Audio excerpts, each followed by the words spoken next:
Chapter 1. Onset of Adolescence. It was dark, and cold, and damp. It was so dark, I shouldn't have even been able to see my hand if I held it an inch in front my face. Yet, I could see everything as if it were as bright as day. I heard the rushing of an underground river from the walls around me along with thousands of whispers. All whispers directed at me, all saying similar things. The air, they said. The air is rising, they said. He who is of our blood, our heir, they said. Our child, our heir is rising, they said. I walked through the underground tunnel of soil and stone, the pads of my feet cool and dirted, along with the sounds of rushing water. The occasional as well as constant dripping water echoed throughout the tunnel. I reached a hill of rocks piled atop each other as a poorly made staircase. I climbed up, seeing light not far ahead. The rocks were smooth as well as rough and jagged but held no dangerous path. I neared the light. It was warm and welcoming. The whispers never stopped. In fact, they grew in volume and in number. Just as I put my hand out into the light, I woke up. I blinked blankly at my arm currently reached up at the ceiling of my bedroom before letting it fall back to my sheets. My room was bright with streaks of sunlight coming through the blinds over my windows. I sighed and sat up with a yawn. I've been having that very same dream every night for 2 months now and still had no clue what to make of it. Well, actually, the dreams weren't completely the same, but I'm always in the same dark tunnel or a cavern with the tunnel attached. Sometimes there are different pathways in the tunnel, but I always end up going straight on in the same direction. At least I think I do. And sometimes I sense things in the shadows around me moving, following me. Sometimes I even feel something scaly brush against my skin in the dark. But I pay no mind to it. They're nothing scary. But this was the first time I'd reached the end of the ongoing tunnel. What's that about? Anyway, though these dreams should have annoyed me to no end, they didn't. I stretched out the kinks I'd gotten in my sleep and started my morning exercise, starting with 25 crunches, 30 push-ups on each hand, 20 punches each hand, 20 kicks each leg, and 10 flips front then back. After my morning workout, I got out of my t-shirt and sweatpants and went to take a shower, taking my orange jumpsuit with me. I'm happy to say I'm getting clothes of my choice next week. Old Man Hokage had me measured and let me personalize my style of choice last month. Seems I wasn't the only one getting sick and tired of the villagers selling me nothing but that one orange jumpsuit and kicking me out of the shops whenever I tried to buy something different. And since I wasn't a graduate ninja yet, I wasn't allowed to go to the official ninja shops and get the right ninja supplies and clothes. But now that I am, since Mr. Teisho holds nothing against me and actually praises my pranks. Just for that, he's never been one of my many victims. Today was orientation. I'm a real full-fledged ninja now. Finally. Normally, I'd brag and say it was because of my awesome ninja skills, but really, I was lucky. I was lucky that bastard traitor Mizuki targeted me to steal the scroll of sealing last week. I was lucky that this year, Irika was my teacher and final exam instructor instead of yet another teacher that failed me for what Mizuki revealed to me. There are only a handful of people in the entire village that aren't ANBU who truly know how smart I am. The 4 who knew first, though, were Old Man Hokage, Teisho Daisuke, Nara Shikamaru, and Hayate sensei. The old man practically raised me in his office. Teisho for his observation of my pranks and being one of the few grown-ups that spoke to me like a human being. Shikamaru because he has a 200 IQ point, and after my first week in Ninja Academy I asked him to switch papers with me for a test. Shikamaru, being one to want to avoid anything truly troublesome, did so without arguing, and after seeing the corrections done, Shikamaru's paper that I'd written was 100% accurate while my paper that he'd done was 100% failure. Our answers were exactly the same though different when it came to some specifics on answer in your own words questions. We often started playing shogi and conversed afterwards. And last but not least, Hayate sensei for being the one to teach me Kenjutsu since I asked him to when I was 4. Irika didn't know because it was usually Mizuki or another teacher correcting papers and such. Irika still doesn't know because, like the villagers, he knew me as a hyperactive knucklehead and liked me that way, I'm afraid he'll change his mind once he finds out what I'm really like, and it's not like I can keep it secret forever with all the dangerous and life-threatening missions ninjas have on a regular basis. Everything I show in public is a mask. Look underneath the underneath, you morons. A ninja is nothing without deceit. And the sacred scroll of sealing? Shadow cloning wasn't the only jutsu in there I mastered, but there are a few I still need to work on. Anyway, back to the dreams. Ever since the dreams started up, my senses have been off and on crazy good without the use of chakra. It's weird, but strangely it feels like it's supposed to happen. Like puberty, sort of. I'm dressed and toweling my hair dry when I go into my kitchen, and my first good morning greeting is a foul smell bombarding my nose. I pinch my nostrils together, wincing at the stench, and went over to the fridge. My fridge was pretty empty aside from some butter, a half-empty bag of celery sticks, and a carton of milk. I picked up the milk and found it was almost a week past its expiration date. See what I mean by the crazy senses going of and on? If they were always on, I would have noticed much sooner. As soon as I poured the milk down the drain and threw out the carton, I made some toast with butter and took out a celery stick and left. It would have been easy to get a better breakfast, but I didn't want to be late.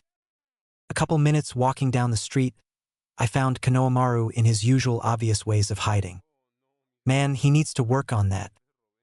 Naruto, fight me, Konohamaru shouted, only to trip over his fence camouflage and faceplant into the dirt. What are you doing, Konohamaru? I asked plainly. That was a slick move, he said, getting up off the ground and looking up at me. That's why I consider you my rival. But I didn't really do anything, I said. Enough talk, he said, jumping to his feet. Fight me. Sorry, Konohamaru, but I need to go to orientation today. Maybe next time. Huh? Orientation? Konohamaru questioned. Yep, I said, pointing to me headband. I couldn't help but smile at his big eyes shining in awe. He smiled brightly at me and gave me a salute, shouting, "Right, boss," before running back home. I shook my head with a chuckle and continued my way to the academy. When I got there, I sat down and couldn't stop grinning. Shikamaru was just walking up the stairs when he saw me. What the? Naruto, what are you doing here? He asked. I thought you didn't graduate. I got lucky, I said with a shrug and a smile. Huh? Troublesome. Whatever. Tell me the details later. Mom wants you over for dinner. Sure. Goal. I look to the second door at the back of the room while Shikamaru rolls his eyes and goes to his seat when we see Sakura and Ino bickering about who got there first. Though the two of them are a little annoying, it's pretty entertaining when they argue. Huh? Why's Sakura coming over here? Ooh, Isaku. Move it, Sakura said, shoving me out of my seat without even looking at me. Sasuke, can I sit next to you? Oh, right. I roll my eyes, shaking my head as the girls gathered around arguing about who gets to sit next to Sasuke. Geez, these kunoichi are nothing but simple, stupid, hopeless fangirls. Simple and stupid because I bet that not one of these girls had any real reasons to like Sasuke other than him being top of the class. Hopeless because it was obvious Sasuke had no interest in anything other than being the strongest ninja. I then found myself looking at Hinata. She was the only girl I could see that wasn't a fangirl. Sure, I knew she had a crush on me. I'm not clueless, but she actually tries to be a ninja and works her hardest to do so, while the other kunoichi in my class only try to get Sasuke's attention. At least one girl showed promise. I wince when my ears started ringing because my crazy good hearing decided to turn on just when the screeching fangirls' bickering got louder and higher in pitch. Unable to bear it any longer, I stood up and pushed a random girl from the group in front of me, who happened to be, by pure honest coincidence, Sakura. Haché, Naruto. Sakura started to protest as I pushed her through the crowd. She stopped when I sat her down next to Sasuke and then sat next to her myself. There, problem solved, I said, placing my chin in hand with my elbow on the desk. Just when the girls were about to harp at me, Irika-sensei walked in, ordering silence and for the girls to sit. Thanks, Naruto, Sakura whispered, smiling. I only shrug. I didn't do it for her. My ears were starting to ring and it was giving me a headache. Irika announced the teams, and it was a funny Team 7 was announced the way we were seated. X, X, X. Normal POV. Why would I want to have lunch with you? Sakura said, frowning at Naruto. Well, we're teammates, so I thought dash. Naruto, you're annoying, Sakura said before turning around and hurrying off. Sasuke, where'd you go? Naruto sighed. That's what I get for trying to be nice to a fangirl. Naruto just shrugs and heads off to Ichiraku's. Ayam usually makes him a bento since food stores kick him out all the time, and she slightly disapproves of his alternative way of getting food even though he's a ninja. Naruto forgot to pick up his bento this morning. Ayam and her father are two others who knew Naruto's true self. Naruto, there you are. Ayam's father, Tuchi, said. Ayam was worried when you didn't pick up your bento this morning. Sorry. Naruto said, scratching the back of his head embarrassed. It slipped my mind with graduation and all. I heard, Tuchi said, smiling. Good for you. Thanks.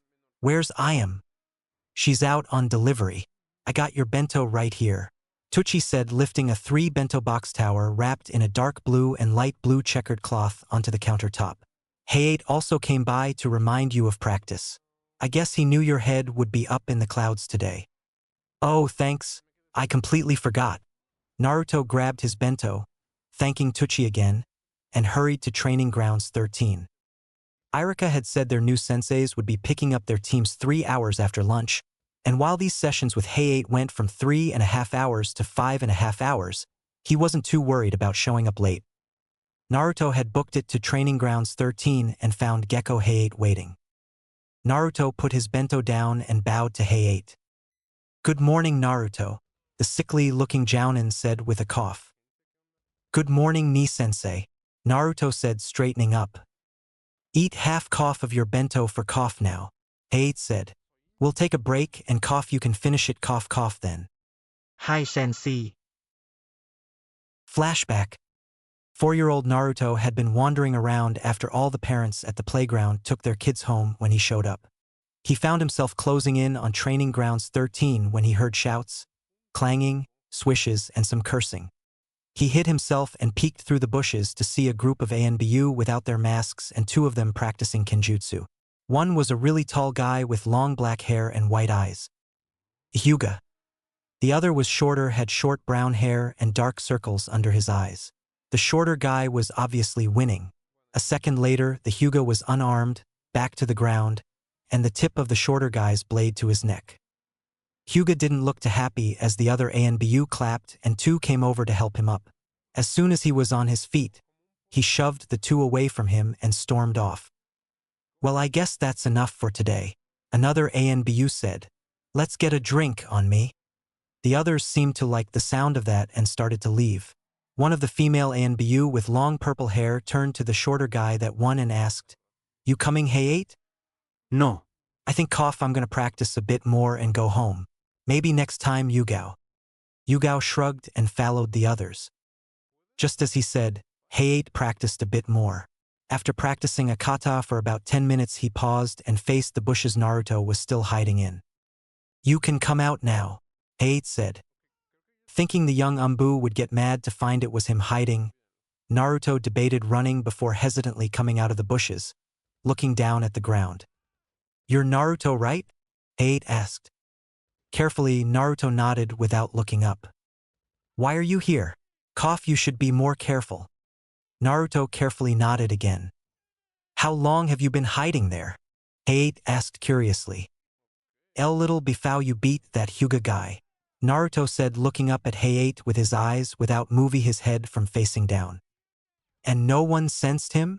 Hayate thought curiously. The only thing that gave him away a minute ago was a very light flicker of his chakra. Do you know anything about chakra, Naruto? Naruto seemed to think for a moment before asking, It's a Nuji white? Ninjas use it. Hayate nodded. Anything else? Naruto shook his head. Hayate nodded again. That's to be expected, but it's impressive he even knows what chakra is at his age. Hokage-sama probably told him, but for him to actually understand it and hide his chakra signature without realizing it. I wonder, why were you hiding? I thought you wouldn't let me watch. If I knew it was you? Hayate guessed. Naruto nodded sadly. Do you like Kenjutsu Naruto? Naruto nodded happily.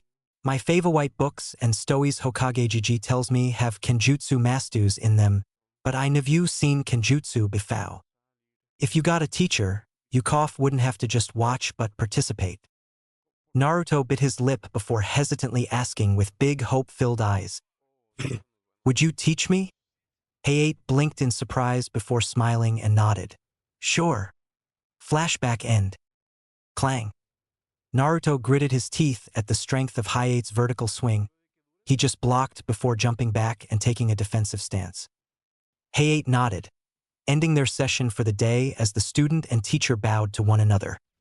Very good Naruto, Hayate praised. A couple more lessons and you will have mastered everything I have to teach you in Kenjutsu. Naruto smiled out of breath and nodded in thanks, handing over the spare sword Hayate had brought. I'll see you to **Moro at 3, Hayate said before shining away. Naruto went over to where the empty bento boxes, his shirt, and a jacket lay and redressed before heading off to Training Grounds 7 and the Memorial Stone. Naruto POV. I paused in step when I reached the Memorial Stone after I see this masked gray-haired Jounin standing in front of it already. He gave me a glance before going back to staring at the stone. I didn't say anything to him. For all I knew, he could have been one of the many that saw me as the fox. I put the bento boxes down and put my hands together in prayer. I'm a Genin now, Dad. Wish me luck. I prayed with a smile before bowing to the stone and heading back to Ichiraku's to drop off the bento boxes. I wasn't stupid. I knew who my father was. Hell, how can I not? I looked just like him for Kami's sake. After I dropped off the bento boxes, I found out I was late meeting my new sensei and ran to the academy as fast as I could with my weights still on. I've been wearing weights since I was 6. Well, weight seals. I found a book on basic seals in Hokageji's office and a few others from beginners to experts and one really old one for seal masters. I'm nowhere near being a seal master. Yet. At least I don't think so. Anyway, I have a weight seal on each elbow, knee, wrist, ankle, and one on my torso. I don't know how much I'm carrying anymore. Let me think. I know it's a lot. Last time I checked, I had 800 on my torso, and 400 on each elbow, wrist, knee, and ankle seal, for 1,000 pounds. I think I'll add another 100 or 2 to my seals sometime tomorrow. I rocket past Training Grounds 4, and a strange shiver runs up and down my spine a couple times just after I hear a shout of "Guy Sensei," and by the springtime of youth. I don't know what the hell that was about, and I'm not too sure I want to. Train Grounds 4. Today, my students, we are going to dash. My 2 guy was cut off when someone clad in orange jet by, causing the dirt and wind to pick up behind him and blow into Team Guy, almost knocking them over a second or two later. Guy Sensei, Lee exclaimed in surprise as he stared after the orange blur of a boy that seemed to have disappeared. By the springtime of youth, Guy exclaimed in his own surprise. Lee, I have never seen someone other than you to be so fast. Like a rocket of youth. YOSH, Lee shouted, punching a fist in the air. I, under oath of my youth, do hereby swear that I will make the orange rocket my rival. My eternal rival of youth. Guy shed tears of pride. Lee! Guy Sensei! Lee cheers, crying his own happy tears before they hug. And thus a rivalry was born. Back to Naruto. I skid to a stop in the hall outside my old classroom door and go past it by about a foot before getting back to the door and opening it in a rush. Sorry I'm late, Sensei, I dash. I cut myself off when I see Irika, Sasuke, and Sakura were the only people in the room. Ah, there you are, Naruto.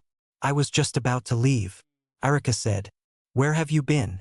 You're nearly an hour and a half late. Oh, just Ichiraku's.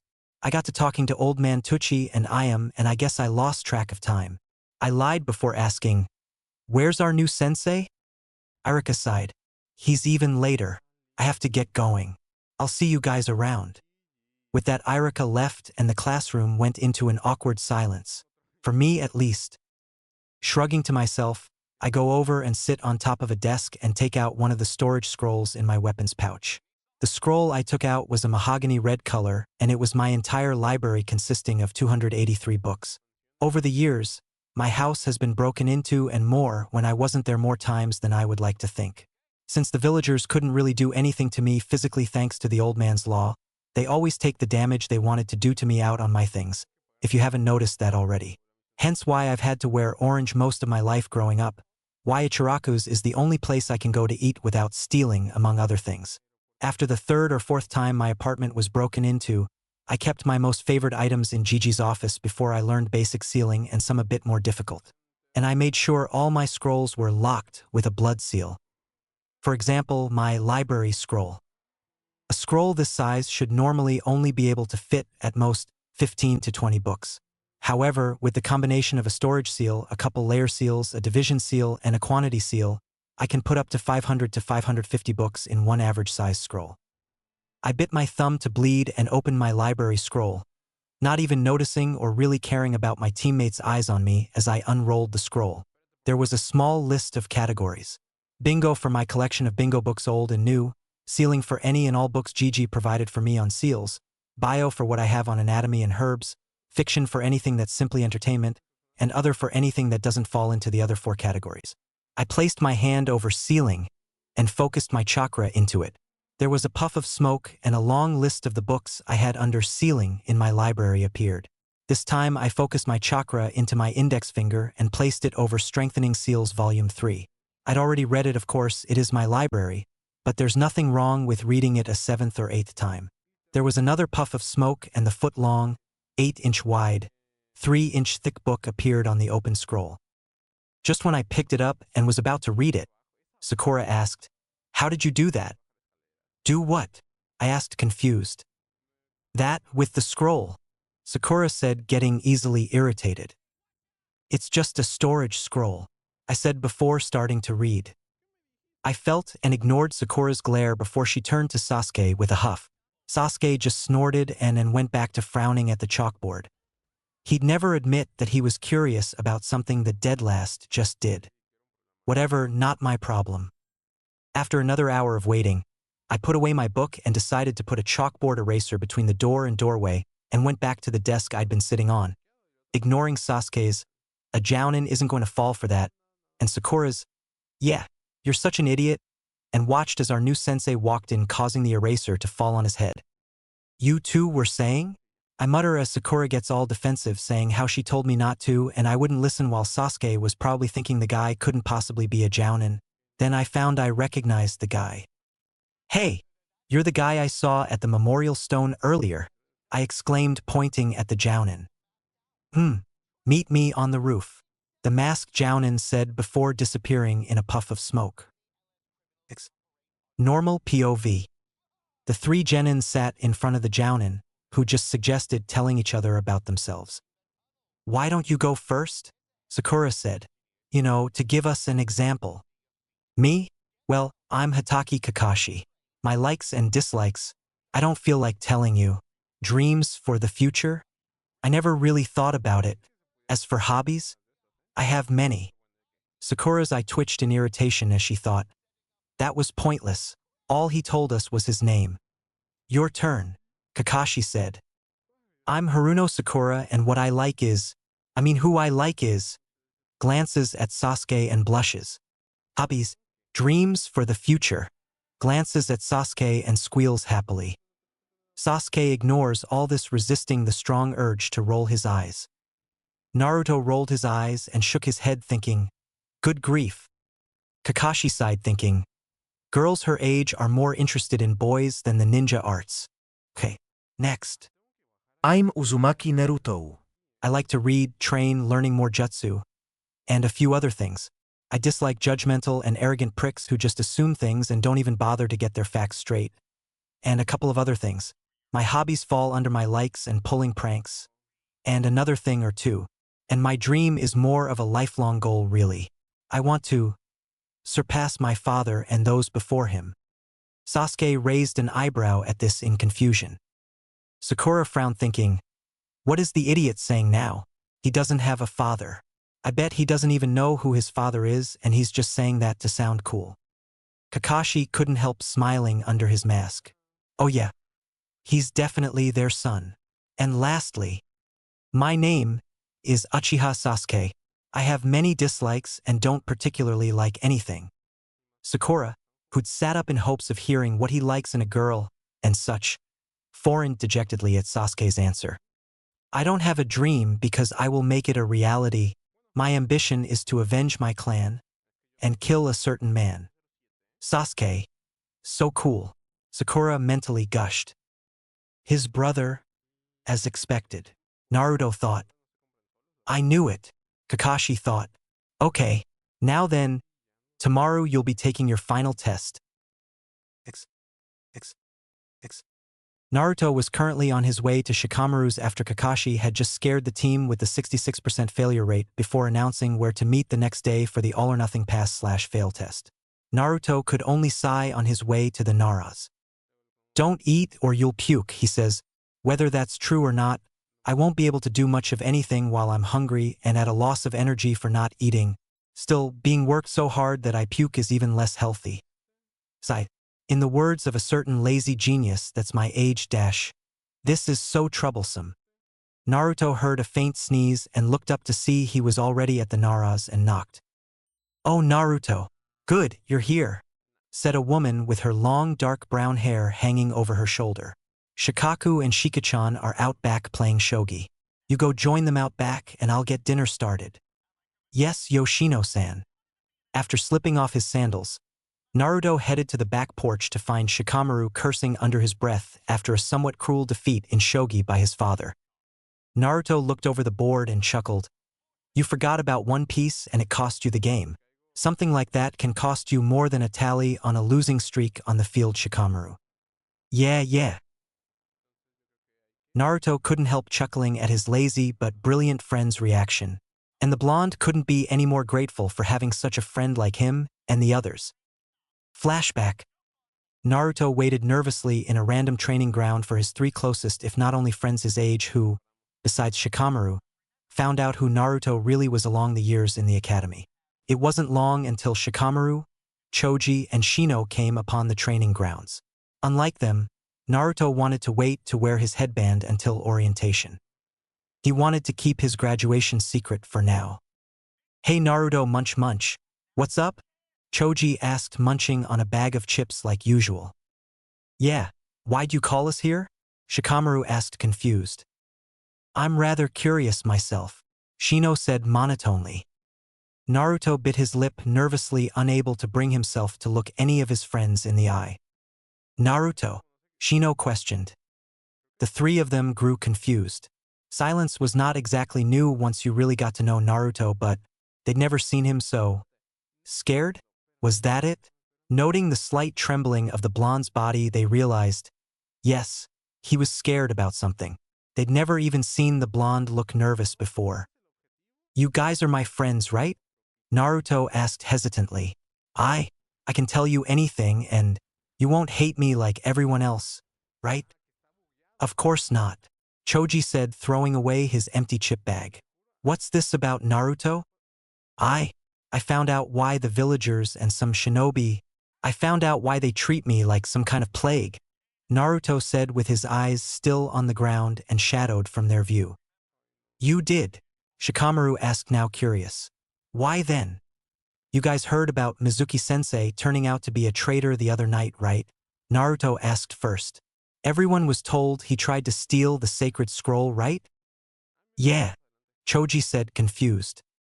And you guys remember a while ago how we were all sure my dad's the yondaime with how much I look like him? Naruto asked.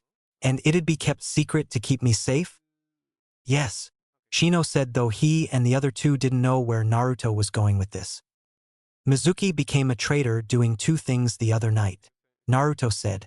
One was that he tricked me into stealing the sacred scroll for him, saying it was a test that could get enough points to graduate, and it was a test only given to specially chosen students and a bunch of other junk that got me hook, line, and sinker. Naruto clenched his fists. Well, at least he was caught, Choji said. He was a teacher. Even with all the jackasses in the school who fail you purposely, How were you supposed to know? I should've. He was one of the teachers who graded me most of the time, Naruto argued. But that's not the real reason I called you guys out here today. You see, there's this law that no one our age knows about. A decree that was made after the Kyuubi's defeat. A decree to keep this big secret and to keep people from acting on it. Mizuki told me what it was, and it proves why everyone hates me, and at the same time kind of confirms my dad's the yondaime. If it proves your dad's the yondaime, why would everyone hate you? Choji asked confused. Because Dad couldn't kill the Kyuubi, Naruto said. It was just as impossible as everyone was led to believe. So he did the next best thing. He sealed it. But he couldn't seal it just anywhere. He had to seal it into something that would be able to contain all that demon chakra no matter how big or small of a container. Something he knew he could trust to be strong enough to hold it back. Naruto seemed to be choking on his breath now, and his trembling slightly increased. And knowing that he couldn't even bring himself to make such a sacrifice, how could he expect someone else to sacrifice their only child to keep the Kyuubi at bay? Wait, why you're saying he? Choji gasped. Oh shit. Shikamaru sighed in disbelief. I see. And everyone sees you as the monster that attacked the village and took away their loved ones, Shino said in understanding. Yeah. Naruto said, finally lifting his head to look at them. Gigi was against me telling you at first, but he understood that you guys are my friends and I wanted to be honest with you. At least I hope we're still friends. What are you talking about? Of course we're still friends. Shikamaru said like Naruto's idiot mask suddenly became real. You're you, Kyuubi's Kyuubi. I can understand how you might feel, Shino said. All of you are aware how many view the Aburame clan as freaks for containing a hive inside our bodies. The difference is that you were not aware of what you are containing, and you don't think like it does or any other such nonsense these people seem to believe. Yeah, you're like a pork bun, Choji declared, getting confused and surprised looks from the other three. Kyuubi's the pork and you're the dough containing it. A pork bun can't be a pork bun without the pork or dough. Wait, no, that's probably a bad example. What about a rice ball? Yeah, Kyuubi's the leeks or salmon or something and you're the rice keeping it inside. A rice ball doesn't have to have something inside it to taste good, right? There was silence. For a moment. Eft. Naruto and Shikamaru burst out laughing and Choji soon followed, while Shino couldn't help chuckling with a smile slightly visible behind the high collar of his jacket. While I like being called a rice ball rather than a demon brat, Gigi says I'm what people call a Jinchuriki, Naruto said, still laughing a bit at Choji's declaration 10 minutes later. Flashback end. Naruto and Shikamaru had started their own game of shogi, and an hour and a half later they weren't even halfway through the game when Shikamaru's mother called them for dinner. As they ate, Naruto told them how he graduated for learning and master a Jounin level technique. Shikamaru said his sensei was Asuma and that he didn't even give them a final test. Just said they passed, and Naruto showed him the bingo book he had with Asuma's file and said Asuma's fair with decisions and dislikes favoritism. Afterwards, Naruto told the Naras that his sensei was Sharingan Kakashi the Kopinin. Shikaku said good luck, and that he was going to need it because Kakashi had never passed a single team among the dozens he'd tested thus far. Naruto then got them laughing when he told them he got the masked Jounin to fall for a really childish prank with the chalkboard eraser. Well, that just shows that no matter what skills you have, you could fall for even the simplest of tricks when you're not paying full attention, Shikaku said. So Naruto, when are you finally getting rid of that orange suicide suit? Yoshino asked. When my personalized order gets here in a few days, Naruto said happily. Good, Yoshino said with a smile. After dinner, Naruto and Shikamaru went back to their shogi game, and it was long after sundown when their game was nearly halfway through. It was nearing midnight when it was 2/3 over. Needless to say, their game was quite hurried when they called in a tie at midnight, seeing as Naruto still had to take the final exam with his team in a few hours. Naruto was walking tiredly down the street heading for his apartment. He was so tired he was practically sleepwalking. He didn't notice nor did he hear the two ninjas clad in matching green jumpsuits walking towards him on their index fingers. There's nothing like a good midnight exercise, is there, Lee? Gai-sensei said to his student. There is not, Gai-sensei, Lee agreed wholeheartedly. Naruto yawned loudly as he walked between them, catching their undivided attention. They stopped on their index fingers and watched as Naruto just kept on walking, oblivious to their presence. It seems we are not the only ones who think so, Lee, Guy said happily. Lee, however, had his eyes on the orange set of clothes Naruto was wearing before coming to a conclusion. Guy-sensei. He is the orange rocket I swore on my youth to make my eternal rival, he loudly announced as he flipped onto his feet. Guy, also flipping to his feet, then said, "Then we must introduce ourselves and confirm your rivalry, Lee." The two green jumpsuit-wearing ninjas then hurried to either side of Naruto, who was half asleep by now. Noticing this, Guy smiled brightly, saying, "Such determination, sleeping while on a walk at night for a youthful time of exercise.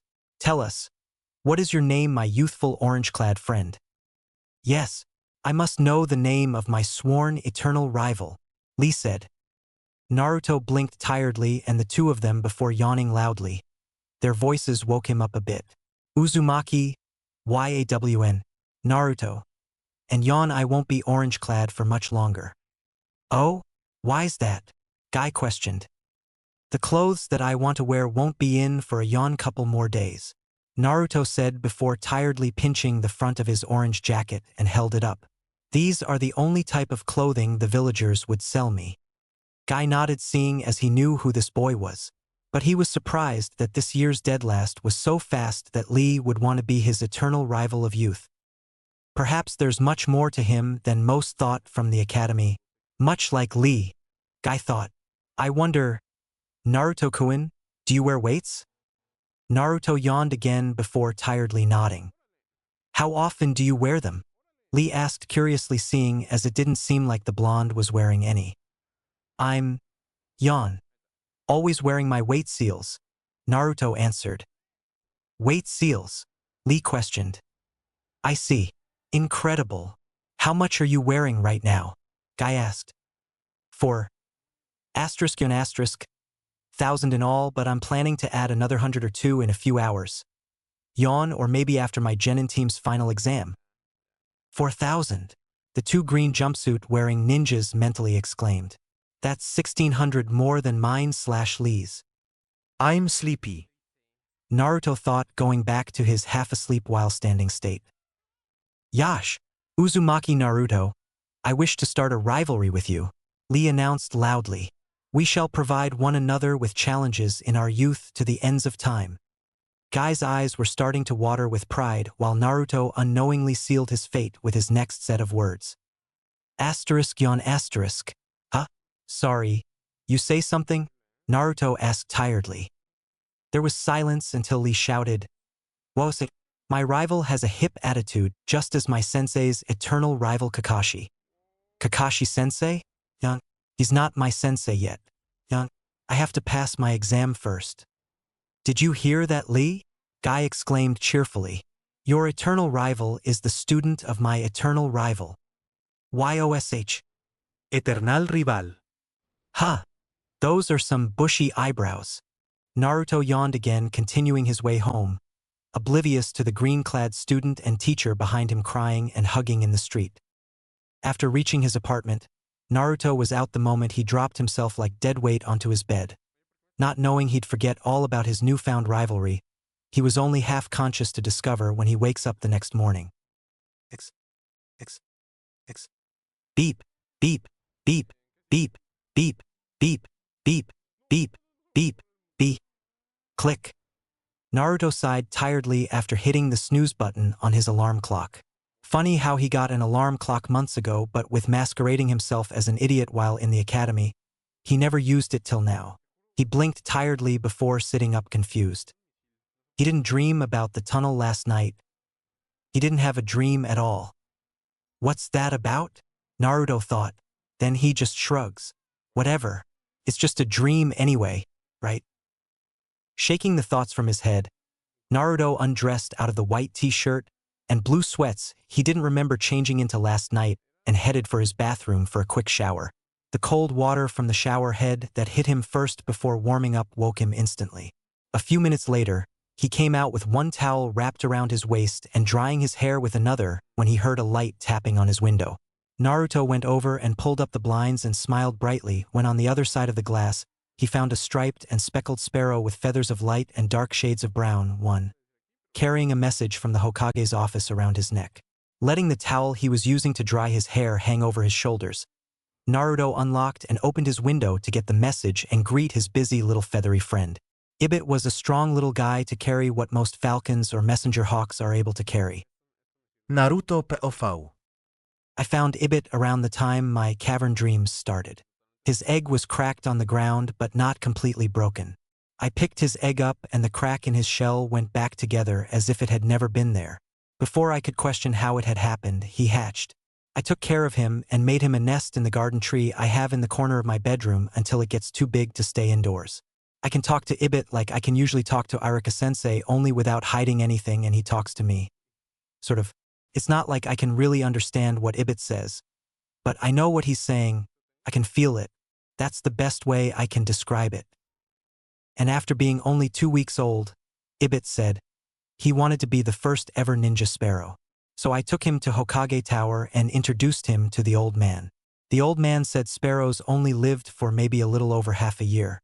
When all seemed lost, I finally said, if I can be Hokage, Ibit can be a ninja bird. With that, the old man couldn't help smiling and finally caved, saying Ibit had to go through a test and if he passed, he would train as a messenger bird until I became Genin. Ibit, needless to say, passed with flying colors. No pun intended. So if all goes well, today will be Ibit's last day as a messenger bird. I read the message out loud with a sigh. Naruto, I regret to inform you that your clothes will not be in for another month due to Gato Shipping Company's delay. Great, so I'm stuck wearing clothes that scream, here I am, kill me. For not only another month but during the month I start doing missions if we pass this test. I look at Ibit with a smile as he puffs up and ruffles his feathers in irritation for me. Well, on the bright side, if I pass this last test today, you'll be a ninja bird tomorrow officially. At that, Ibit starts bouncing on his feet excitedly before jumping up and doing loop-de-loops in the air before jet streaming back to Hokage Tower. I shake my head with a laugh before putting on my suicide suit. Getting my ninja gear together, I thought more about what out test could be. I shake my head. There was no point in wondering when I was going to find out. I was already a half an hour late. Damn it. I book it as soon as I grabbed my full bag of ninja gear. Clouds of dirt were right behind me.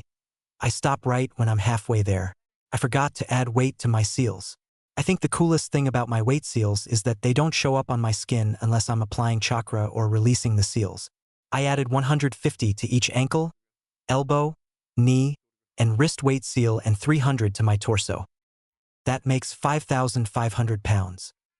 I nod to myself when I feel the weight. I hurry to the training grounds only to find Kakashi-sensei was later than me again. I go over to the memorial stone and pray, I'm going to be a Genin today, Dad. Wish me luck. I smile and bow to the stone before joining my teammates. Sakura frowned at me sadly before seeming to look like she was forcing herself to smile before she finally somewhat accomplished it. What was that about? Hey Naruto, why are you so late? She asked, still smiling somewhat awkwardly. I raised an eyebrow. Why does she care?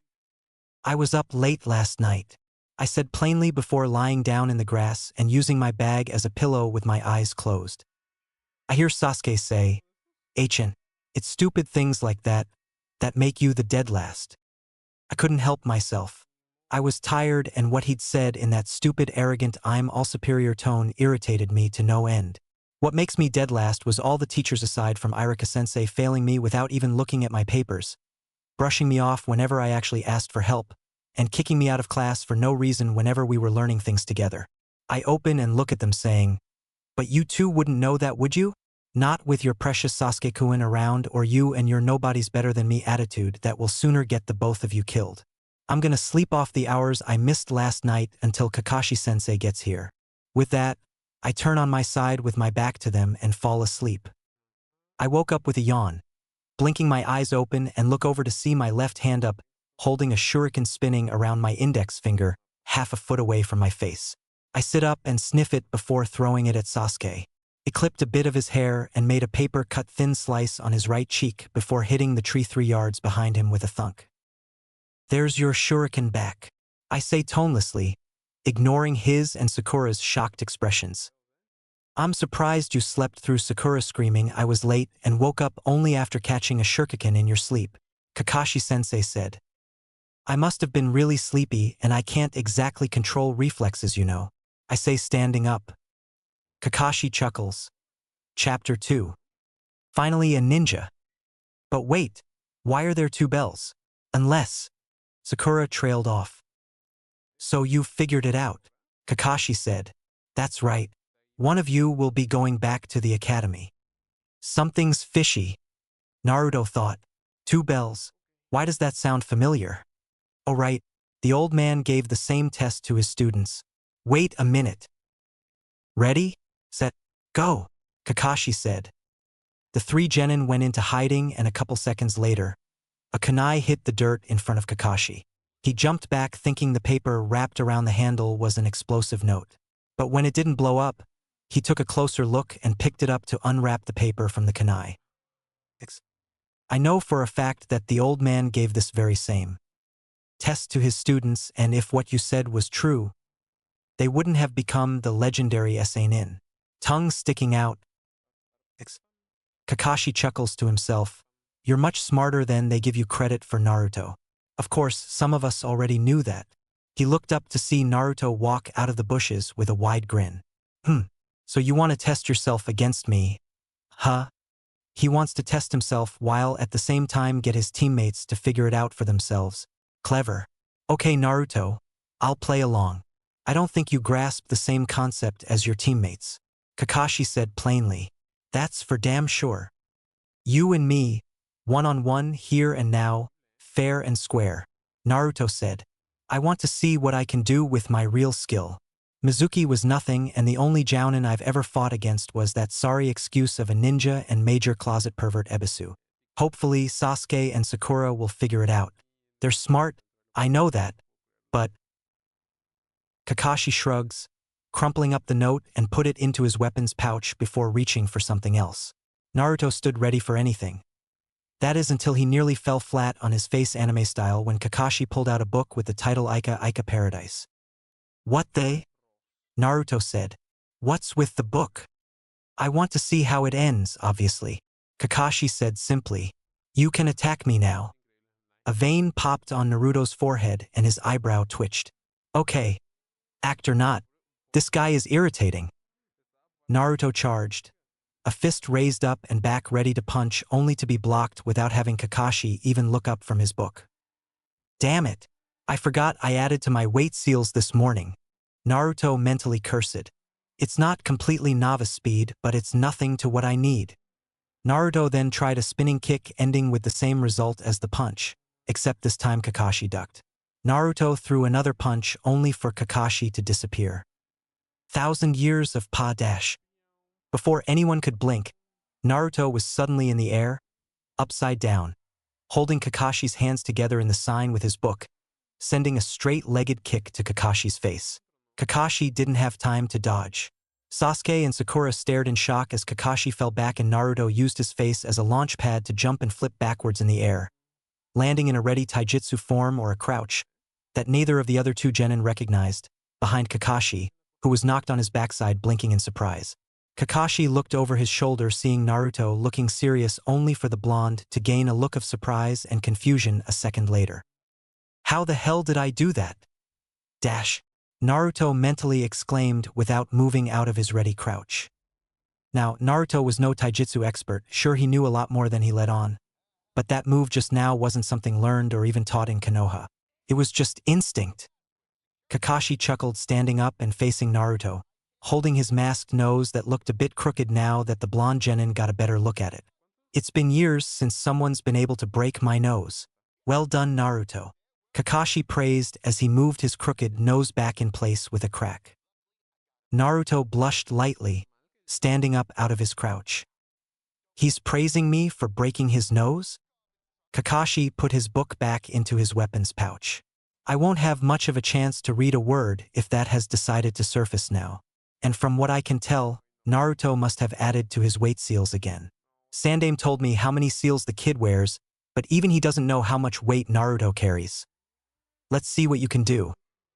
Before the blonde could question him, Naruto nearly had no time to react when saw Kakashi's fist headed for his face and just barely turned sideways dodging the it, only to bend backwards pushing another flying fist upwards with both hands. Naruto's body was practically moving on its own and he let it. Naruto grabbed onto the fist he'd just dodged, swinging his legs up and wrapped them around Kakashi's outstretched arm. He bent back and pulled Kakashi by the back of the knees. Kakashi almost fell back but stood strong before grabbing Naruto's ankle of the leg that tried to kick his head, while Naruto's other leg was still wrapped around Kakashi's other arm. Seeing his chance, Sasuke threw several shuriken and kunai at Kakashi. Naruto's eyes shot wide open at the oncoming flying ninja gear and let go of Kakashi at the last second. In a couple puffs of smoke, the kunai hit the log that replaced Kakashi, but Naruto was just gone.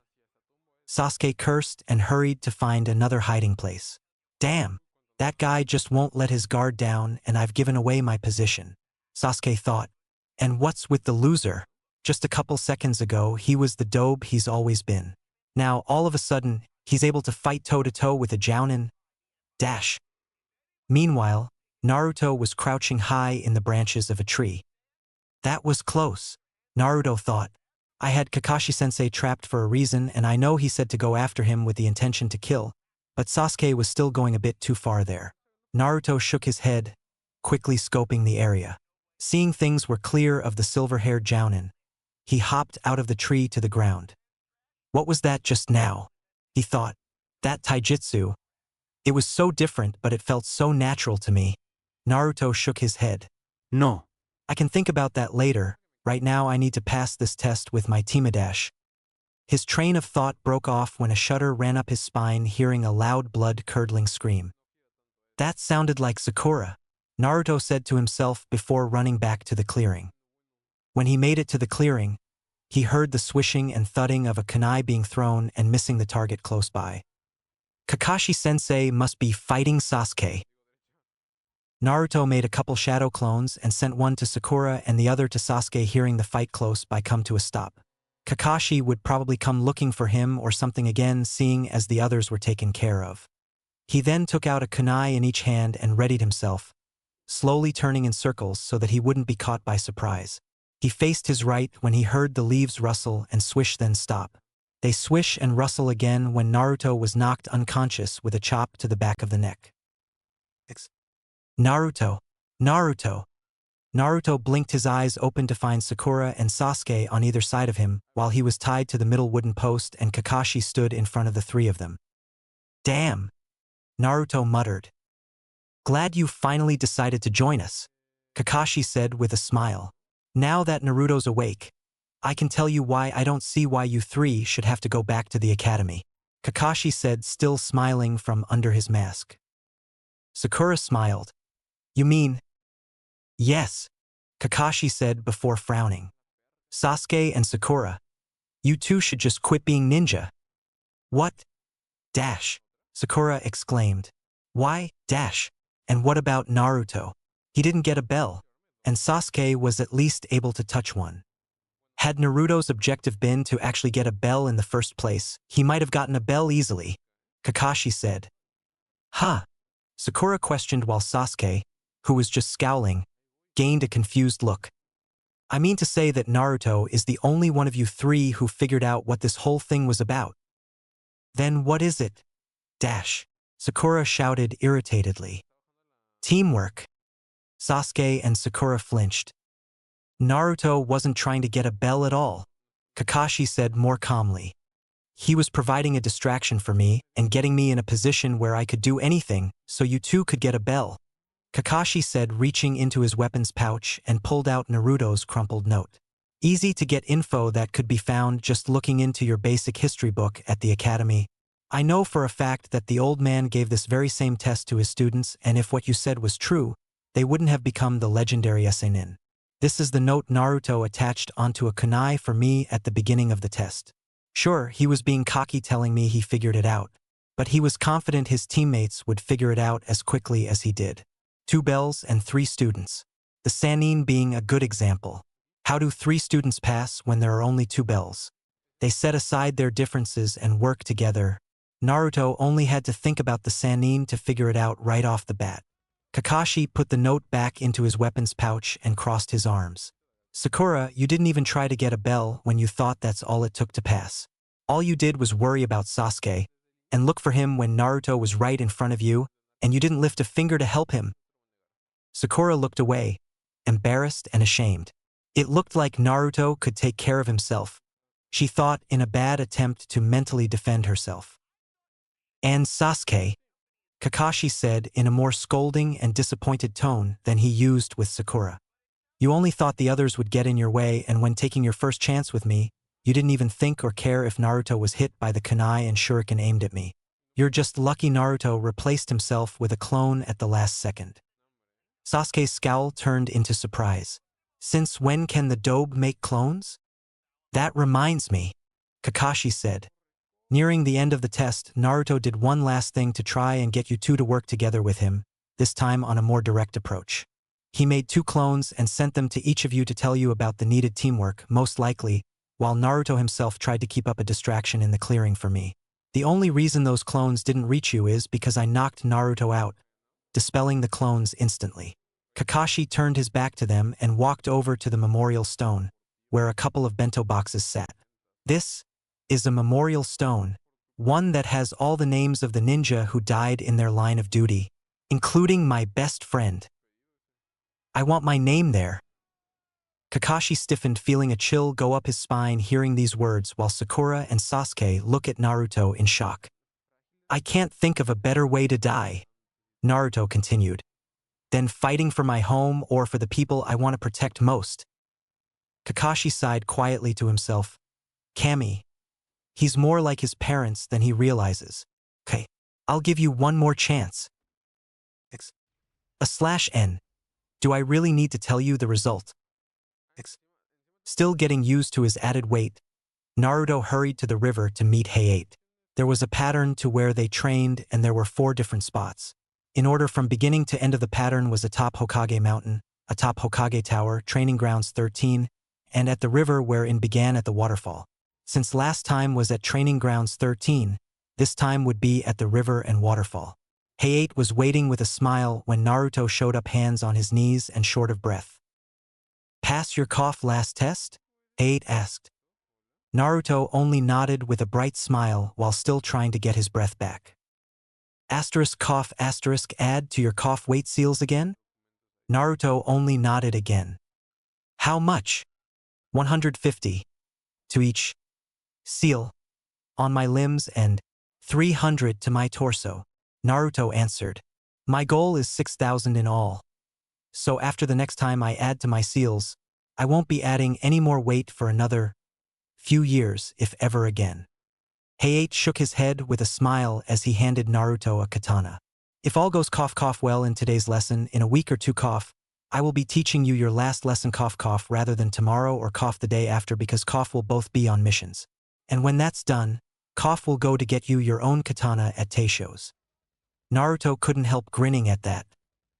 Hours later, just when the sun was going down, Naruto completed the day's lesson in Kenjutsu and Hayate sent him home.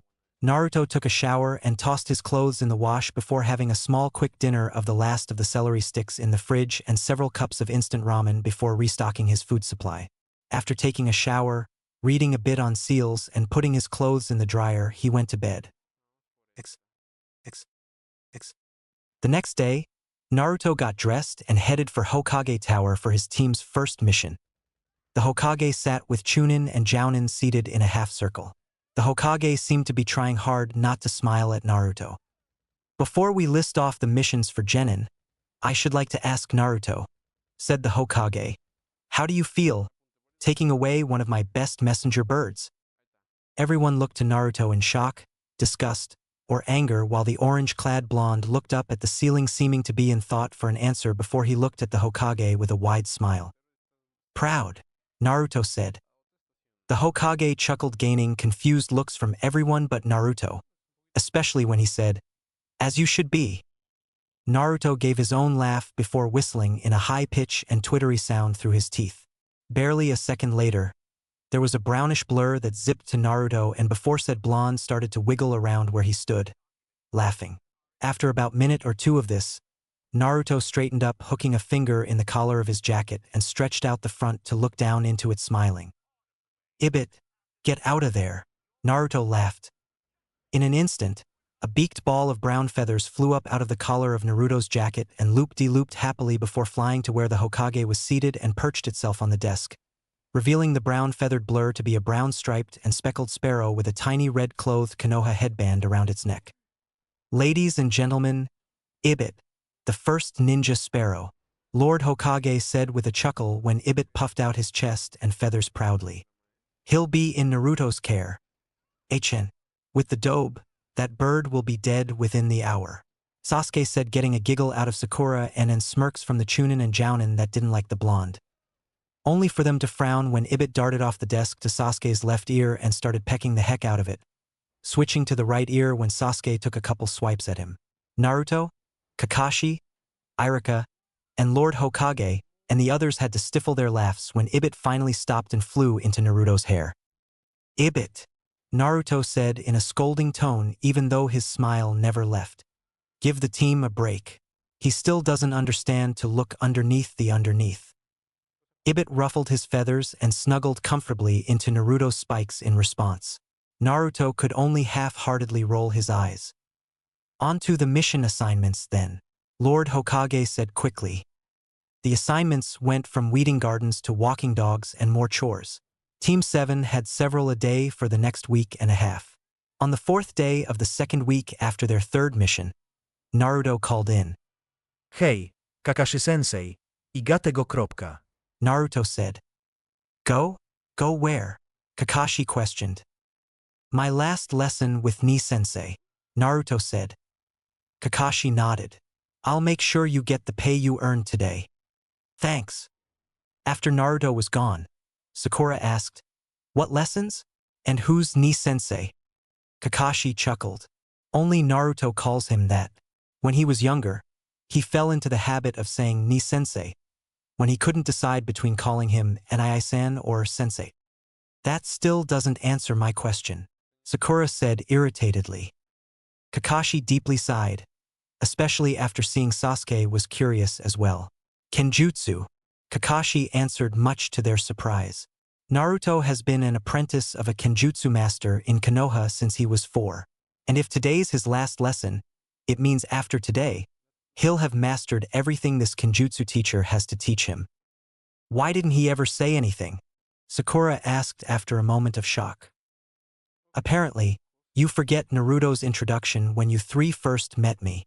I dislike judgmental and arrogant pricks who just assume and don't even bother to get their facts straight. He never said anything because no one ever bothered to ask. People just assume Naruto's an idiot. People assume he's a cocky brat.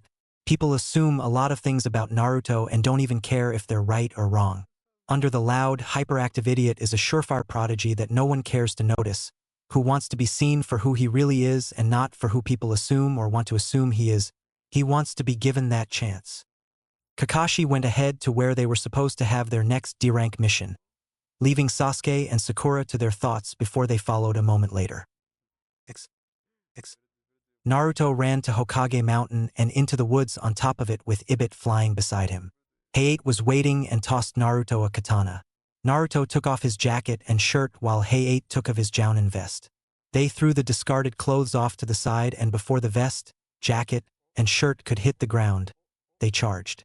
Ibit observed the lesson, perched high on a branch. Flashback. Hayate had only been teaching Naruto Kenjutsu for nearly 2 months, and he could already tell Naruto was an ignored prodigy. The 4-year-old blonde was a fast learner, and Hayate was sure Naruto would be a master at a young age. When Hayate first started teaching Naruto, the Umbu told the blonde that over the years, he would be teaching Naruto everything he knew about Kenjutsu. Hayate knew nearly a dozen different forms of Kenjutsu, some with different weapons, though he preferred katana. Hayate told Naruto he would only teach him as long as he was willing to learn, and Naruto replied that he never wanted to stop learning and that he never went back on his word. Hayate could only smile before the lesson started. He said that while Naruto was a faster learner, it was going to take a while for him to master Kenjutsu and surpass his teacher, even if I wouldn't be away on long-term missions. Curious, Naruto asked what he would have to do to be able to surpass Hayate. Hayate paused, seeming surprised before smiling again, saying Naruto would have to learn everything his teacher had to teach him, as well as create a new form of Kenjutsu. So this is why you haven't been coming to Umbuken practice for a while. Both Hayate and Naruto paused in their stances and looked to see 3 Hyuga branch members standing off to the side and approaching. The one who'd spoken was the same Hyuga Naruto had seen Hayate defeat before, now smiling smugly. Training the demon brat, are you Hayate? Watch your mouth, Hyuga, Hayate said surprisingly without a cough. Who I teach is none of your concern. I have to agree considering you got you but kicked last time, Naruto said to the Hyuga. Hayate couldn't hold in a laugh at the fact that one of the proud, high and mighty, elite Hyuga had just been told off by a 4-year-old. More laughs joined Hayate's and Naruto looked to see more Umbu approaching, 3 of which were still wearing masks while the other 4 were not. Quite the student you have there, Hayate, said the dog-masked Umbu with a chuckle. Apprentice, actually, Hayate said with a faint cough. Apprentice? You see that much potential? Asked the weasel-masked Umbu. Hayate nodded with a smile. Fast cough learner too. We should probably start practice now, and Hayate, although you have an apprentice now, that doesn't make it okay to skip most of our meetings. Yes, Captain. Can I watch? Naruto asked excitedly. Just when the Hyuga looked like he was about to make a snide remark, the dog-masked Umbu captain said, If you're quiet and stay off to the sidelines. Naruto nodded before zipping over and sitting in front of the bushes. He hid in last time with excitement showing in his eyes, earning several chuckles or giggles from most of the Umbu present. It was easy to see how much Naruto liked Kenjutsu from how his eyes never strayed from an Umbu with a sword in hand at practice. And chuckles and giggles arose again when the Umbu captain announced practice over and Naruto exclaimed, It's over already? Dash! How long have you been teaching him, Hayate? Captain Inu asked. About a cough 2 months, Hayate answered. The dog-masked Umbu nodded. May I see what he's learned so far? Though it confused Hayate and the others a bit as to why their captain was curious, Hayate agreed. Naruto, see me. Hayate called. Naruto stood and zipped right over asking, More lessons, Haitanai-sensei? Hayate lightly blushed when snickers arose from the Umbu present with murmurs of Nai-sensei, and how cute, while Naruto only blinked in confusion. Hayate cleared his throat and said, Naruto, why don't we show Captain Inu what you've learned so far? Okay. Flashback end.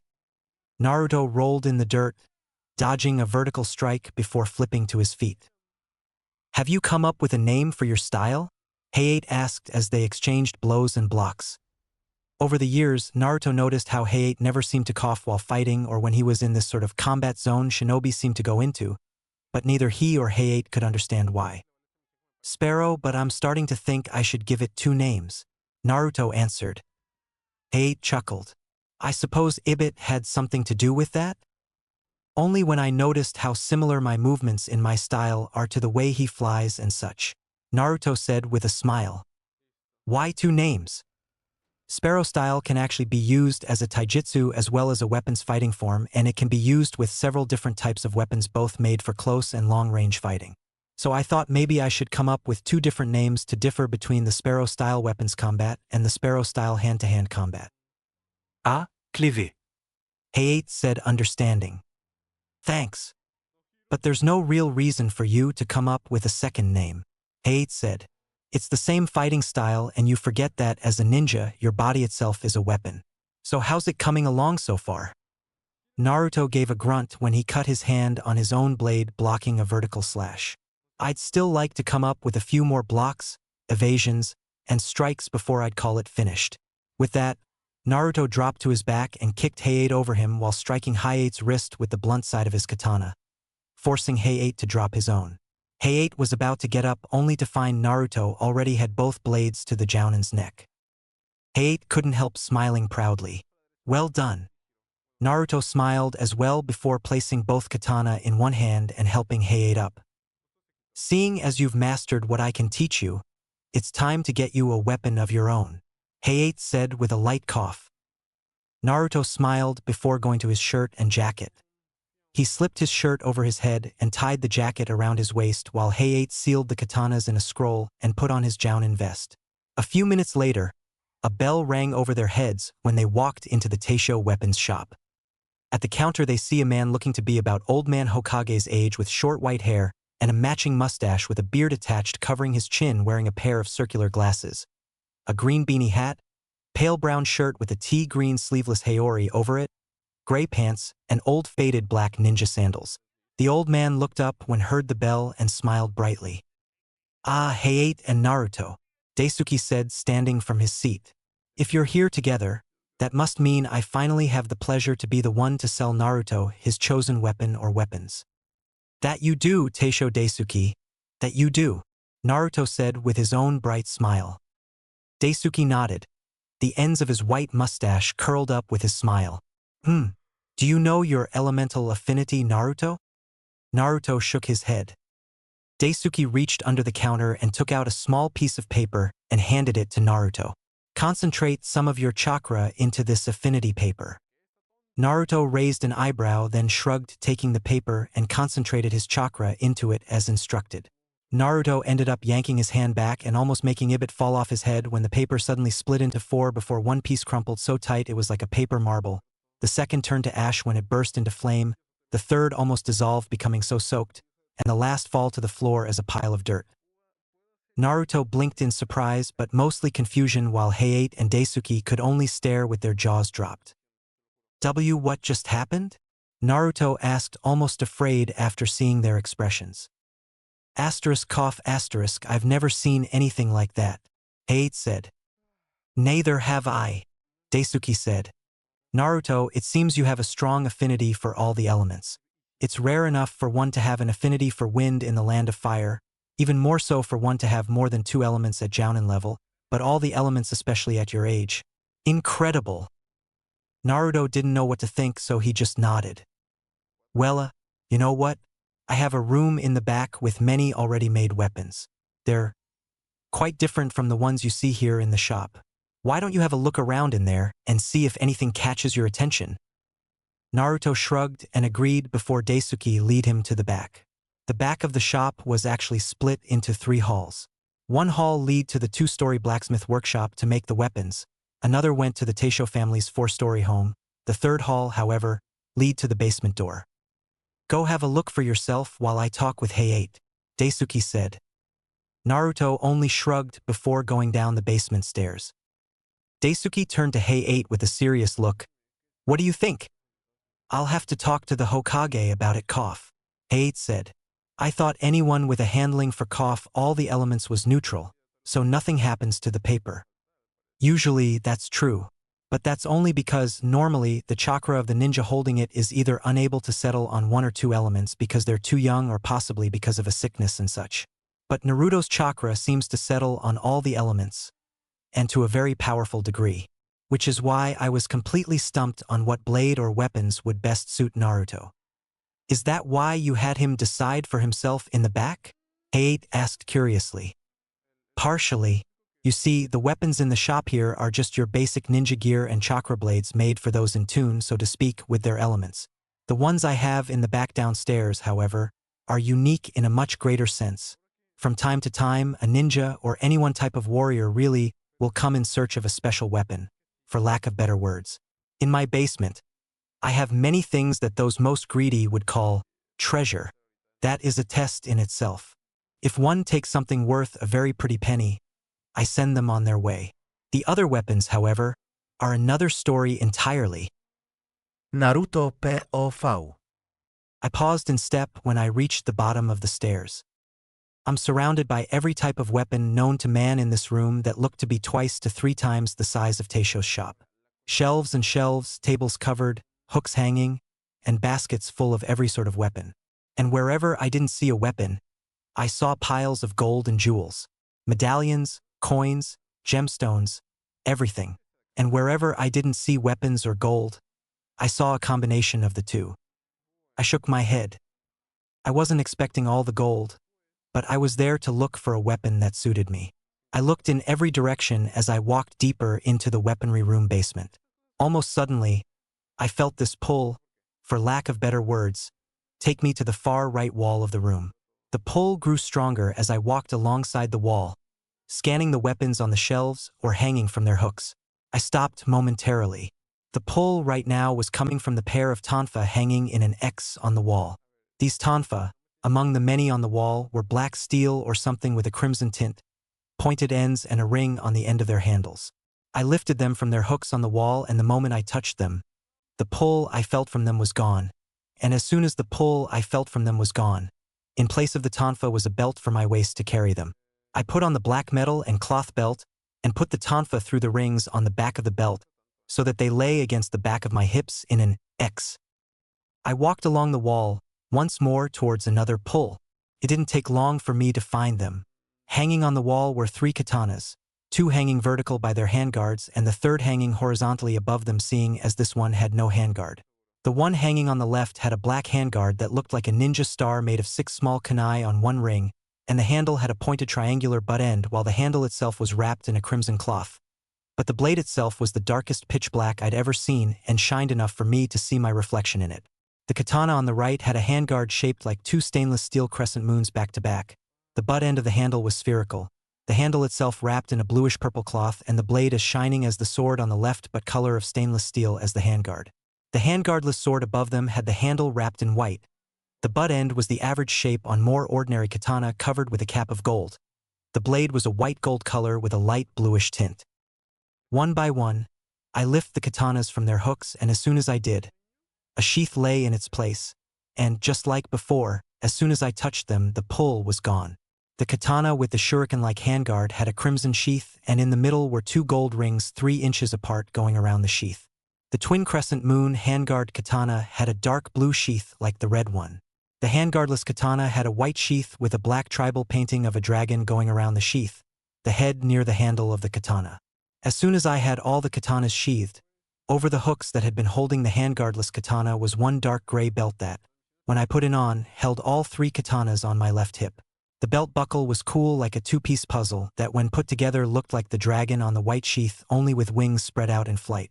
I stand around for a bit to see if I'd feel the pull again. I didn't. But just when I was about to turn and leave for the stairs, Ibit flew off my head to a basket full of small handheld knives and such, and reached his head in only to pull out 2 small crescent-shaped razors that looked to be able to fold out with straps by the straps. I picked them up from Ibit's beak to see that they could fold out into wider, slightly curved razors. On a ninja, they looked like they could have strapped onto someone's fingers. But for Ibit, I could put the straps on his wings and they'd fit him perfectly along the edge of his feathers when he opened his wings. With the both of us now satisfied, I go back upstairs. When I come back up from the weapons room, Hayate sensei and old man Teisho looked even more surprised than they did when we all saw my elemental affinities. I wasn't surprised. I'm sure we all thought I'd only walk back up with a single katana or something. I know I did. Naruto, did you feel a pull of sorts from all these weapons? Teisho asked after getting his voice back. I could only nod before asking, "How much do I owe you?" Teisho shook his head to clear it, I suppose. Special weapons need special payment. I don't think I can afford that, I said. Teisho chuckled. Not like that, Naruto. These weapons are one of a kind. You see, Naruto, the Teisho family has a unique sort of bloodline. A bloodline that is not as simply genetically passed down as others, but is passed down from the oldest to youngest when the eldest dies. When I die, depending on whether I live long enough, the ability I have will either go to my granddaughter Tenten or her child. This ability is to make weapons with a consciousness. The consciousness of the weapon or weapon sets I make allow all said weapons to choose their wielder, and once they've chosen, the one chosen will be the only one to ever wield it unless the wielder chooses to pass the weapon down to a student, comrade, or relative. These weapons gain abilities depending on whose consciousness was used to make them, who the first wielder is, and gains 1 more ability each time it is passed down, if it is passed down. You're the one who made the swords of the 7 swordsmen of the mist, I said in realization. Back when my family traveled, yes. The Hokage knows this, Teisho said with a nod. Amazing. So all these weapons chose me? I asked. Yes, Teisho said with a light chuckle. Cool. How would I pay for them then? Teisho chuckled. Not something you really need to worry about.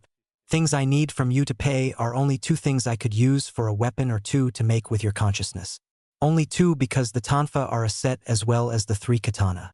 Although, when I made the set of 3 katana, I had thought they would choose a 3-man team, not a single wielder. Ah well. Your payment for the katanas will be a drop of blood each and payment for the tonfa will be 4 of your hairs. I'll also need a feather from Ibit for those razor wings. Ha! For your consciousness, Teisho said in explanation. Whoever the wielder of the weapons I will make from your payment would be someone you would choose to fight alongside with. The weapons I make never choose the person, they choose the soul. I nodded in slight understanding and paid Teisho for my tonfa and katanas, wishing him luck with whatever he created with my consciousness.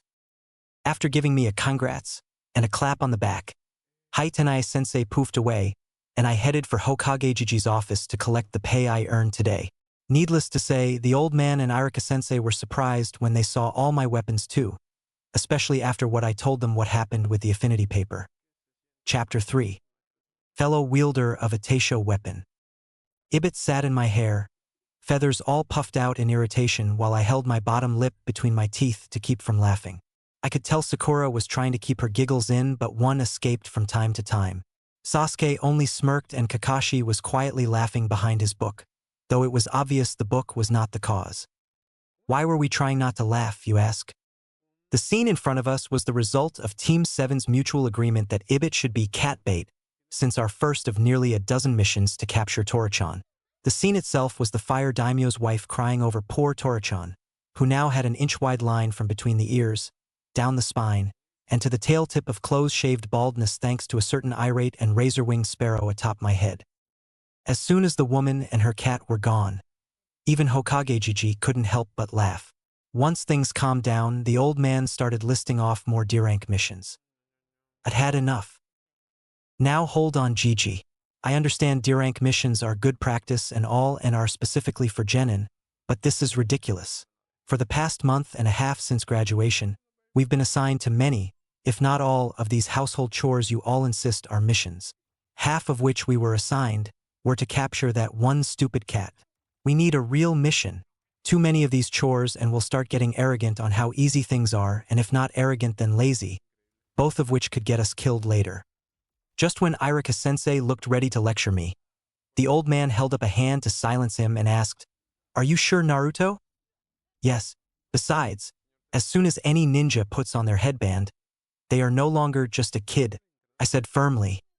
The old man smiled and after a moment he nodded. "Very well. You make a valid point. I have one C-rank mission right here. You'll be escorting a bridge builder to Wave Country. Come in Tazuna." The slide door to my left opened to reveal a drunken old man with a large bottle of sake in hand. "These brats are the ninjas I'm paying to protect me?" he asked, displeased and disbelieving. "The runt in the orange looks like a warrior wannabe with all those swords."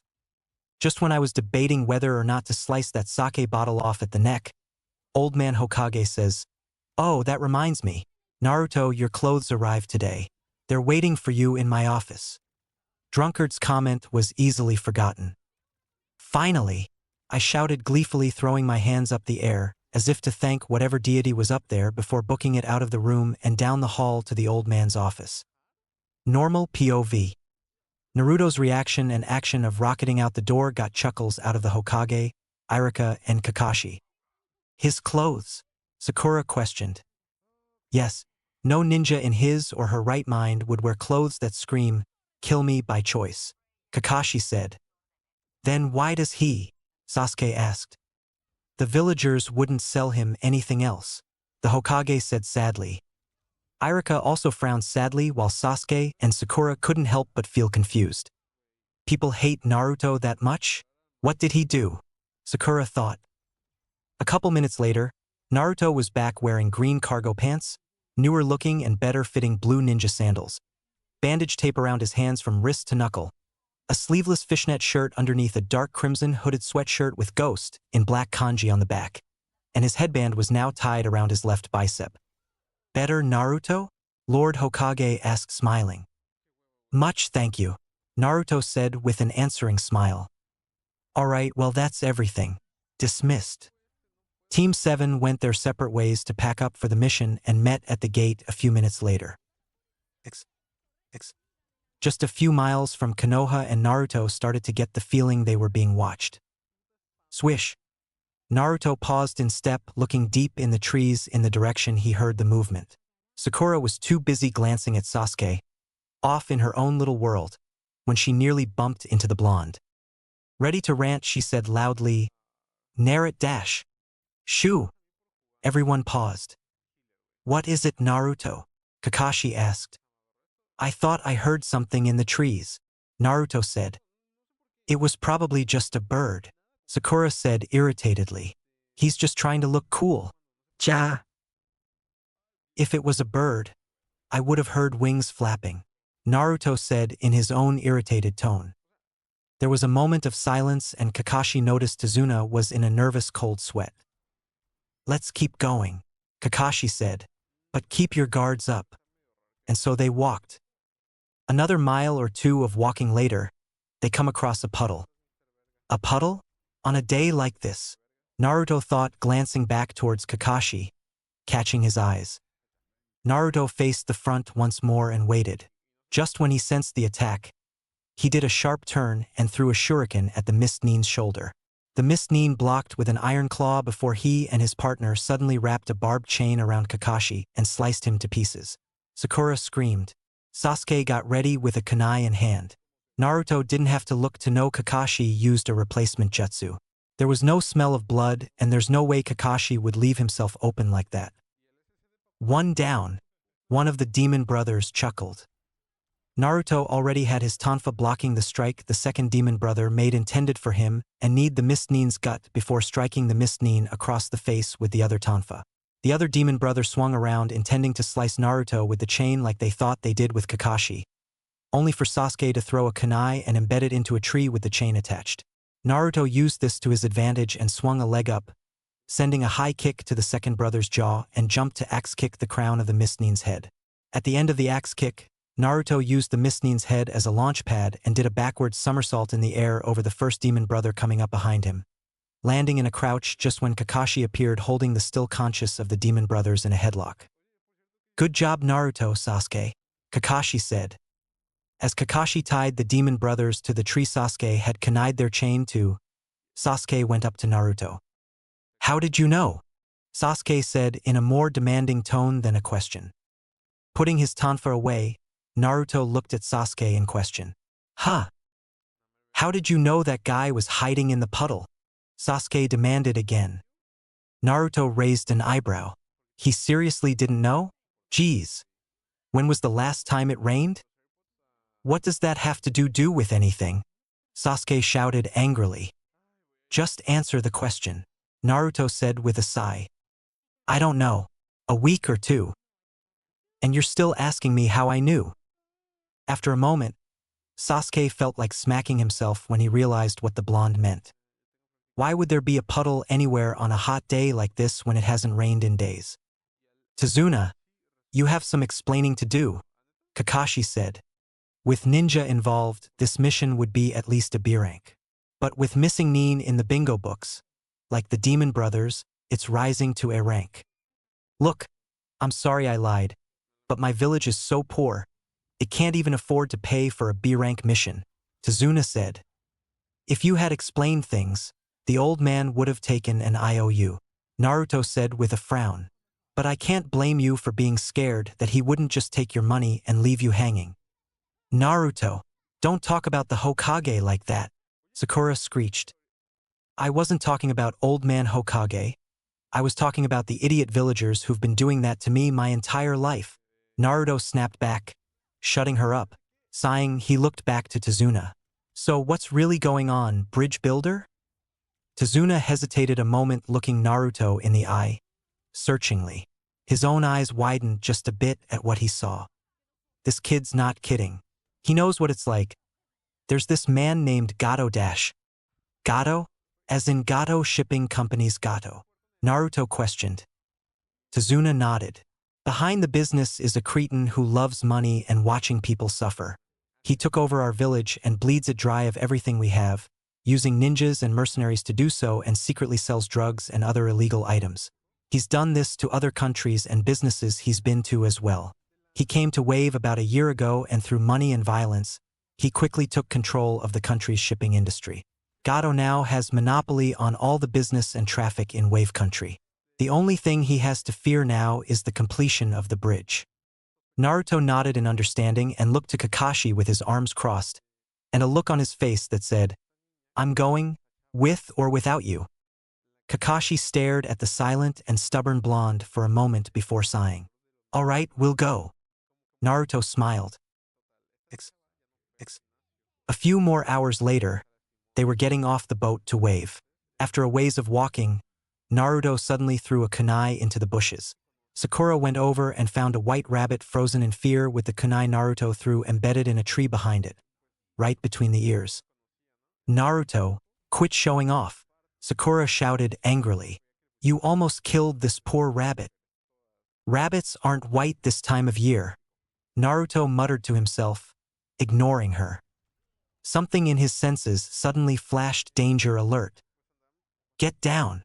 Naruto and Kakashi shouted, ducking, taking their teammates and Tazuna with them.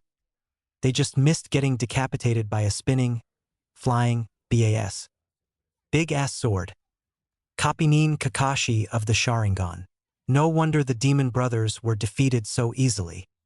They looked up to see the sword they'd barely dodged embedded into a tree and a shirtless missing Miss Nin standing right on the blade, just as a thick mist started setting in.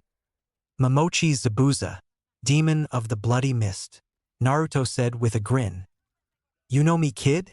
Zabuza asked, grinning under his bandages. "I know I should feel scared, but I can't help but feel excited," Naruto said, untying his headband from his arm and readying it over his head, hair covered by the cloth and ibit hopping down to his shoulder. "I'm sure it's not every day you meet a fellow wielder of a Teisho weapon." Zabuza gave Naruto a look over and eyed the blonde's 3 katana and pair of tonfa. "Which one you get from the old geezer?" "Everything you see here," Naruto said, drawing all 3 katana. Zabuza started to chuckle before laughing out loud. "I like you, kid. I was gonna fight Kakashi, but I think I'm gonna test you first. What's your name, kid?" "Uzumaki Naruto. An honor to meet you. You mind if I take my weights off? It'd probably be a bad idea to hold anything back against you." "Probably. Sure." "Naruto, are you trying to get yourself killed?" Sakura screeched. "Naruto, are you sure about this?" Kakashi asked. "Don't ask him. Stop him," Sakura screeches. "I've made up my mind, and so has he," Naruto said in a firm tone. "Right, Zabuza-san?" "Right, kid. But you can step in when you want, Kakashi. I'll still be killing the old man there." Kakashi only sighed and stepped back out of the way, all of them ignoring Sakura's rants. Naruto lifted the hand, only holding one sword in a sign. "Ibit. Stay with the old man, bridge builder."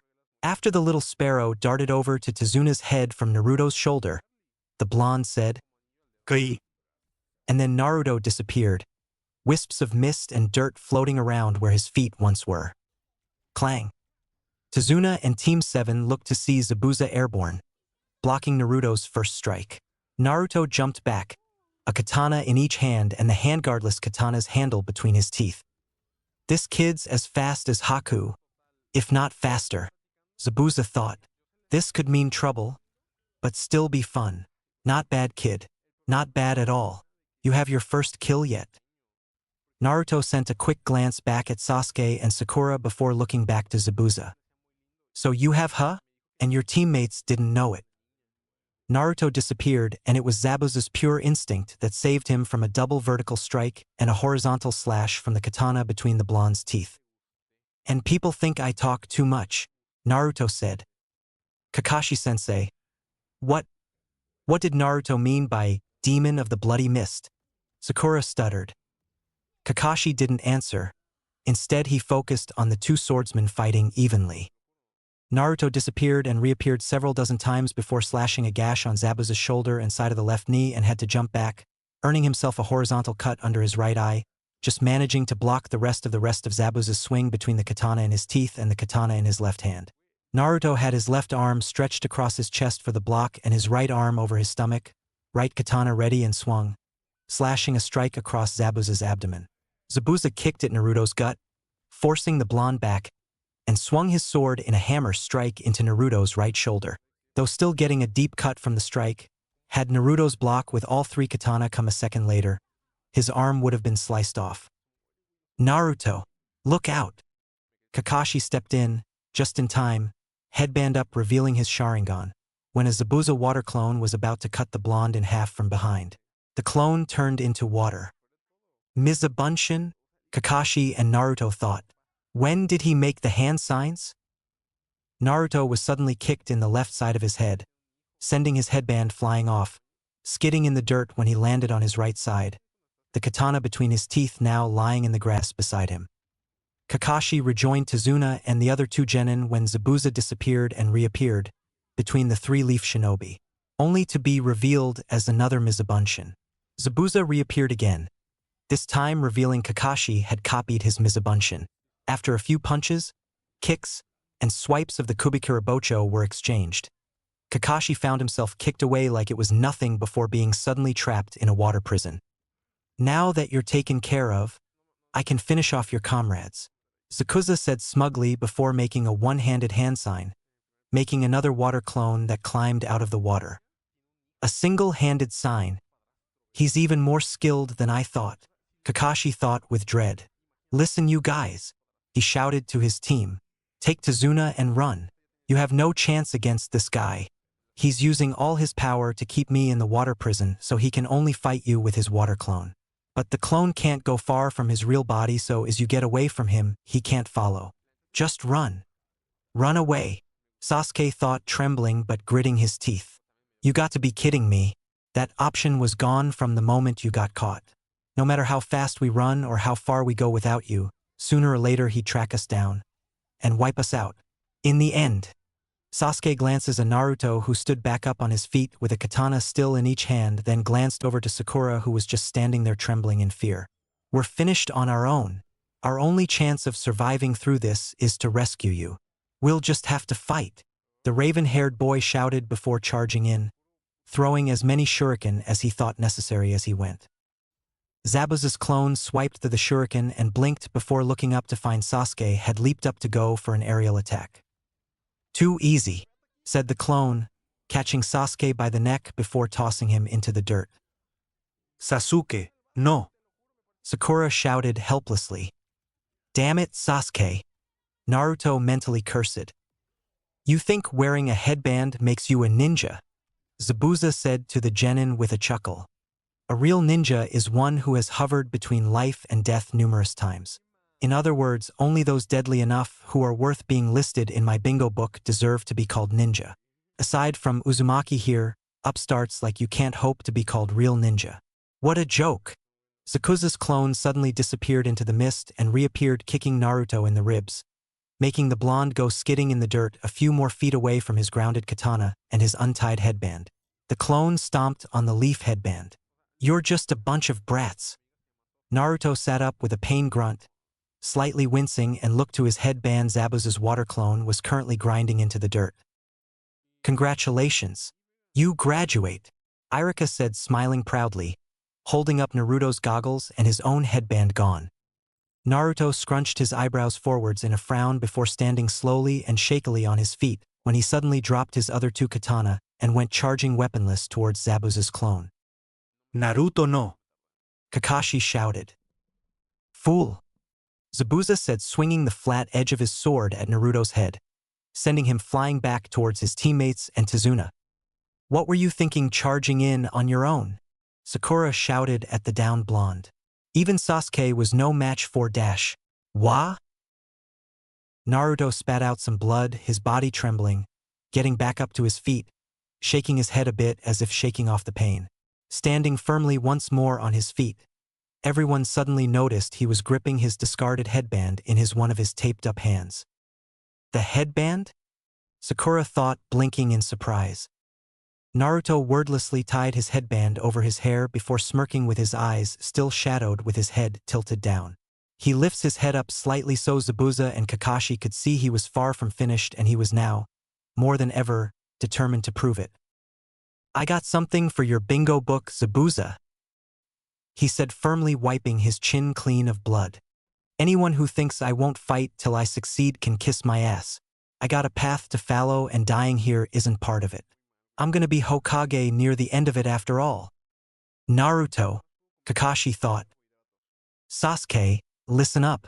I got a plan," Naruto said without taking his eyes off Zabuza's clone. "You want to discuss plans under these circumstances? This guy," Sasuke scoffed. "Finally thinking about teamwork, huh?" Naruto's smirk widened a bit more with determination, with Sasuke smirking alongside him. "Let's get wild," Naruto said. Zabuza started chuckling. "I'll admit you have a lot of potential, Uzumaki Naruto. But do you really think any sort of plan you could come up with will get you out of here alive? Tich, this isn't good." "What are you doing? I told you to run," Kakashi shouted. "This fight was over the moment I got caught. Just hurry and run. This mission is not about proving how brave you are, it's about protecting the bridge builder. Have you forgotten that? Those who disobey orders are trash. Those who abandon their comrades are worse than trash," Naruto said, seriously staring at his sensei. "I can't imagine you'd forget those words you told us so easily, sensei." Naruto then looked over his shoulder at Tazuna with a frown. "Old man, what do you say?" "Well, this all happened because I wanted to stay alive, but I won't let that stay in your way now," Tazuna said with his own determination. "Fight as hard as you can to save your sensei." "Hear that?" Sasuke said with a smirk.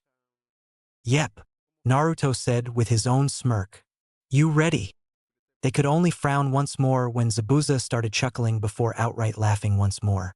"You really haven't learned anything, have you? Still playing ninja? When I was your age, these hands were already stained red with blood."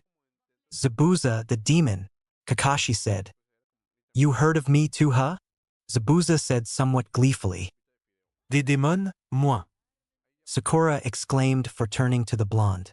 "And Naruto, you said that before too. Demon of the bloody mist. What did you mean by that?" Naruto frowned deeper, scowling at Zabuza and clenching his fists, while Kakashi decided to explain for him. "A long time ago, in the Mist Village, often called Blood Mist Village, before a student could become a ninja, there was one final test," Kakashi said. Zabuza gave a slightly impressed hum. "You also know about the graduation exam." "Heh." And by the scowl and cold look in Uzumaki's eye, he does too.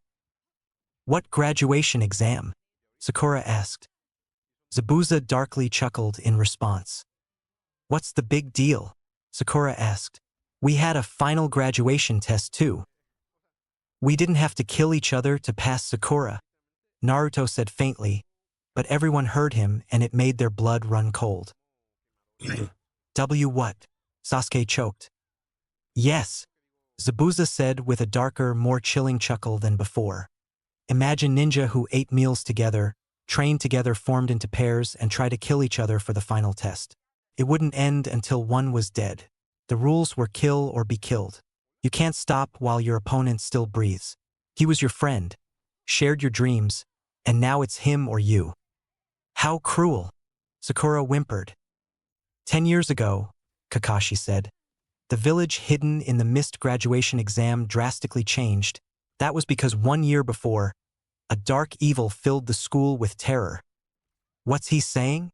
Sakura questioned, but no one answered. "What evil? What kind of change? What caused the terror?" Without pause or hesitation, Kakashi said, "A young boy, who didn't even have the qualifications for being a ninja, approached the class and annihilated over 100 students." The chill in the air hung, and the silence was deafened by the Genin's and bridge builders' own heartbeats. "That sure was fun," Zabuza said, grinning under the tape. His proclamation made nearly everyone flinch and tremble when Zabuza's clone suddenly disappeared again. But this time went after Sasuke, elbowing his gut, making the Uchiha fly back before driving his elbow into Sasuke's gut, when the Uchiha's back was to the ground and Sasuke coughed up blood. "Sasuke!" Sakura shouted in distress. Zabuza stood and ground his foot into Sasuke's stomach, just as he did to Naruto's headband moments before. Kakashi couldn't help being angry with himself, feeling so useless. Naruto grit his teeth and made 36 shadow clones. "Oh, shadow clones, and there's quite a few of them," Zabuza said, impressed. All the Narutos armed themselves with a kunai before charging in and dogpiled on Zabuza.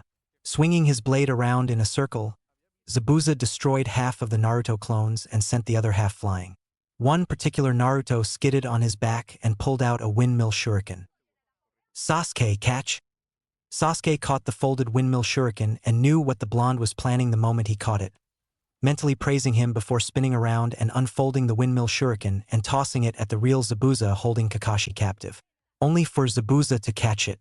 Zabuza praised them for being clever enough to throw it at his real body, rather than the clone, before saying it wasn't clever enough when he saw another windmill shuriken head his way that was hidden to the first shuriken's shadow, before he jumped over it. "Still too naive," Zabuza said. "He dodged it," Sakura thought in disbelief. Sasuke, however, couldn't help but smirk. And suddenly, the windmill shuriken poofed into Naruto with a kunai, much to everyone but Sasuke's surprise. Naruto tossed the kunai at Zabuza where he couldn't block or dodge it, forcing Zabuza to let go of his hold on the water prison holding Kakashi, but still go a slice under his eye from the kunai Naruto threw. Enraged, Zabuza was ready to throw the windmill shuriken he'd caught at the blonde while Naruto was still in the air, only for Kakashi to block one of the blade with the back of his fist as Naruto landed in a crouch atop the water. Sasuke and Sakura took their stances in front of Tazuna, hopefully ready for anything. The windmill shuriken was folded back up before Kakashi tossed it away, and the two jumped apart, going through the same hand signs and the water under their feet reacting, seeming coming to life in the forms of a water dragon for each of them. Naruto cut the flow of chakra to his feet and dove underwater so he wouldn't get any backlash of the two water dragons' attacks. When he surfaced, Zabuza and Kakashi were toe-to-toe Kubikarabocho versus kunai. He got back on top of the water and rushed back to land with Tazuna and his teammates. No one noticed the young man in the Mistneen Hunternin mask standing on a branch watching the fight with the rest of them. It was only after the two jumped back, circled each other, and stood in the exact same formation that Zabuza realized Kakashi seemed to know his movements before he did. Kakashi was angering him and angering him further when he was saying the same things as Zabuza as well. He started to panic when he saw his own image behind Kakashi, panicking further when Kakashi could make the giant vortex jutsu before Zabuza had the chance. Zabuza was hit and was flushed onto land with the water into a tree when Kakashi tossed several kunai at him stood on a tree branch above him. Just when Kakashi was about to finish him off, 3 senbon went straight through Zabuza's neck. Everyone looked to the Hunternin they finally noticed. With a chuckle, the Hunternin said, "You were right. He's dead." Kakashi hopped down from his spot in the tree and checked Zabuza's pulse just to be sure. "He's definitely dead," Kakashi said before looking up to the Hunternin. "He's just a kid," Tazuna said with surprise. "So are we. What's your point?" Naruto said. "And he's no ordinary kid," both Kakashi and Naruto thought. "In this world, there are kids younger than us and even stronger than Kakashi-sensei," Naruto said flatly. "Still, I can't help but feel a bit bitter. All this time, all it took for us to go up against Zabuza, and this kid just pops up and kills him so easily. It makes me feel a bit pathetic. But whoever said being a ninja was easy?" The Hunternin shunshined down to Zabuza's body and pulled the body over his shoulder to take it away to dispose of. "Thank you for the assistance," said the Hunternin before disappearing. Naruto sighed, taking his headband off and readying it onto his right bicep, just before he and Kakashi fell to the ground.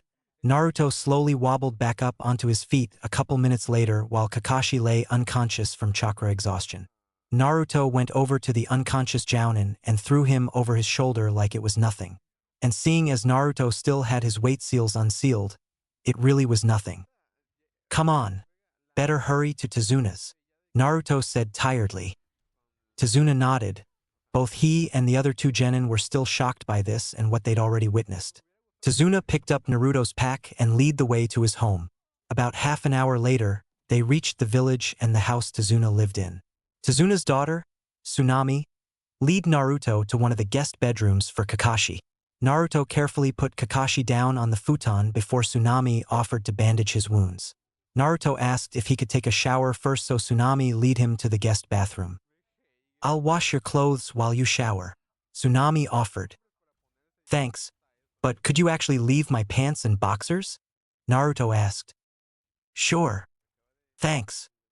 A few minutes later, Naruto came downstairs wearing the pants he'd kept.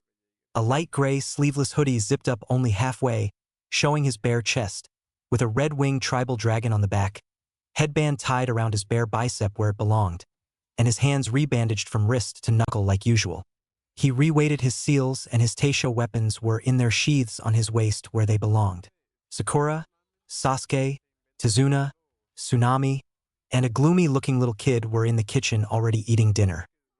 "Naruto, this is my grandson Inari," Tazuna said, nodding over to the little kid. "Inari, this is the swordsman boy I was talking about." Inari looked Naruto up and down before going back to his meal. "He has cold eyes, kinda like mine," Naruto mentally mused. Ibit flew out of Tazuna's hair and into Naruto's, making the blonde smile. "I'd forgotten he was in there," Tazuna said, brushing his hand over the crown of his hair. "Well, he is a ninja sparrow," Naruto said with a chuckle as he could feel Ibit puff up in pride. Naruto immediately started eating when Tsunami gave him a plate, but he soon found himself pausing when he caught his teammates' stares. "What?" Naruto questioned.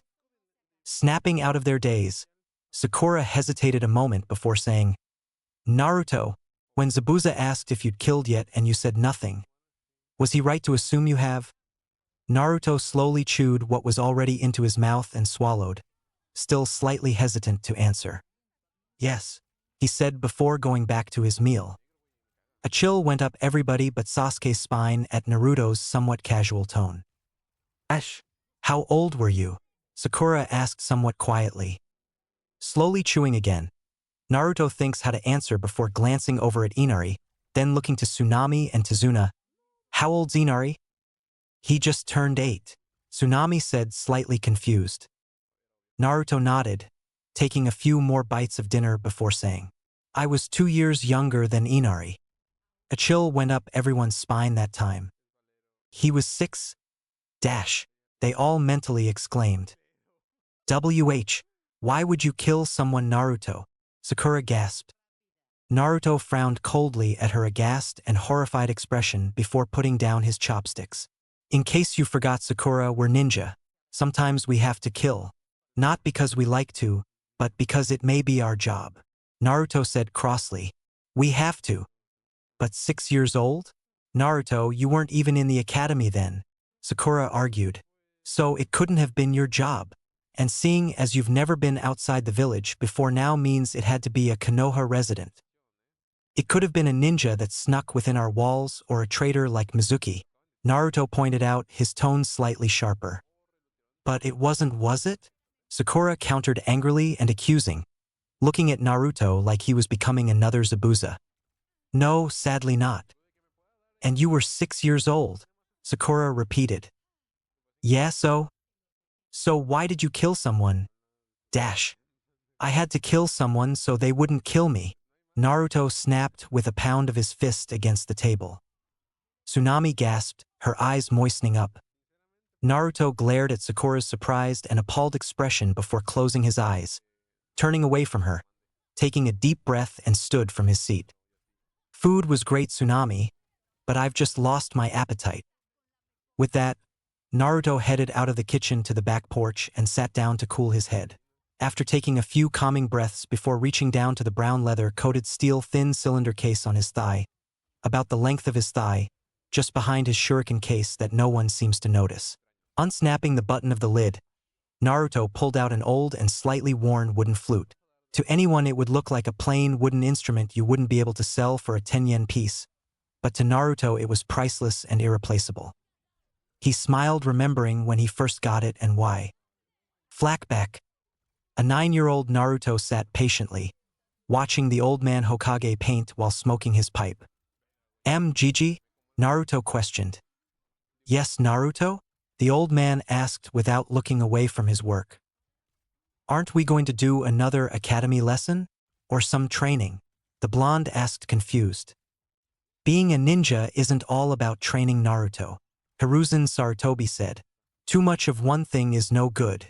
It's good to train your body as well as your mind, yes, but it's also good to have something, a hobby of sorts as well as a meditation where you are completely relaxed. For a few examples, I paint, my sensei swam, Shodame wood carved, Jiraiya writes, your father listened to music, your mother gardened. There must be something you like besides reading up on things and training. I like to garden, but that's just I feel comfortable around nature, Naruto said finally. And I like music, but rather than just listening to it, I'd like to play. But it's not like anyone would sell me an instrument, much less even let me in the shop. Sarutobi paused in his painting before looking to Naruto, thoughtfully before getting an idea. Any specific instrument you have in mind, Naruto? Naruto thought for a moment before shaking his head. No, not really. Sarutobi nodded before putting down both his paintbrush and his pipe and got up from the pillow he was kneeling on and went over to his office's walk-in closet. Naruto only waited a moment before following to find the old man standing on a stepladder to get at one of the highest shelves. It wasn't long until he seemed to find what he was looking for. Stepping down from the stepladder, the old man wiped the dust of the object with his handkerchief before turning to Naruto and held out an old wooden flute in front of him. I told you the Shodame wood carved, the Sandame said. This was one piece of his work. It's old, of course, but it's never been used. Naruto carefully but firmly held the wooden flute in his hands before jumping up to hug the old man. The old man was surprised slightly at first before he laughed and held his surrogate grandson back. A couple days later, Naruto got a case for the flute that Teisho Daisuke made. The outside was brown leather with a snap button to keep it closed, and the inside was a soft but very thick cloth. But sewn in between the leather and the cloth is a steel cylinder that fit just around the flute. The case even had an adjustable belt to go around Naruto's thigh.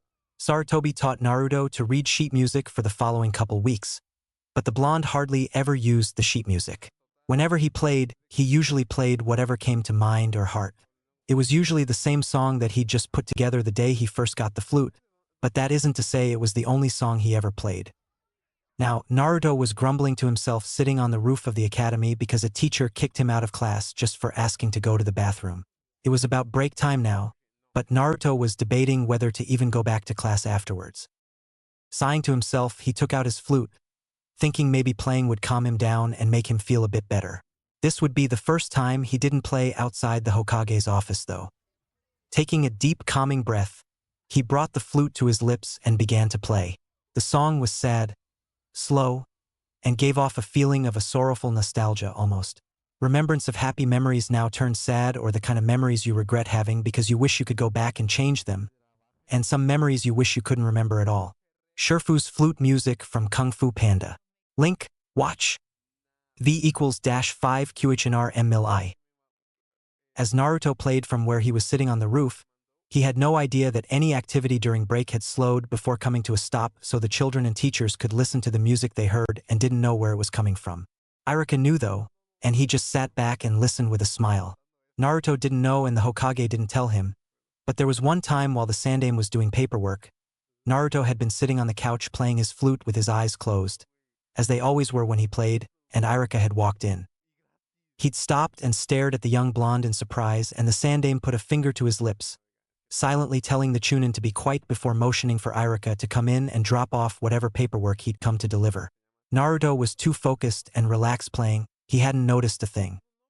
It was several minutes later the music stopped, and on the roof Naruto sighed quietly to himself with a light smile before putting his flute away and going back to class.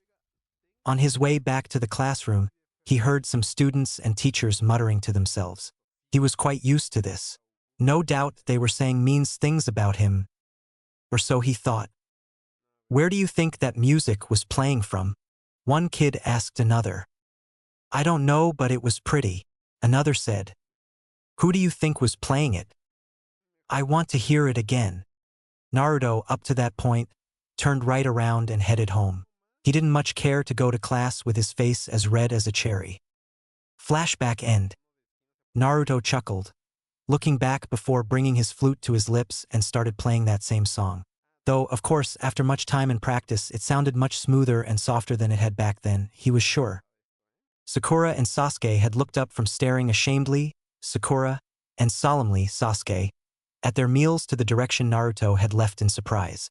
They'd recognized that song instantly, hearing it from time to time in the academy though never knowing where it had come from. Tazuna and Tsunami looked up as well when they heard that song. That song! Sasuke muttered in disbelief. It's beautiful, Tsunami said, but it sounds so sad.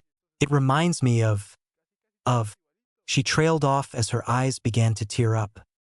Naruto's really good at playing the flute, Tazuna said quietly, knowing just how Tsunami felt and what she was talking about. Naruto? Sakura questioned. Well, who else could it be? Tazuna asked. Inari doesn't have a flute and your sensei's still lights out. Sakura could only down sheepishly while Sasuke continued to stare towards the doorway and listen to the music Naruto was playing. He remembered when he first heard the song back in the academy. It had been a year and a half since his clan had been slaughtered, and when he heard that flute playing, he instantly started thinking about all the good times he had with Itachi. His mother smiling at him, his grandparents wishing him a good day, the first time his father truly praised him rather than compare him to Itachi. He'd had to run to the bathroom before any of his classmates could see him break down. Now he could only wonder how Naruto could play such a song. Now that he actually thought about it, Naruto hadn't worn that big stupid grin in a while.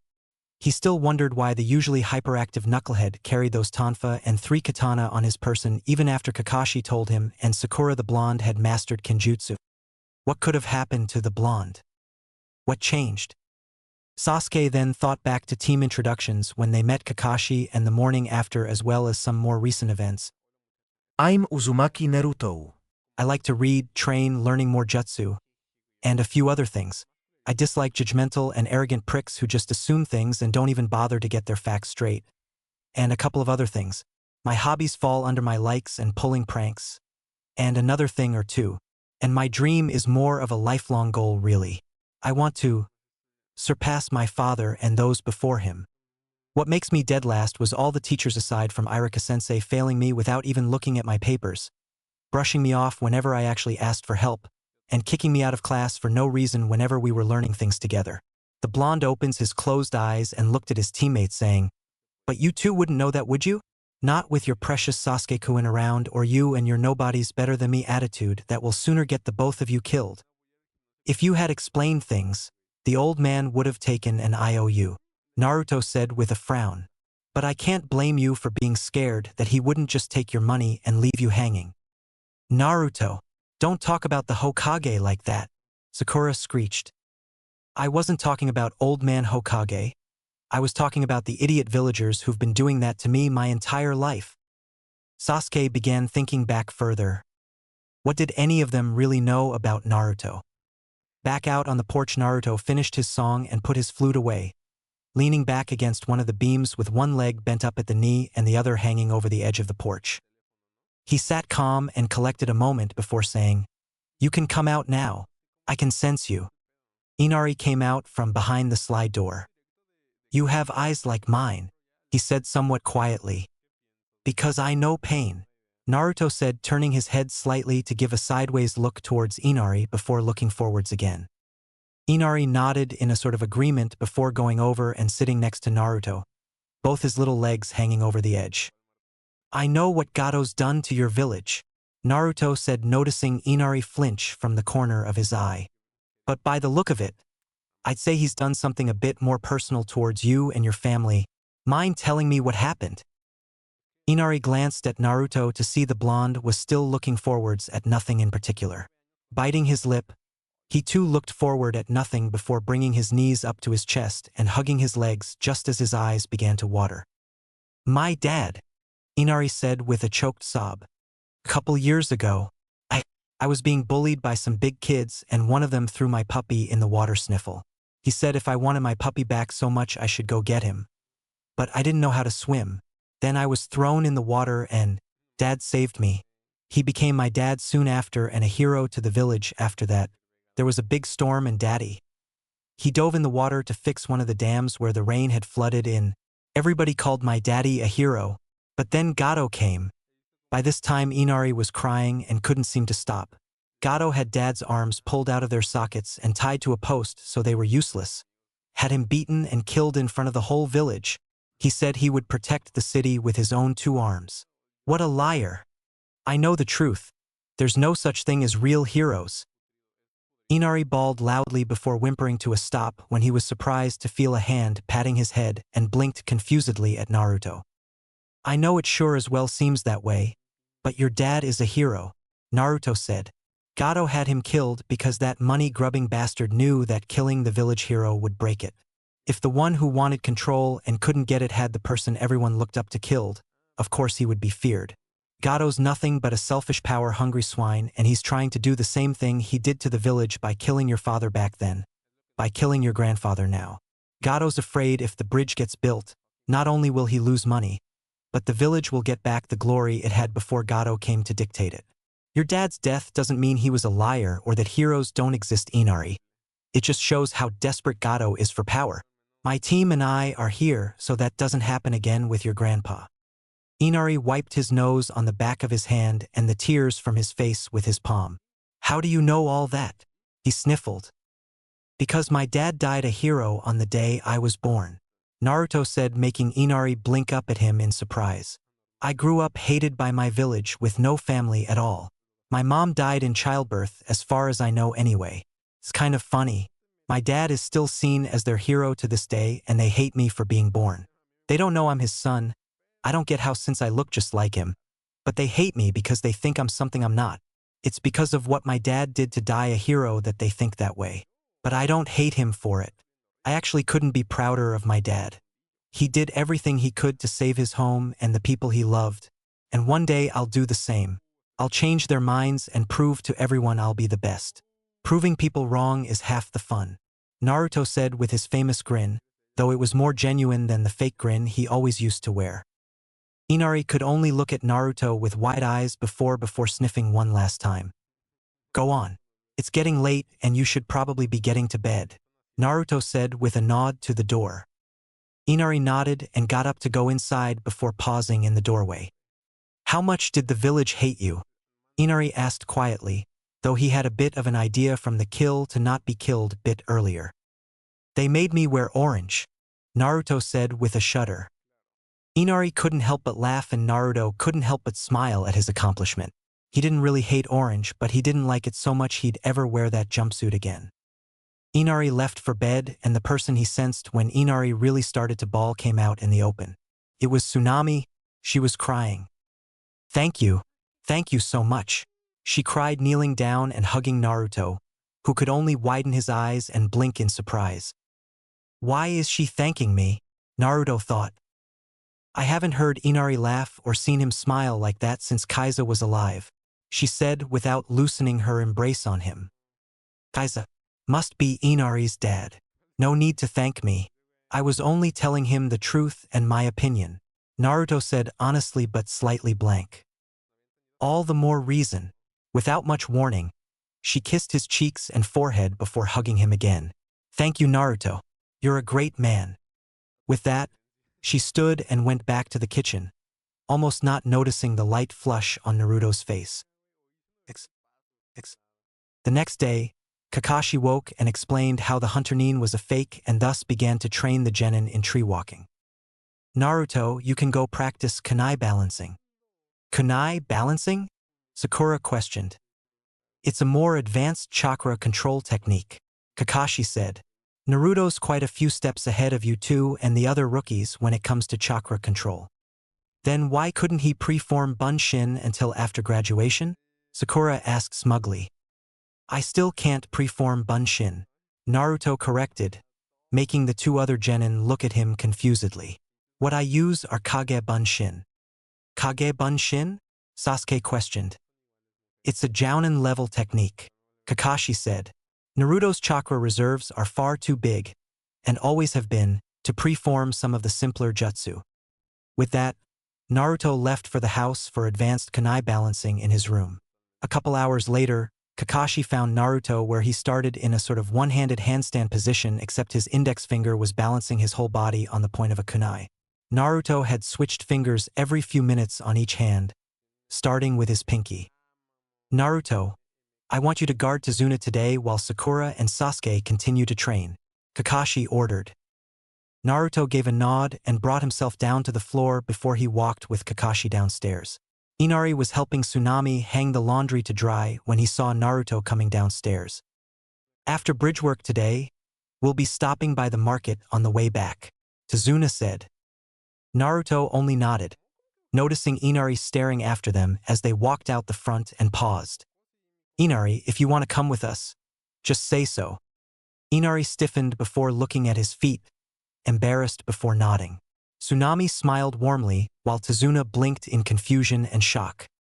All right, always bring your thumb over your fingers and lock your wrist because if you punch without doing so, you'll break your hand and/or wrist, Naruto instructed. And the real power behind the punch is in your stance, so keep your feet apart and knees slightly bent. Tazuna and the workers found themselves staring from time to time as Naruto taught Inari some basic stances and moves, with Inari listening with a couple nods here and there to show it without argument. Every time Inari did something wrong, he would only nod and try again when Naruto corrected him, and every time he did something right, Naruto would praise him and pat his head, causing Inari to smile. I haven't seen Inari smile like that since Kaiza was here, a worker commented. Yeah, another agreed. Tazuna almost felt like crying to see Inari smiling again, until another one of the workers came up to Tazuna to apologize and quit. Naruto looked over to see Tazuna yelling as the man left. He glanced around and felt a bit stupid that he hadn't noticed how few workers there were for building a bridge. Naruto, Inari questioned as to why Naruto stopped talking to him. Hang on, Inari, Naruto said, putting his hands in an all-too-familiar sign and created 30 shadow clones, gaining surprised looks from the other workers and Inari. Tazuna, I've never built a bridge before, but if instructed precisely, these guys will do everything you say, Naruto said, gesturing to his clones. Tazuna couldn't help but smile before shouting off orders, and everyone got back to work while Naruto got back to teaching Inari. Later, when the sun was beginning to set, work was done for the day and Tazuna brought Naruto and Inari to the market. In a shop with hardly any food in their baskets or on the tables, and the shelves were just as bare, Naruto sensed the hand closing in on his weapons pouch. A kunai blade was at the man's neck before he could blink. I suggest you back away slowly before I accidentally slice your throat open, Naruto said monotonically without looking back at the man. The man did as Naruto suggested, and slowly backed away before leaving the shop in a hurry. Cut the guy some slack, Naruto, Tazuna said. Tazuna, these people, all of them, are that desperate, right? Naruto asked. I can understand the means of survival, I lived it. If I were another ninja, I would have killed the guy without hesitation. I was cutting the guy slack. From the look of it, he was going to steal from here before he saw me, and stealing from someone who doesn't have much anything left makes such an action no better than what Gato's done. These words caught the attention of everyone in the shop and those passing by on the street. Heading back to Tazuna's home, Naruto sensed another hand, but this one was without ill intention. He looked to see a little girl with her hands out and a hopeful smile on her face. Naruto could remember when he did the same, only to be shoved away. Kneeling down with the girl looking at him confusedly when he took a small scroll from his weapons pouch and unrolled it in front of her. On the scroll paper were 6 complicated-looking seals with the numbers 0 to 9 circled around each seal. Naruto focused chakra into a finger, tapping the numbers 0 and 3 of the numbers circling one seal before placing his hand over the seal itself. With a puff of smoke, 3 juicy red apples appeared, and he handed them to the girl, who smiled brightly and ran off after saying a quick and hurried thank you. How'd you do that? Tazuna asked as Naruto put the scroll back in his weapons pouch. There are several food stands in Konoha and only one will let me eat their food. There is only one grocery store in Konoha, but whenever I try to buy food there, they'll make me pay 3 or 4 times as the original amount. So when I was 6, I put basic summoning seals under the shelves and tables with basic food groups. The summoning seals, though basic, have a couple tweaks I added, such as the numbers. I focused chakra into 2 numbers, first the 0 for an amount in single digits, and simply summoned food from the store to me.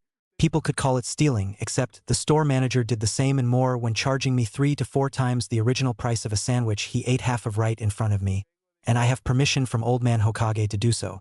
When I was younger, he said to look at it as if it were stealth training. Naruto said with a light chuckle. Tazuna nodded as they made their way to the house.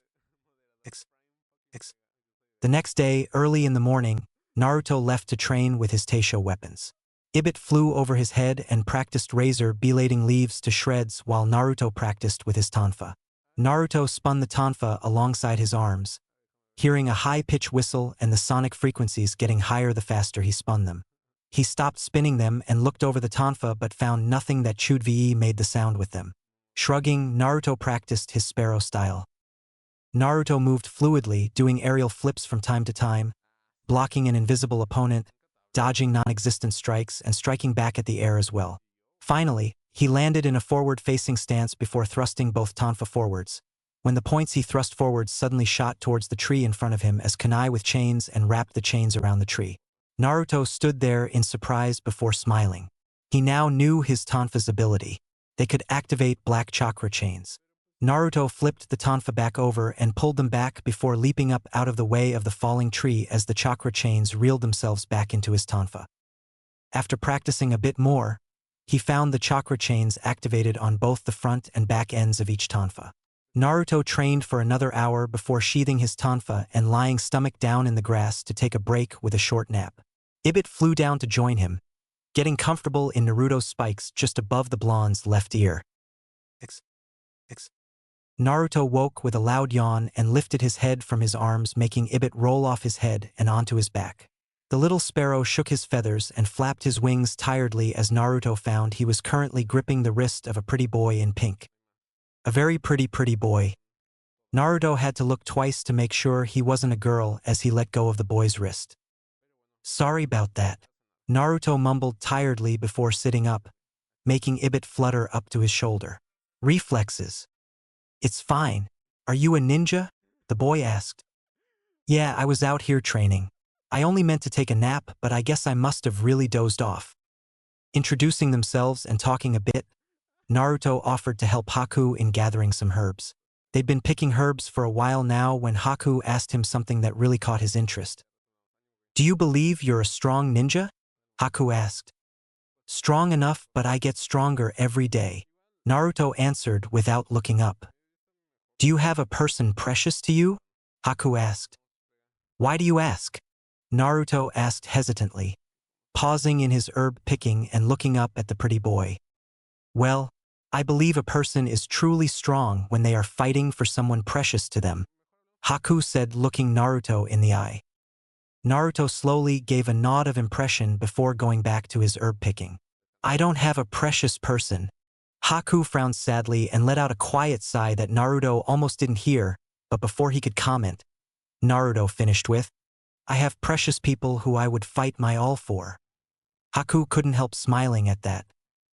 Thank you for the help, Naruto, Haku said, leaving. No problem, Haku, Naruto said, leaving as well. Say hi to Zabuza for me, Naruto added casually without pause in his step. Haku, however, came to a halt in surprise before smiling and continuing on his way. Naruto met Sasuke halfway back to the house. Where'd you go, Naruto? Inari asked as Naruto ate breakfast. Just training, Inari. I even found the ability of my tonfa, Naruto said. Really, Naruto? Kakashi questioned. What do they do? Chakra chains. Kakashi looked to him in slight surprise before smiling behind his mask, nodding. Seems rather fitting. Naruto nodded with a smile of his own. I thought so too. What are chakra chains? Sakura asked. It's a forbidden technique created by Konoha's red, hot-blooded habanero, Kakashi explained. The only reason it's really forbidden is because she died before teaching it to anyone. It's most likely, if not surely, her consciousness that was used to make Naruto's tonfa. Certain Teisho weapons are made with a person's consciousness, so the weapon gets to choose its wielder. Cool. Inari gasped, making Naruto and Kakashi chuckle. And why does it seem fitting that Naruto was chosen by these chakra chain tonfa that were made with the red hot-blooded habanero's consciousness? Sasuke asked. It actually makes perfect sense. Considering she was Naruto's mother, Kakashi said. Sasuke and Sakura looked to Naruto questioningly while Naruto just ignored them. Tazuna cleared his throat and asked, "So Naruto, you planning on helping with the bridge building again today?" Naruto was thankful for the change of subject. "Sorry Tazuna, that's up to Kakashi-sensei. I'm going to have Sasuke guard you today Tazuna, since he accomplished tree walking last night while I have Sakura build up her chakra reserves," Kakashi said. "Does Sasuke know that Kage Bunshin thing?" Tazuna asked. "No, that's a Jounin level technique," Kakashi said. "I thought Naruto was only a Genin," Tazuna said confused. "He is. Then why does he know it?" "Because he can't do a regular Bunshin." "What's the difference?"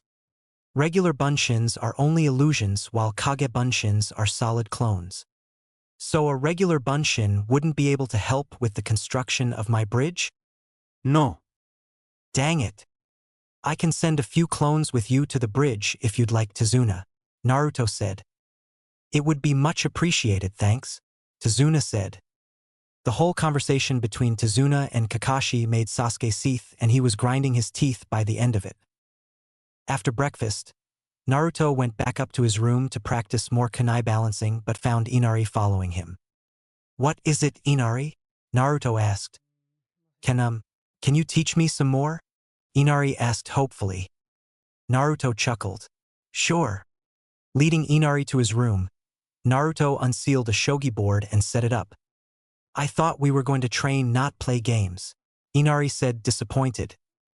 "It's best to be just as strong here," Naruto said pointing to his temple. "As it is here," he said lifting his arm and pointing at his bicep. After teaching Inari shogi and playing a few games, Naruto made a clone to play 3 more games with Inari before taking him outside to run laps around the house. The original Naruto was planning on going back into the woods for more training but found Tsunami in the kitchen with a big pile of dishes and lunch still needing to be cooked. "I'll help you with that," Naruto offered, stepping up beside her in front of the sink. "Oh no, you don't have to dash. Tsunami, you got a workload here fit for several hands rather than just the 2 you have," Naruto said. "At least let me leave a clone or 2 with you to help if you think it'd trouble me." Tsunami bit her lip before smiling with an exasperated sigh, knowing Naruto would not let up. "Just 1 clone is fine, thank you."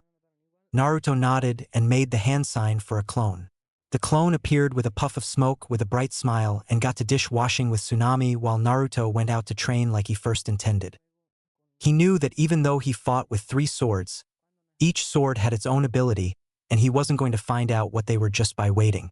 Naruto unsheathed all 3 katana and placed them up against a tree before untying his headband from his bicep and readying it over his head. He crossed his arms in thought for a moment or 2 and decided to use his shuriken-guarded sword, left-hand sword, and crescent-guarded sword, right-hand sword, at the same time. Over 30 different combination slashes later, he found his shuriken-guarded sword had this sort of selective cutting ability he'd have to practice with. Like he could slash the sword through a row of 3 trees and he could choose which tree that one swipe could strike, the middle for example, without getting the others too. Something that could be very handy and more so in hostage situations. He found his crescent-guarded sword can slash through 100 with 1 swipe. He'd have to be careful with that one. His guardless sword was another story entirely. He'd only thought about having the sword between his teeth and there it was in an instant, like when he sees an elite ninja and ANBU using the body flicker technique. Maybe returning to its wielder or master was the ability of his guardless sword, but Naruto couldn't be sure. Hours later, Naruto came in when everyone was getting dinner ready. As soon as the blonde was through the door, he fell to the floor in dead-tired unconsciousness from all the training and discovering the secret of the shadow clones when Tazuna had said they were done for the day and all his clones dispelled at once several minchers earlier. The clone that decided to stay put after cleaning the dishes and help Tsunami make dinner dispelled a second before Naruto hit the floor. Kakashi was quick to catch the dish the clone had been carrying to the table before setting it down.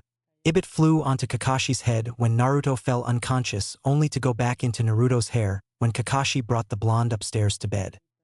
The next morning, Naruto woke just as early as the day before and left to train again, though he hadn't really expected to run into Tsunami on the way out.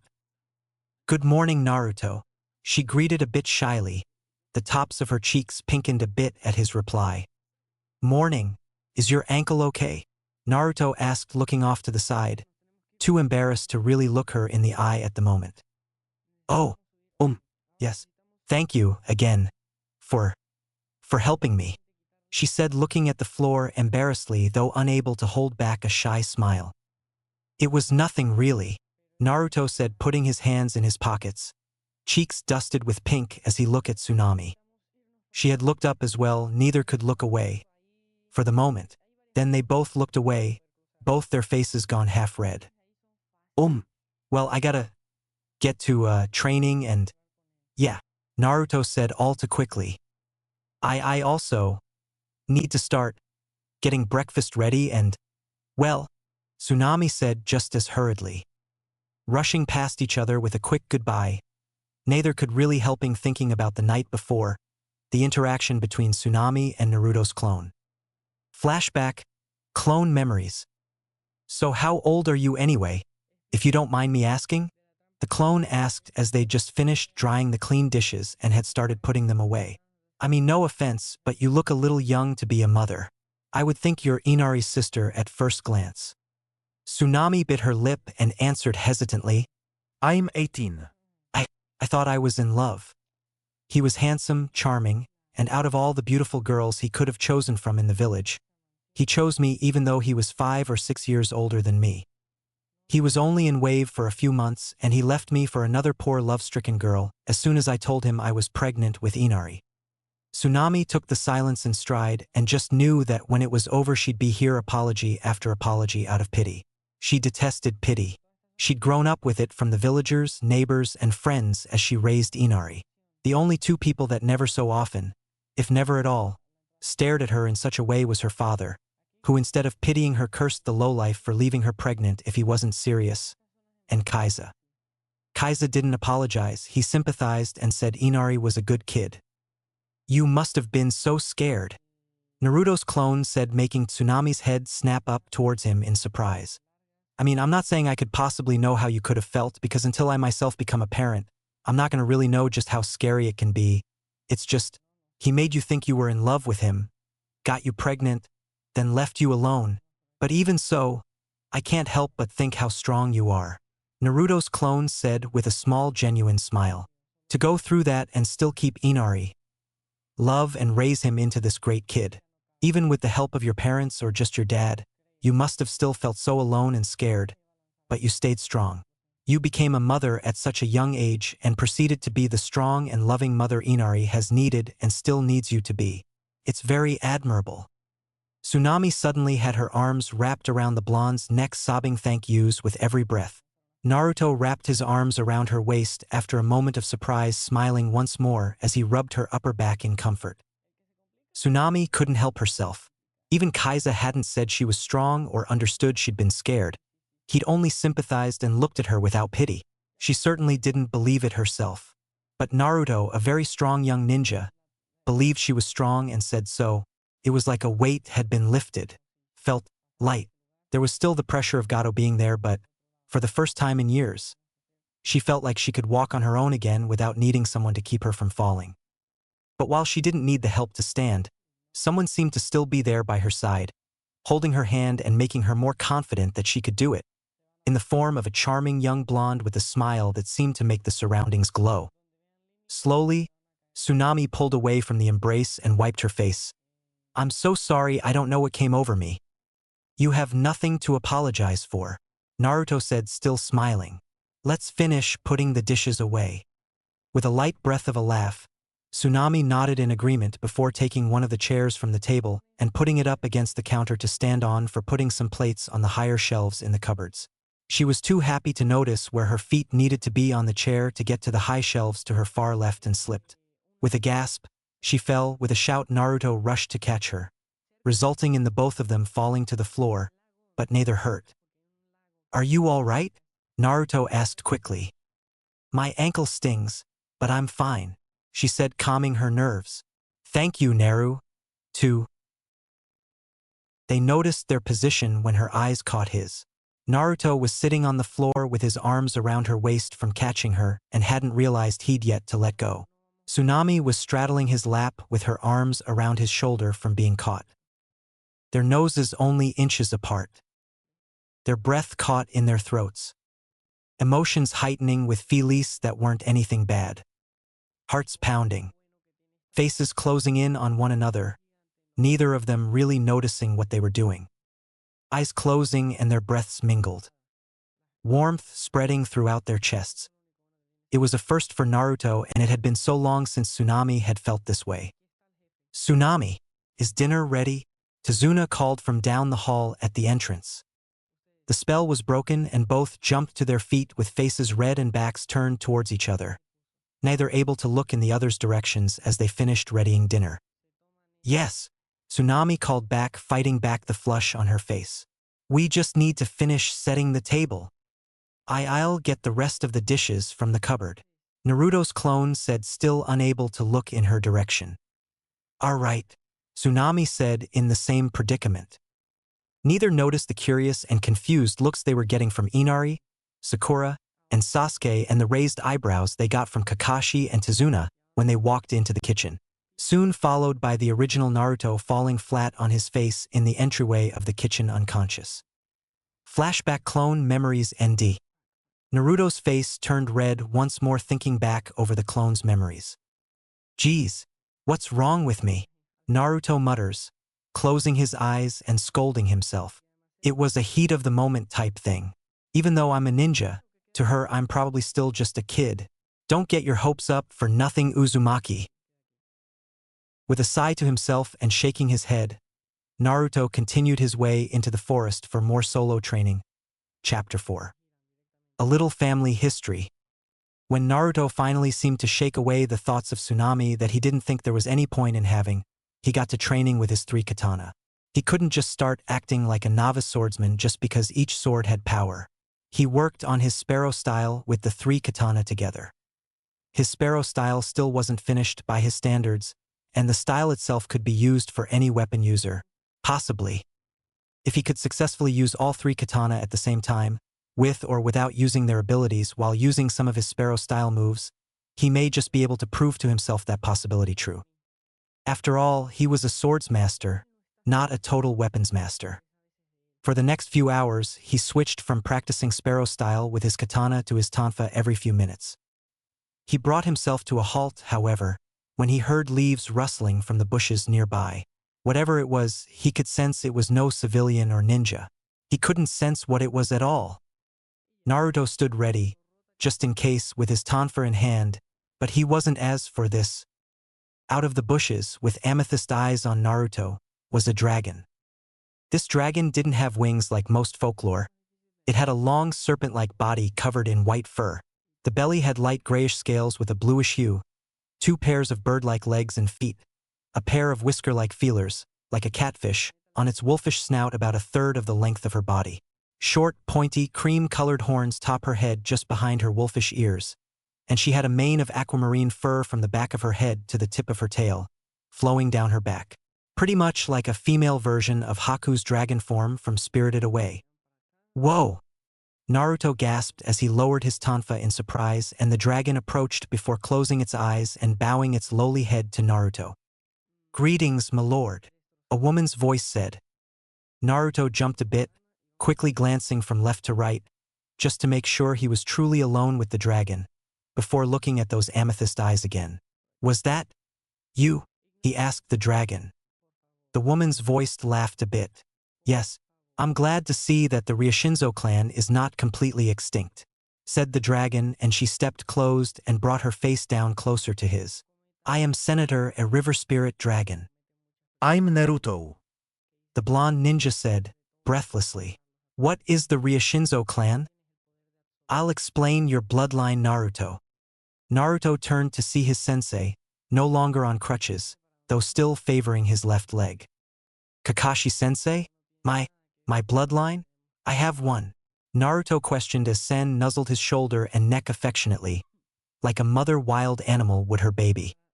"Have a seat, Naruto," Kakashi said, bring himself to sit on the grass with his student.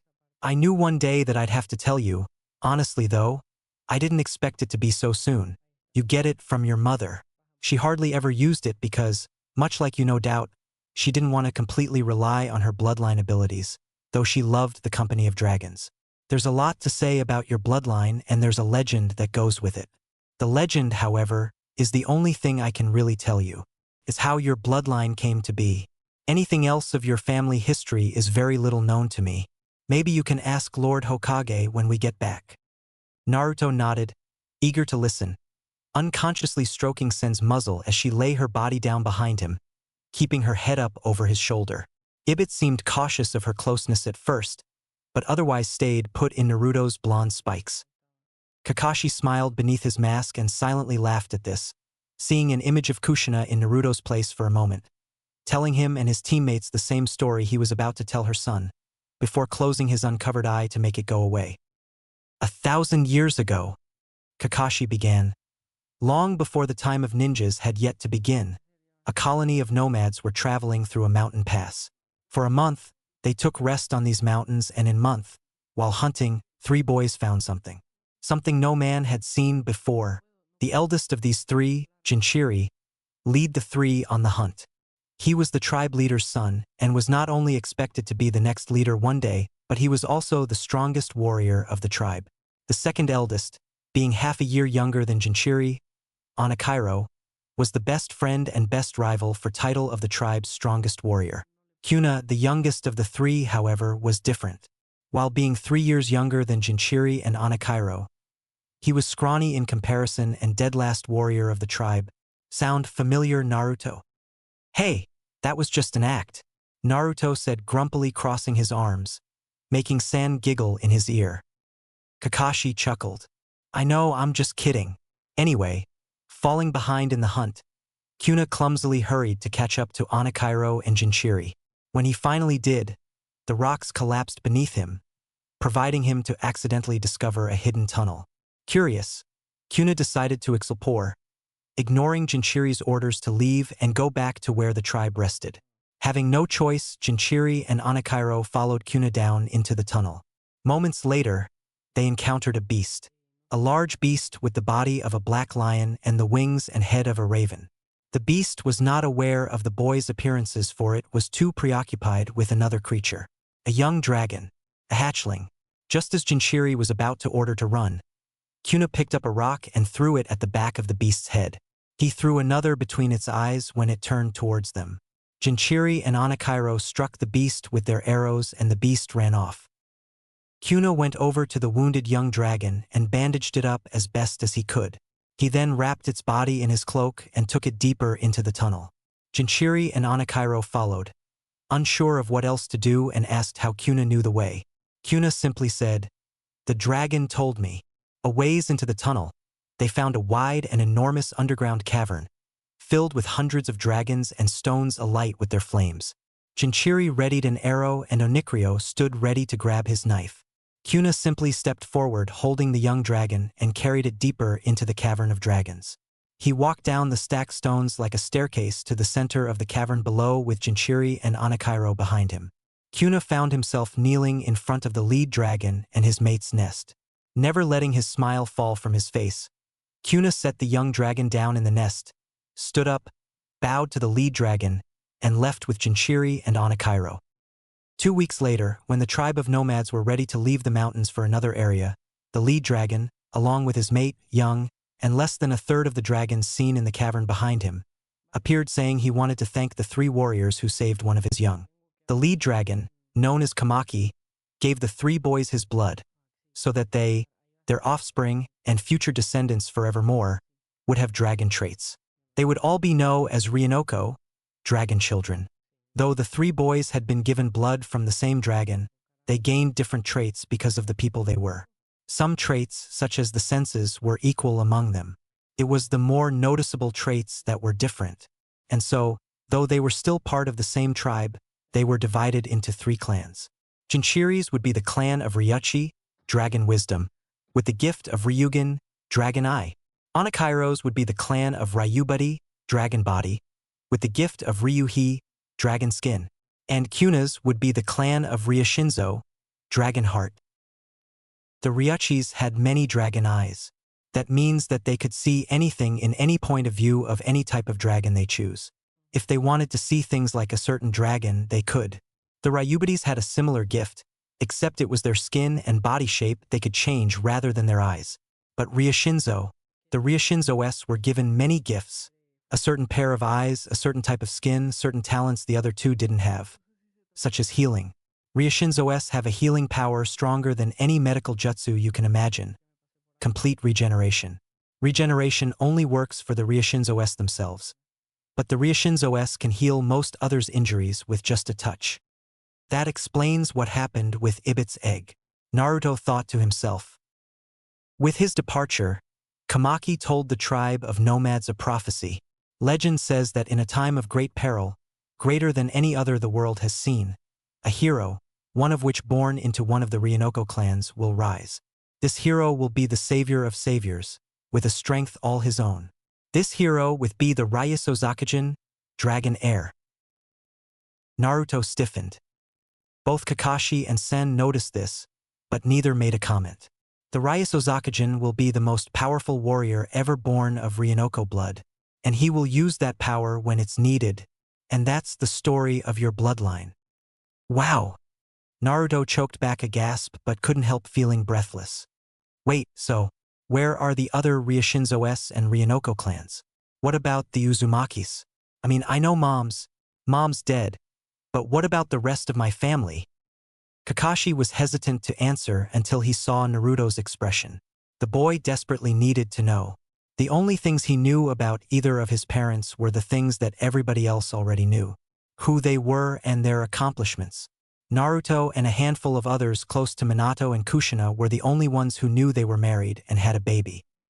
Kakashi gave a deep and heavy sigh before nodding. For several years after the prophecy was told, the nomad tribe traveled as they always did. They settled for rest near the Whirlpool village and planned to remain there for 2 months. In that 2 months, something happened, something that made Kuna have to choose between traveling with his tribe, as always, or leaving it and staying in Whirlpool while taking a new name. He chose the later. What? Naruto exclaimed. He couldn't believe one of his ancestors just up and left his precious people. What could have happened that made him want to do that?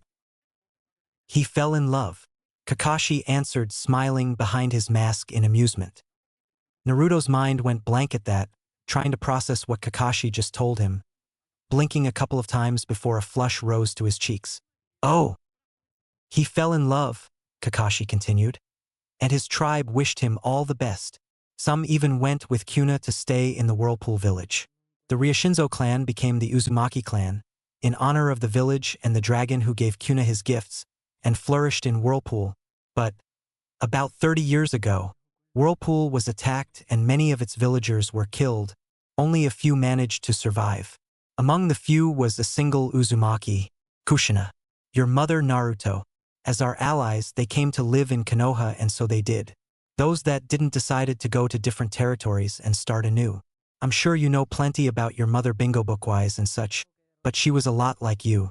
While she was realistic, she always had something to smile about. Especially when she and your dad found out she was pregnant. She was strong, but her body was weak when she was giving birth to you. The stress of the QB attack was too much, but she refused, absolutely refused, to die until you were brought into this world. She was only able to hold you for a few minutes, but telling you she loved you and holding you, even for such a short amount of time, was enough for her to pass on with a smile on her face. Naruto bit his bottom lip hard, nearly making it bleed, to keep his tears from falling. Just when he thought the flood building up behind his squeezed-shut eyes would pour down his face, Sun licked them away. Giving a sniff, Naruto rubbed away what was left of his shame with his sleeve. It was one thing to assume your parents loved you when you never met them and hoped that the assumption was accurate. It was another to have it confirmed that not only they loved you but they fought so hard with their life to have you. Do you remember the bell test? When you broke my nose and didn't even seem to realize how you did it? Kakashi asked a few minutes after he was sure Naruto had calmed down. Yeah, Naruto said with a nod. That was part of your bloodline. That taijutsu, that movement of your whole body acting on pure reflex. It can't be taught, but from what I could tell from your self-training earlier is that you unknowingly mixed your bloodline's body technique with other forms of ken and taijutsu in a way so it can be taught. My sparrow style. Kakashi nodded.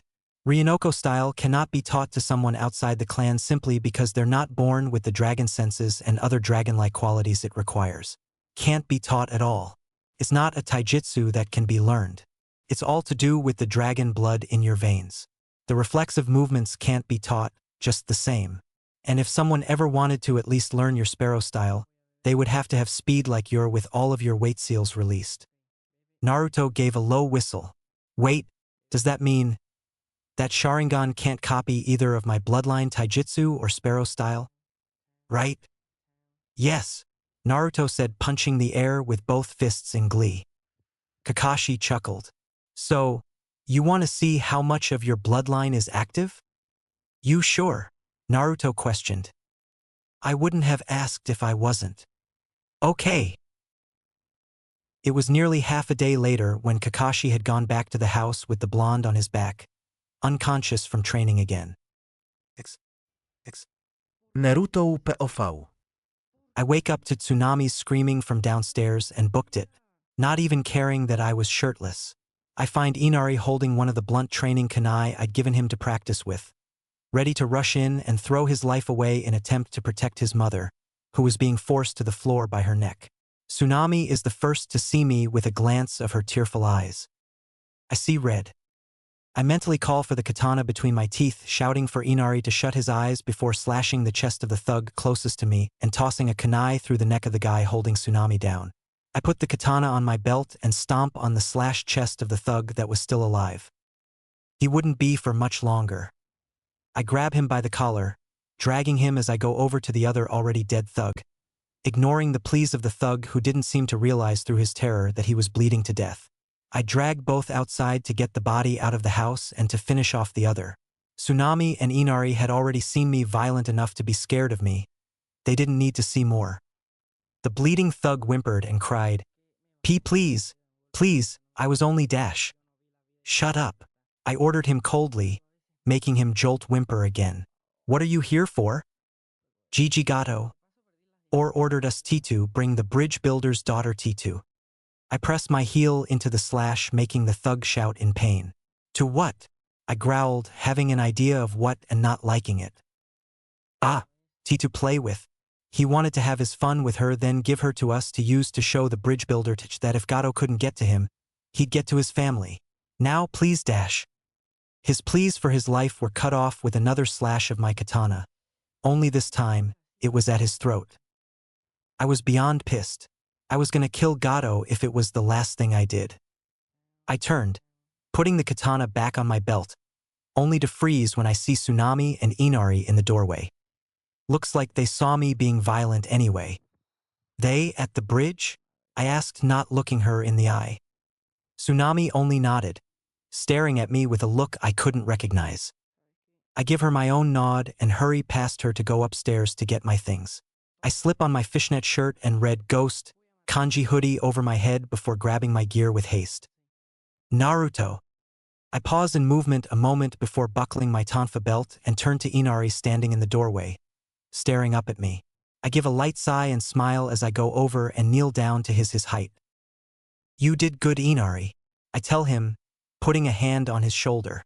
I'm glad you tried to protect your mother, but it's not a good idea to completely throw your life away anytime there's danger.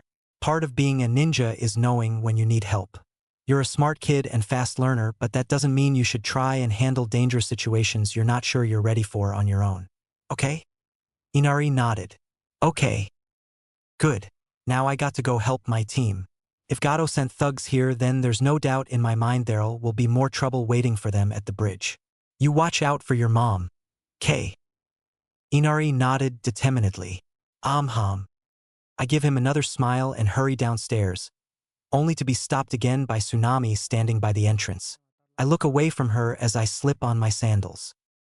I'll see ya when we get your father back here safe, I tell her, opening the door to leave. Naruto. I sigh and turn to her. I was gonna tell her she doesn't have to worry about seeing me anymore. It was okay that she was scared of me because after this mission was over, she was most likely never gonna see me again. But she didn't give me the chance. Her hands were cupping my face and her lips were on mine before I had the time to blink. I stared at her closed eyes and pink flushed cheeks with my eyes feeling ready to pop out of their sockets. From the corner of my eye I could see Inari standing on the stairs, staring and looking just as surprised as I was with his face reddening before he looked off to the side. I finally blinked when she slowly pulled away. Her eyes opened halfway and the pink of her cheeks darkened a couple shades. "Promise me you'll come back safe," she breathed imploringly. I blink again, looking her closely in the eye. She was serious. She actually cared what happened to me. I couldn't help letting a smile grow on my face. The uplifting feeling in my chest wouldn't leave. "I promise," I tell her in a breathy whisper. "And one thing you should know about me, Tsunami, is that I never go back on my word." She smiles. "Good." Tsunami lets go of my face and I run to the bridge, unsealing my weights on the way. She kissed me. "Woohoo!" I shout, leaping up thought the trees, arms thrown up in glee. Normal POV. "Woohoo!" Tsunami watched from her doorway, seeing Naruto shout cheerfully, with a leap up over the trees before disappearing in them once more. She giggled happily. Inari peeked downstairs at her back turned to him and couldn't helping smiling to himself. Naruto POV. Before I knew it, I'm at the bridge. I can't see a thing through the mist, but I can hear fighting. I run to the closest thing and find Sasuke surrounded by ice mirrors. I throw a kunai at Haku, he just barely managed to catch it, when I kick his porcelain-masked face. I ignore Sasuke calling me an idiot from getting inside the dome of ice mirrors when Haku says it's pointless. I can't unsheath my swords because I might hit Sasuke in the limited space, and the same went for my chakra chain tonfa. I was stumped and Kagebunshin was the only thing I could really use aside from my speed. I could catch up with Haku just fine, but I had to think about Sasuke too. I need to work on how much chakra I waste putting into my clones, because Sasuke had to jump in front of me to save me. I couldn't heal him with a touch because of the Senbon. I couldn't take out the Senbon with the risk of making things worse. Sasuke died and I lost it. I smashed through the ice mirrors with my fists in rage. I was just about to kill Haku when his broken mask fell from his face. The expression he wore. He looked solemn, broken. It brought me out of my rage and back into reality. We talk. He tells me about his life in the Mist Village, where those with bloodlines were up for slaughter. He was just a child of a civilian family playing with water and showed his mother the magic he could do with it. She smacked him in fear before apologizing and making him promise never to do his magic again. But his father had already seen and gathered with several villagers in a mob. They killed his mother, and in Haku's fear, his bloodline acted on its own, impaling his attackers with spears of ice, killing them instantly. He'd lived on the streets like Naruto had for a while, before Zabuza found him and gave him a reason to live. He was happy. He was a tool, but he was happy, and he was broken, his reason to live gone. I tried to convince him to fight, live for another reason, but it was pointless. Funny how, in this situation where I have no choice but to kill him, we talk like old friends. And just when I say, "Fine, I'll do it," Haku stops me and flickers away, a moment before I hear a loud but hollow "Escool." I run to the sound to find Kakashi pulling his arm from Haku's chest, where he stood between my sensei and Zabuza. I don't think about it when I drop to Haku's side, pushing chakra to my hands on his chest. My bloodline heals with a touch, so why was nothing happening? No. Haku. "Come on," I shouted at Haku, staring up at me. "Why isn't he healing? Kakashi-sensei, you told me that I could dash." "Naruto," Kakashi said carefully, "you can't heal someone who's already dead." I stare up at my Jounin-sensei in dismay before slowly letting my eyes fall to Haku's form, seeming to finally notice how everything was unmoving. No heartbeat. No blood flow. Nothing. Not even a twitch. It was losing Sasuke all over again, just minutes later. His open eyes stared up at me, lifeless. But he was smiling. At least there was that. I lift my hand and close his eyes. There. Now it's like he's sleeping. Almost. It'd look less like an eternal sleep if he wasn't covered in blood and he didn't have a fist-sized hole in his chest. And here we are now. Gato decided to join the killer party we had going on, and As much as I wanted to kill the bastard for those thugs coming to get Tsunami, at the moment I was more pissed off at Zabuza for how he was acting towards Haku's sacrifice. Gato kicked the deceased boy's head and Zabuza didn't react at all. I started yelling my disappointments at Zabuza as a swordsmaster. Do you really feel nothing at all? I yell with tears of anger and anguish, looking to Haku's corpse. He threw his life away for you like it was nothing, without so much as a second thought. That's just... Kid. I look up at him and to my surprise, Zabuza was crying too. You don't need to say anything more, he says. You mind if I borrow a kunai? Sure, I said with a tired sigh. Zabuza shredded the bandages covering his face with his teeth that were filed to a sharp point, since his arms were hanging useless at his sides after his battle with Kakashi. With all the fight he still had left in him, Zabuza fought like 10 angry men, with that single kunai between his teeth, and completely tore through Gato's hired ninja and mercenaries, getting several of their weapons in the back along the way, but didn't stop until Gato's head was separated from his shoulders. As much as I wanted to kill Gato myself, Zabuza seemed more entitled to do so. I could accept that. Naruto, Sasuke's alive, I hear Sakura shout. I look over in surprise to see for myself, and there he is, looking almost like a hedgehog, but otherwise fine. Indeed, Haku was too kind. But just when my dark mood lightens, it turns black again when Gato's hired help starts making threats on the village. It gets worse when those threats become a talk of please defiling the women, and I instantly remember Gato's plans for Tsunami. Kakashi-sensei, you got any chakra left? I asked him tonelessly. Nope, he said flatly. I'll be right back then, I said, tightening my headband over my hair. I unsheathed my 3 katana as I approached the enemy ninja and mercs, gaining their laughs just before I swung my left and right katana, launching the strike, cutting the first 3.5 lines of ninja and merc and leaving one person standing from each line to live, rather than all of them as a warning, shutting up the rest behind them. An arrow hits the ground in front of them. I look over my shoulder and see Inari with over half the village standing behind him, all of them carrying anything that could be used as a weapon. I turn back to the current enemy. No words were said before they ran screaming. My glare at them said it all. Leave or I'll kill you too. The villagers cheer and, by Zabuza's request, Kakashi brought him over to Haku. Just then, it began to snow. Hey kid. Zabuza called me over. He sounded tired. Not surprising. There's one more thing I want you to do for me. Sure. I tell him. I want you to wield my sword, Kubikirabocho, decapitating carving knife, from this day on, he says before coughing up blood. What? But dash. Listen kid, cough.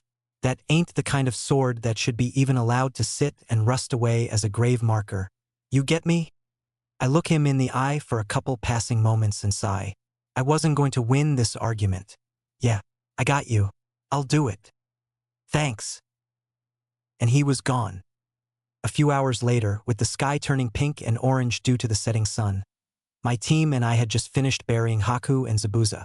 They lay side by side like they had on the bridge during Zabuza's final moments, just on the outskirts of the wave village with wooden posts, Haku's broken mask, and Zabuza's headband marking their graves.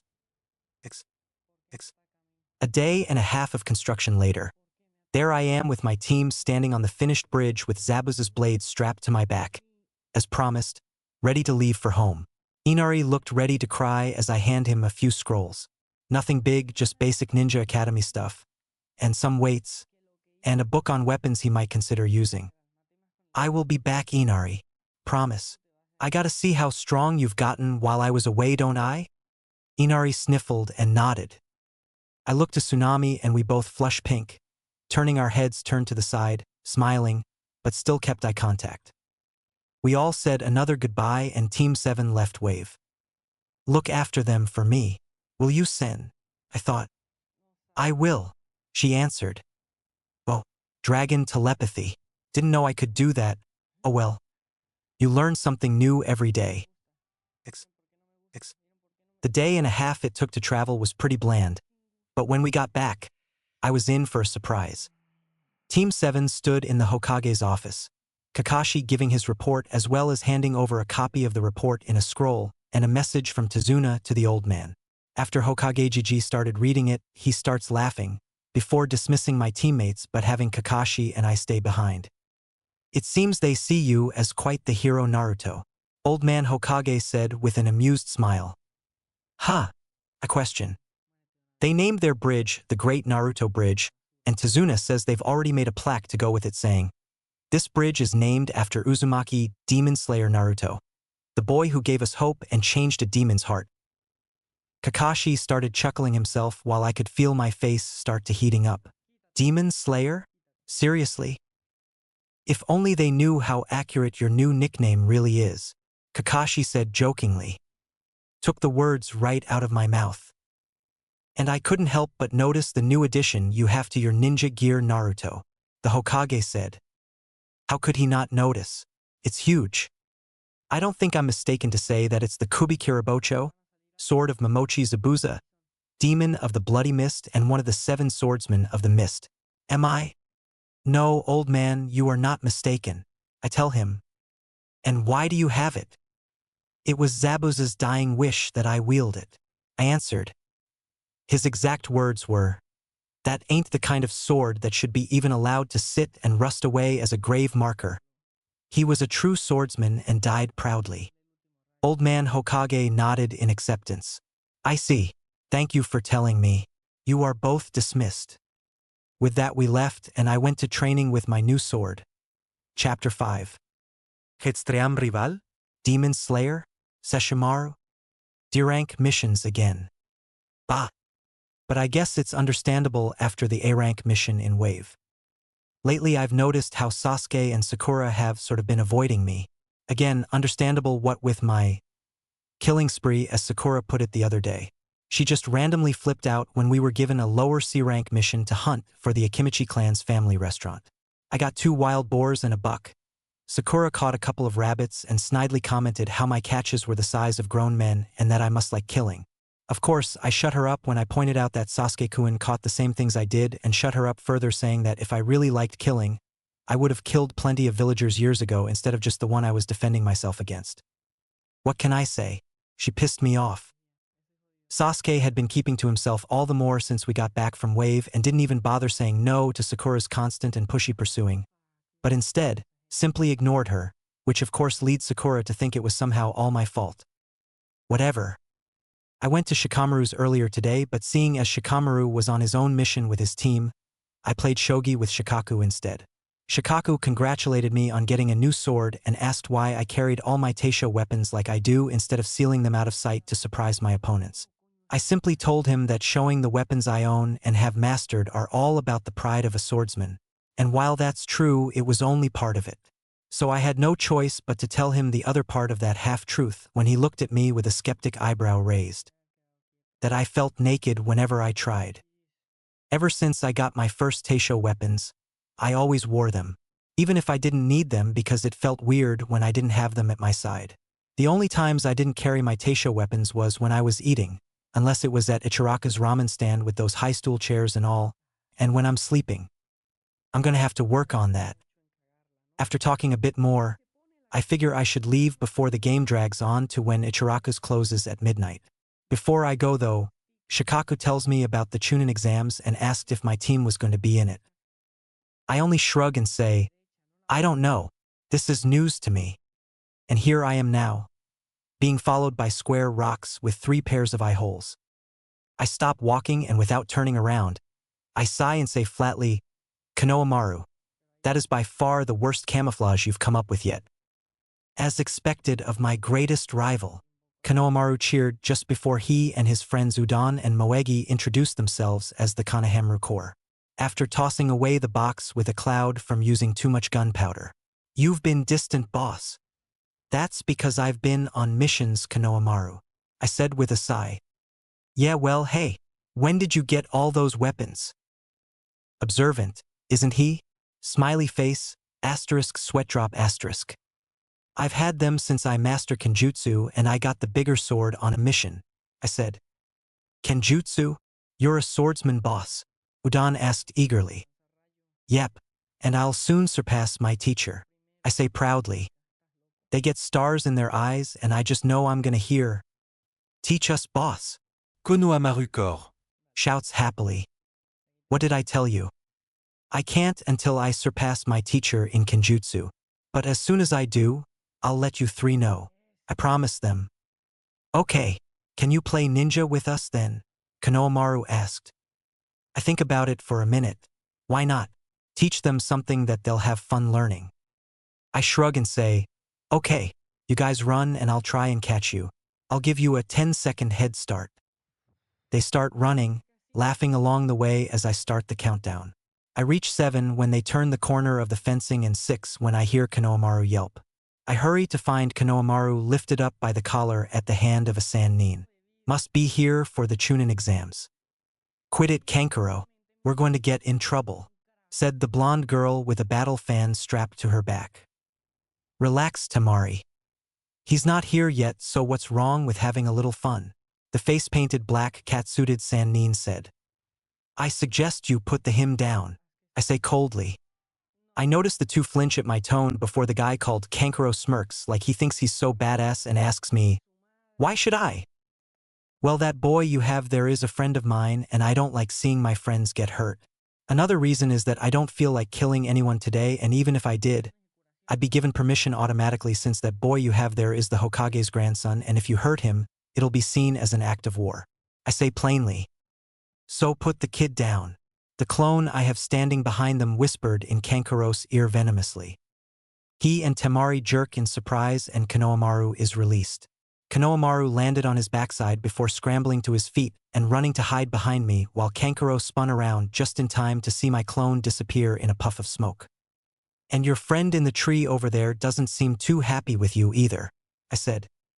I'd sensed the red-haired guy with a kanji tattoo for love on his brow just a second before I said he was there. The guy has nearly as much stealth as Kakashi. Gigi Gaara, Kankuro stuttered. Kankuro, you are an embarrassment to our village, Gaara said tonelessly.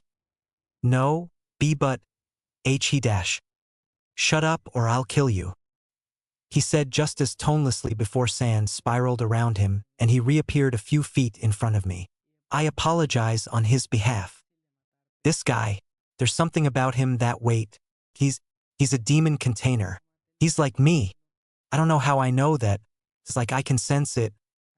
It's fine, I said. Here for the Chunin exams. Gaara nodded. What's your name? Gaara asked, getting surprised looks from his teammates. Uzumaki Naruto. You? Sabaku Gaara. He turns to leave. I shall like to fight you in the exams, Uzumaki Naruto. Feelings mutual, I say just before they turn the corner. Chunin exams. Huh? An hour later, I'm with my team waiting for Kakashi to show up to assign us on another mission. Sasuke's been throwing glares and curious scowls at me when he's not busy trying to ignore Sakura and her ramblings. Sakura is now ignoring my existence, which I have no problem with whatsoever. Finally, Kakashi shows up and after getting shouted at by Sakura for a couple minutes, he gives us our passes for the Chunin exams and poofs away. Chunin exams. Huh? Sounds like fun. The next day, I meet Sasuke and Sakura back at Ninja Academy, where the first part of the exams take place, and we head up to the 3rd floor. When we came up to the 2nd floor, though, there was a crowd trying to get into a room for the Chunin exams. I look up at the room number and raise an eyebrow when I see 201. Everyone knows we're supposed to go to 301, right? That's what it said on the pass and that's what Kakashi told us. I inwardly wince when a kid in a green full-body leotard is thrown into the opposite wall across the hall of the room. A second later, Sasuke and Sakura tell the two guys standing in front of the door to release the pathetic Genjutsu. Oh, so the room number was under Genjutsu. For some reason, Genjutsu has never worked on me. Then the green-clad kid with the biggest and bushiest eyebrows I've ever seen, though the eyebrows looked familiar, appears between Sasuke and one of the guys who put up the Genjutsu just when they were going to start a fight. Or so it seemed. If I knew I wasn't faster than most people my age, I would have been unable to follow his movements. What was that about not showing off? A girl wearing her hair in two buns and a pink Chinese combat top said to the green-clad kid. Most likely one of his teammates. Yes, but… Bushy brows stutter slightly and his cheeks turn light pink as he glances at Sakura. Oh brother. I have to resist the urge to roll my eyes as I let out a sigh while Sakura harshly turns down his confession. He slouches gloomily before turning to me and instantly brightens up with a sparkly look of determination in his eye. Uzumaki Naruto, my rival, he said, pointing a finger at me. What? It is true what you said, that you are no longer the orange rocket as you once were before. He continues, not noticing my confusion and that of my teammates as well as his. And you have acquired weapons since our last meeting and have no doubt grown faster in the last month. I wish to fight the bladed jetstream that you have become, my eternal rival of youth. In our first challenge, we shall see who is the superior shinobi, you or I. He said all of this with this weird glittery background. I blink blankly at him once, then twice. Sorry, who are you? I asked confusedly. There was an awkward silence. YOSH, he said cheerfully. This must be the hip attitude you've gained from your teacher, the eternal rival of my own sensei. I sweat drop. Hypatitude? What's Bushy Brows talking about? No, seriously, who are you? I asked again. Is that the Kubikirabocho? The girl, a pair of hair buns, exclaimed, pointing at Zabuza's blade on my back before clearing her throat to calm herself down. No. I must be mistaken. No. You're not, I told her. I'm not, she questioned. Then why and how do you have one of swords of the 7 swordsmen of the mist? Zabuza left it to me when he died, I answered. Momochi Zabuza is dead? She asked, surprised. I only nod. Uzumaki Naruto, have you truly forgotten becoming my eternal rival? Bushy Brows asked with his shoulders slouched in disappointment. It was last month at midnight, when Gai-sensei and I were walking through Konoha on our index fingers, where I saw you clad in orange and weaponless and swore to make you my eternal rival. Where you announced you wouldn't be orange-clad much longer, and that the weight seals you wore carried 1,600 more than I. I see Sasuke and Sakura switch from look at me questioningly and looking at Bushy Brows like he's nuts, while Bushy Brows' teammates stared at me in surprise. Okay, hold on and let me think, I told Bushy Brows. I take hold of my chin and close my eyes in thought. I was still wearing that suicidal jumpsuit when Bushy Brows claims I became his eternal rival of youth. And it was before I got my Teisho weapons.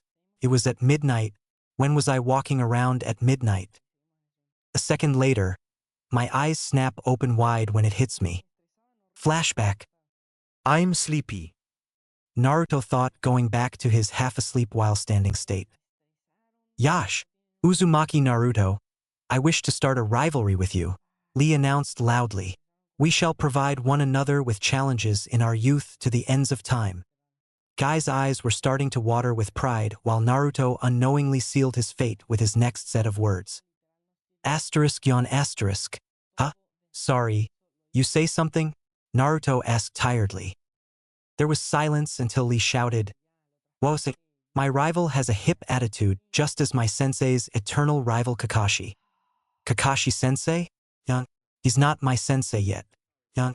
I have to pass my exam first. Did you hear that, Lee? Guy exclaimed cheerfully. Your eternal rival is the student of my eternal rival.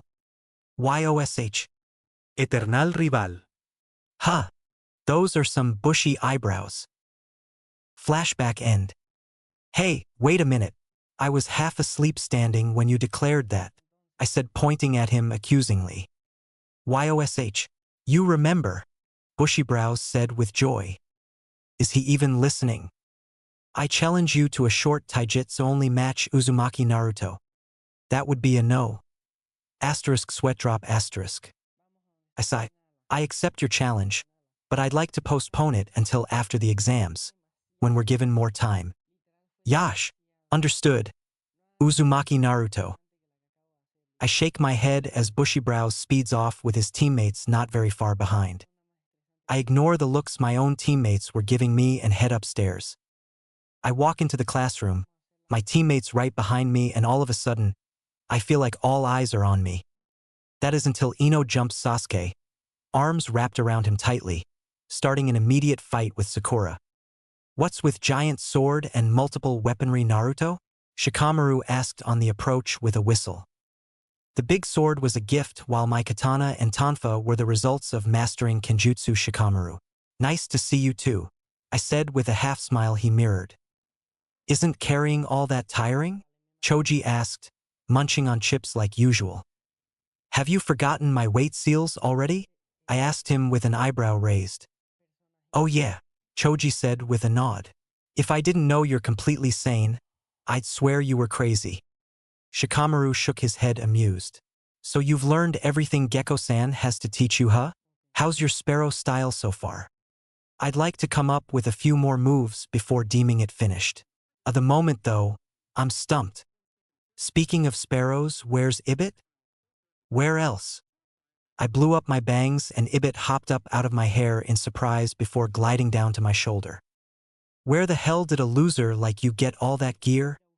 I look up to see Kiba, Shino, and Hinata approaching as Kiba eyed my Teisho weapons.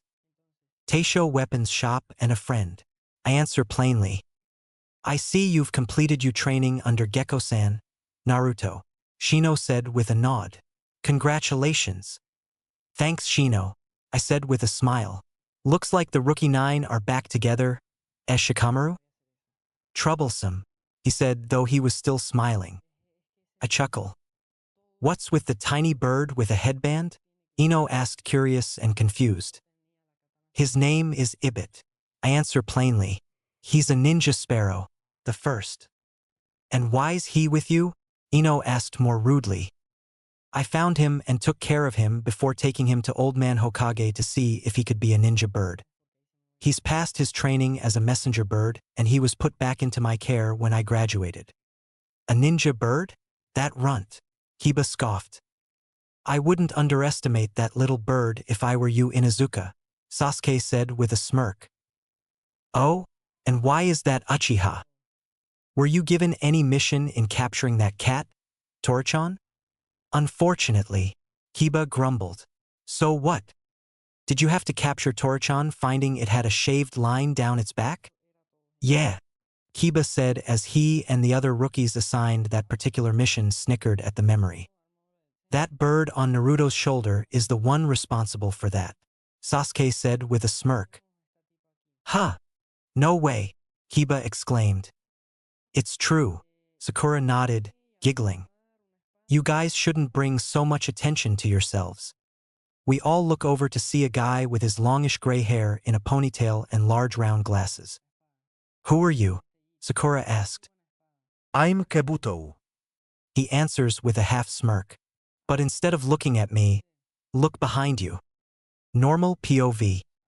The 9 rookies turn and see all the others in the room for the exam only to find glares coming from every direction, making most of the 9 break out into a nervous sweat. I guess I can't blame you rookies for being clueless, Kabuto said. You remind me of how I used to be. Oh, is this your second time taking the exam? Sakura asked. Nope, it's my 7th. Wow, so, you must really know a lot about this exam. Yep, Kabuto said before giving them a thoughtful look. Tell you what, I'll share some info with you with my cards.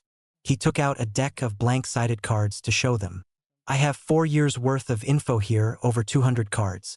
They look blank, but all I have to do is add chakra for that to change. Do you have card info on specific individuals? Sasuke asked. Heh, some guys you're worried about, Kabuto questioned amusedly. Sure. Rock Lee of Leaf and Uzumaki Naruto. The other rookies looked to Sasuke in confusion as to why he would want info on his own teammate. Although Sakura looked curious as well, Shikamaru and Shino couldn't really say they were surprised. And Sabaku Gaara, Naruto added in offhandedly. You know their names, should be easy then, Kabuto said in slight disappointment. He kneels down with the deck of cards placed on the floor, concentrating chakra into the blank cards, making words and images appear. First, let's go with the Sannin. Sabaku Gaara. Mission history, he's completed 8 C-rank missions and 1 B rank. Wow, a B rank as a Genin. Since he's from a foreign country, I don't have much info on him, but it seems he returned from all of his missions without so much as a scratch. These words sent faint chills up 8 of the rookie's spines. Naruto smiled to himself. Oh yeah, this'll be fun. Next is Rock Lee. He's just a year older than you guys. Teammates are Hyuga Niji and Teisho Tenten. No wonder she flipped seeing Zabuza's blade. Naruto thought with an amused grin. Completed 20 D-rank missions and 12 C-rank. His taijutsu is near Jounin level, though he can't do anything involving ninjutsu or genjutsu for some odd reason. Like you guys, this is his team's first time in taking the exams. Kabuto placed Lee's card on bottom of the deck with Gaara's and flipped over the next. Lastly, Uzumaki Naruto. Whoa, you sure he's a rookie genin? His skill in taijutsu and kenjutsu are average Jounin elite at the very least. Ninjutsu is nearing high Chunin/low Jounin. Nothing here for genjutsu, but it says here he has a natural talent for fuinjutsu, sealing, and that he has a bloodline but doesn't say what it is. You have a bloodline, Naruto? Sakura asked surprised. What is it? Sasuke demanded. You never asked, so I never told you guys, Naruto said with a shrug. I'm asking now, Sasuke said. And I'm choosing not to tell you. Before Sasuke or Sakura could bark a retort, Kabuto said, There's more. This kid is already in the bingo books. I'm what? What for? Naruto exclaimed, snapping his attention back to Kabuto like everyone else had in surprise. On the A-rank mission that was mislead to be C-rank, that was completed, mind you, Uzumaki Naruto gained not only 3 different nicknames, but the sword of Momochi Zabuza, Demon of the Bloody Mist, as a last request by Zabuza himself. To the people of Wave, Uzumaki is known as Demon Slayer Naruto. To IWA he is known as Son of the Yellow Flash, due to his likeness to the 4th Hokage. And to the mercenaries he's Sesshomaru of Konoha, due to his merciless and perfect killings of 49 mercenaries and 23 in all at the same time with one move. He's only 14 and he's already got a flee on-site order, the second to ever get such an order after the 4th Hokage. Naruto could only look at the floor, seeing as that was the only place he could look without catching someone's stare. Not ready for the exams. Kakashi mentally scoffed from where he stood outside the exam room. Right? Flashback. This isn't easy, Kakashi, you're rushing things, Irika said in a lightly scolding tone, trying not to talk to Kakashi as if he were a student. Let them mature a little more. Eft. Kakashi fought back a chuckle and nearly failed. This is more about Naruto, right? I know you see him as a little brother, Irika, but just how well do you know Naruto outside the classroom? Have you even seen him or the bingo books lately? What are you talking about? Irika almost shouted, confused. That reminds me, Lord Hokage said, reaching into one of his desk drawers. Kakashi, I'd like you to deliver this to Naruto when you see him again. He collects them. What? This time Irika did shout. Kakashi sighed and took the book before looking through the pages for one of the latest entries. When he found it, he held up the open book to Irika's face. Irika was about to protest until he actually saw what Kakashi was showing him, to which his eyes slowly widened with each passing second.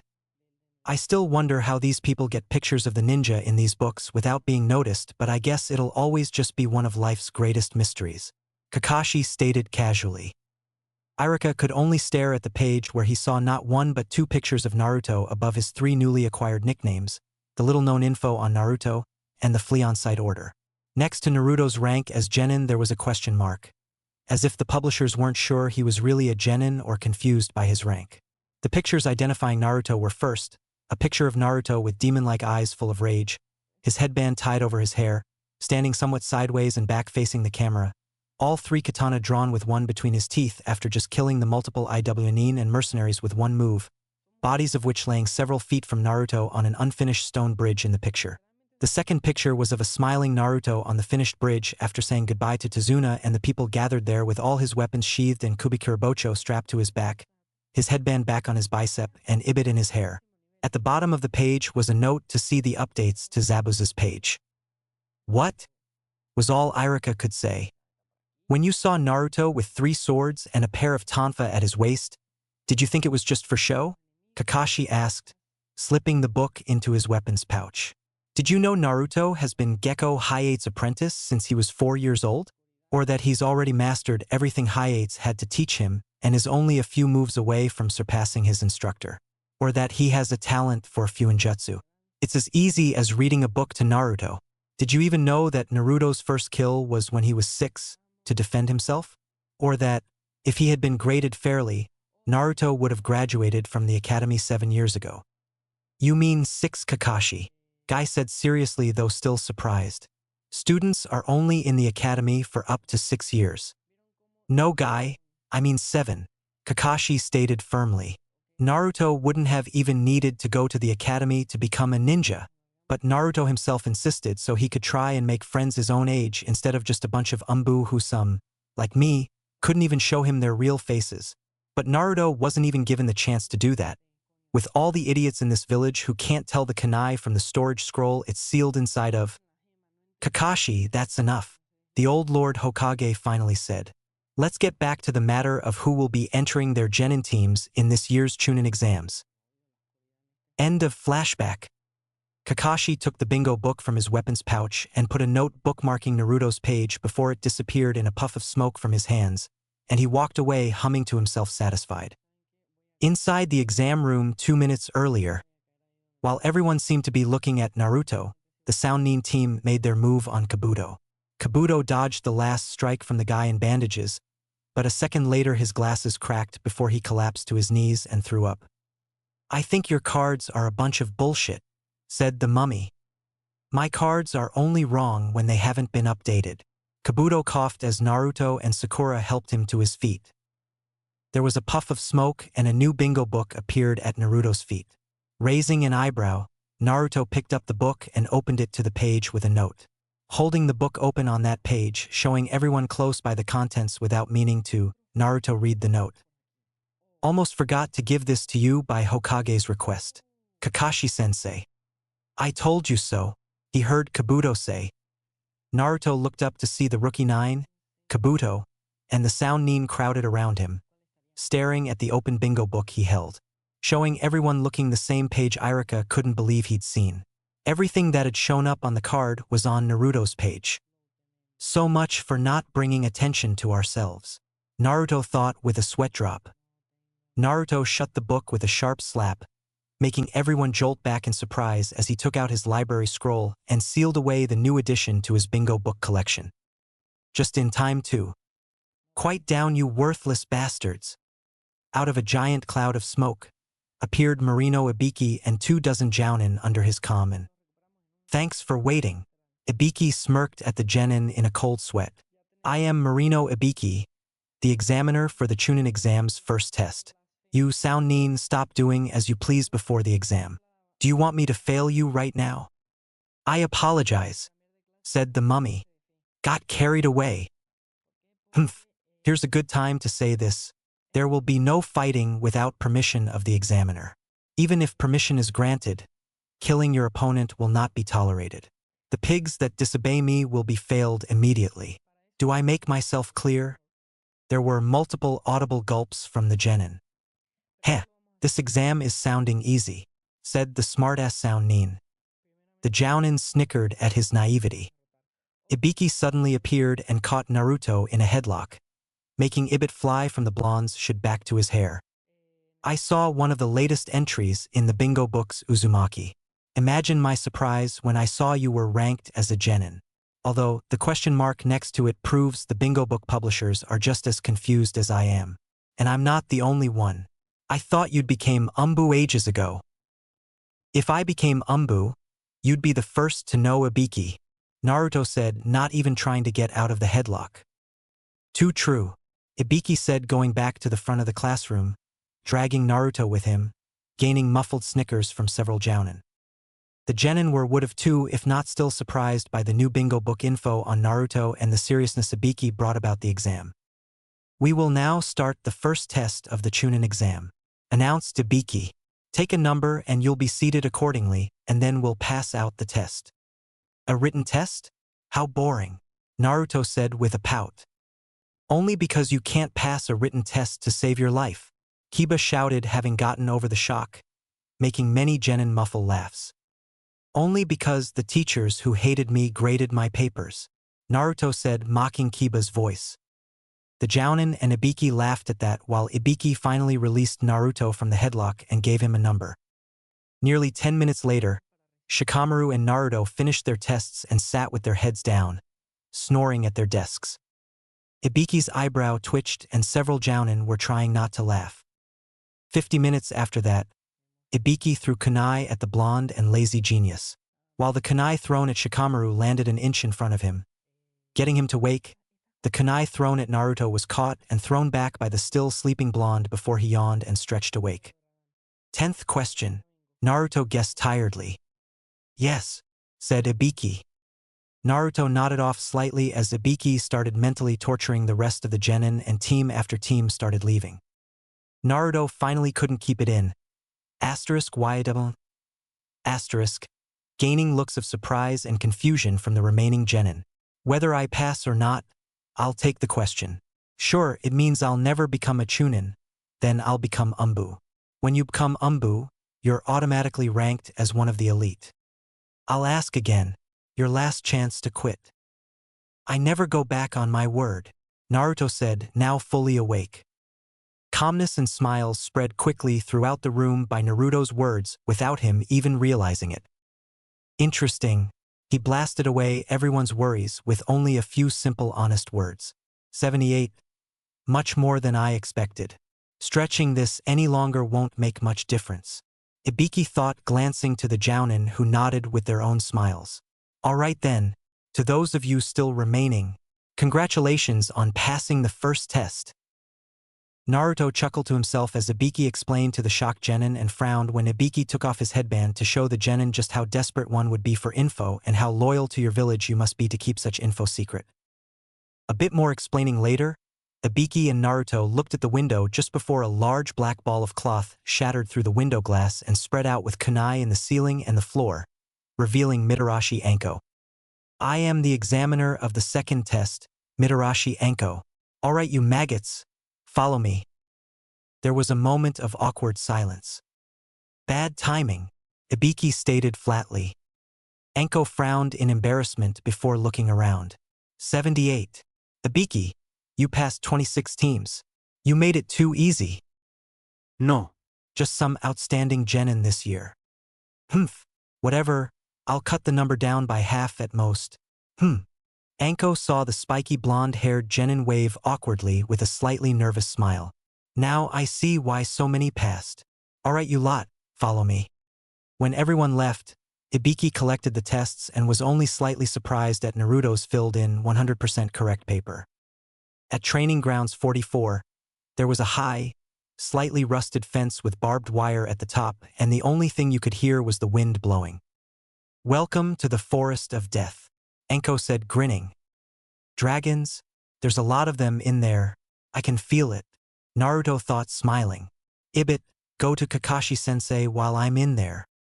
Ibit puffed up in protest but otherwise didn't argue and flew off to the one-eyed silver-haired Jounin.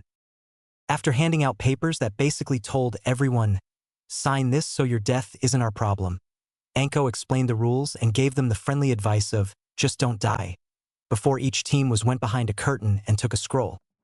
Naruto held onto their scroll and barely 15 minutes after entering the forest, the blood-curdling scream began. Naruto started walking away. Naruto, where are you going? Sakura demanded.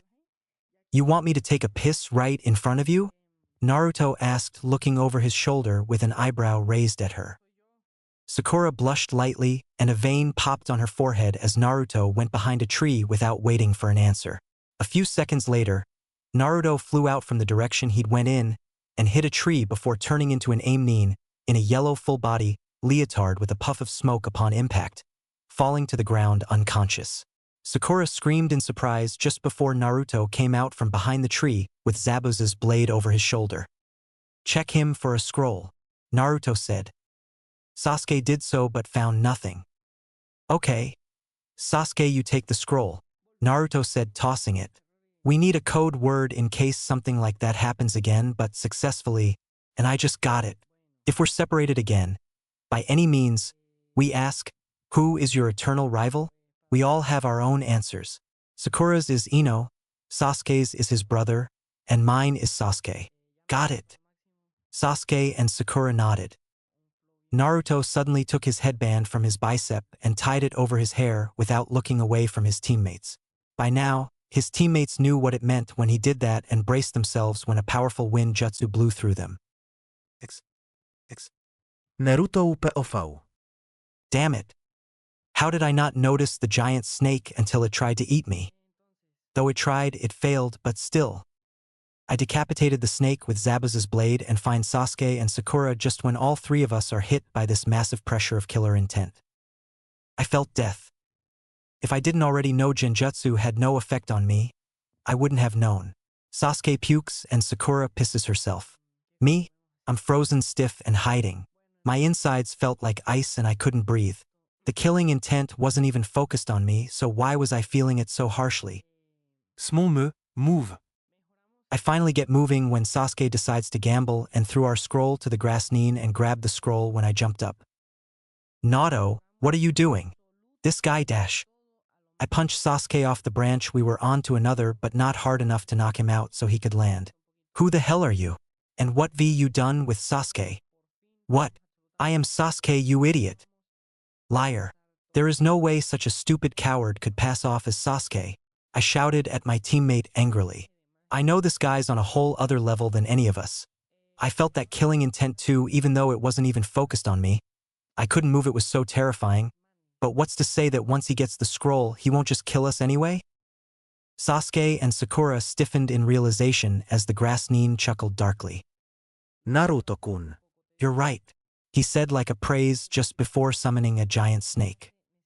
Its tail comes out of nowhere and whips me through a branch and into a tree trunk, knocking more than just the wind out of me, making me cough up blood, but Zabuza's blade preventing my spine from being broken at least. I feel myself falling, hearing Sasuke and Sakura scream my name just before I unsheath my katana and blink. Suddenly, I'm in front of the grass Nin. How did I do that? I hadn't released my weights and I didn't know the body flicker technique. But I didn't dwell upon it. I slashed with all three katana only to find I'd killed an earth clone. Incredible. I froze when I hear the voice but can't sense where it's coming from. Seems it's not just a nickname. You might very well be his son. Kuku. All the more fun for me. I backflip and spin, sheathing my katana and unsheathing my tonfa when the snake vaults towards Sasuke. I launch chakra chains at the branch Sasuke's standing on and slingshot myself to him. Once I land in front of him, I stab my tonfa backwards into the giant snake's muzzle and try to get back the breath I'd lost through that one-sided fight. My eyes began to itch as I lift my head and glare at Sasuke, whose eyes widen in surprise. Suddenly, both instinct and reflex forces me to let go of my tonfa and shove Sasuke off the branch when I'm hit by a rain of shuriken and kunai. But only a couple shuriken made contact. One in my right forearm from shielding myself and one in my left thigh. A second before the rain of weapons stop, Zabuza's blade is taken from my back and dropped while two earth clones appear on each side of me, grabbing my arms, flip me over, and force my back to the branch. I give it all I can to get them off, but it's useless. Then each clone shoves a kunai through the palms of my hands and into the branch to keep me there in place. I bit my lip, then clenched my teeth, but I still couldn't help screaming in pain. One earth clone disappears while the other is replaced by the real Orochimaru. It's now obvious it's him. There are only two people who are alive today that signed the snake summoning contract. I try to kick him, but he sits my legs and lifts my shirt and hoodie before shoving his chakra glowing fingers into my abdomen with a shout of, "5-part seal!" I fall limp but not unconscious. Seems you have your mother's traits as well, Orochimaru says with a serpentine grin, and he makes several hand signs. I shall like to give you something, Naruto. I was only planning to give this to Sasuke, but you are the last Uzumaki. Aren't you? Just like Sasuke-kun is the last Uchiha. He grips my hair and forces my head to the side. Suddenly, his fangs are in my neck and I scream in pain as I feel his venomous chakra pooling through my veins from the artery. It's burning me from the inside out. My throat goes dry quick and the screams turn into choked whimpers as his fangs slip from my neck and everything goes black. Normal POV. Naruto went unconscious just before an animal-like screech was heard. Orochimaru leaped back when a large multicolored blur turning black landed over Naruto after coming out of nowhere with several smaller and larger different colored blurs surrounded them from different places. Orochimaru smiled at the dragons that seemed to have immediately appeared to save Naruto, even though it was a moment too late. There was a green-bellied light brown dragon with a pale olive-green mane from forehead to tail down its back between its folded wings. Its eyes were hidden and it had long pointed ears with even longer horn behind them and a long snout with a bird-like beak at the end. Some of its pointed teeth stuck out from its mouth. It looked almost horse-like legs and hooves included if not for the scales and wings. This dragon stood slightly hunched over looking up at everyone in the trees from where she stood with Zabuza's blade on the ground. Then there was a dragon that looked like Sun, only male with long horns, a darker greener mane, and eyes like green sea glass.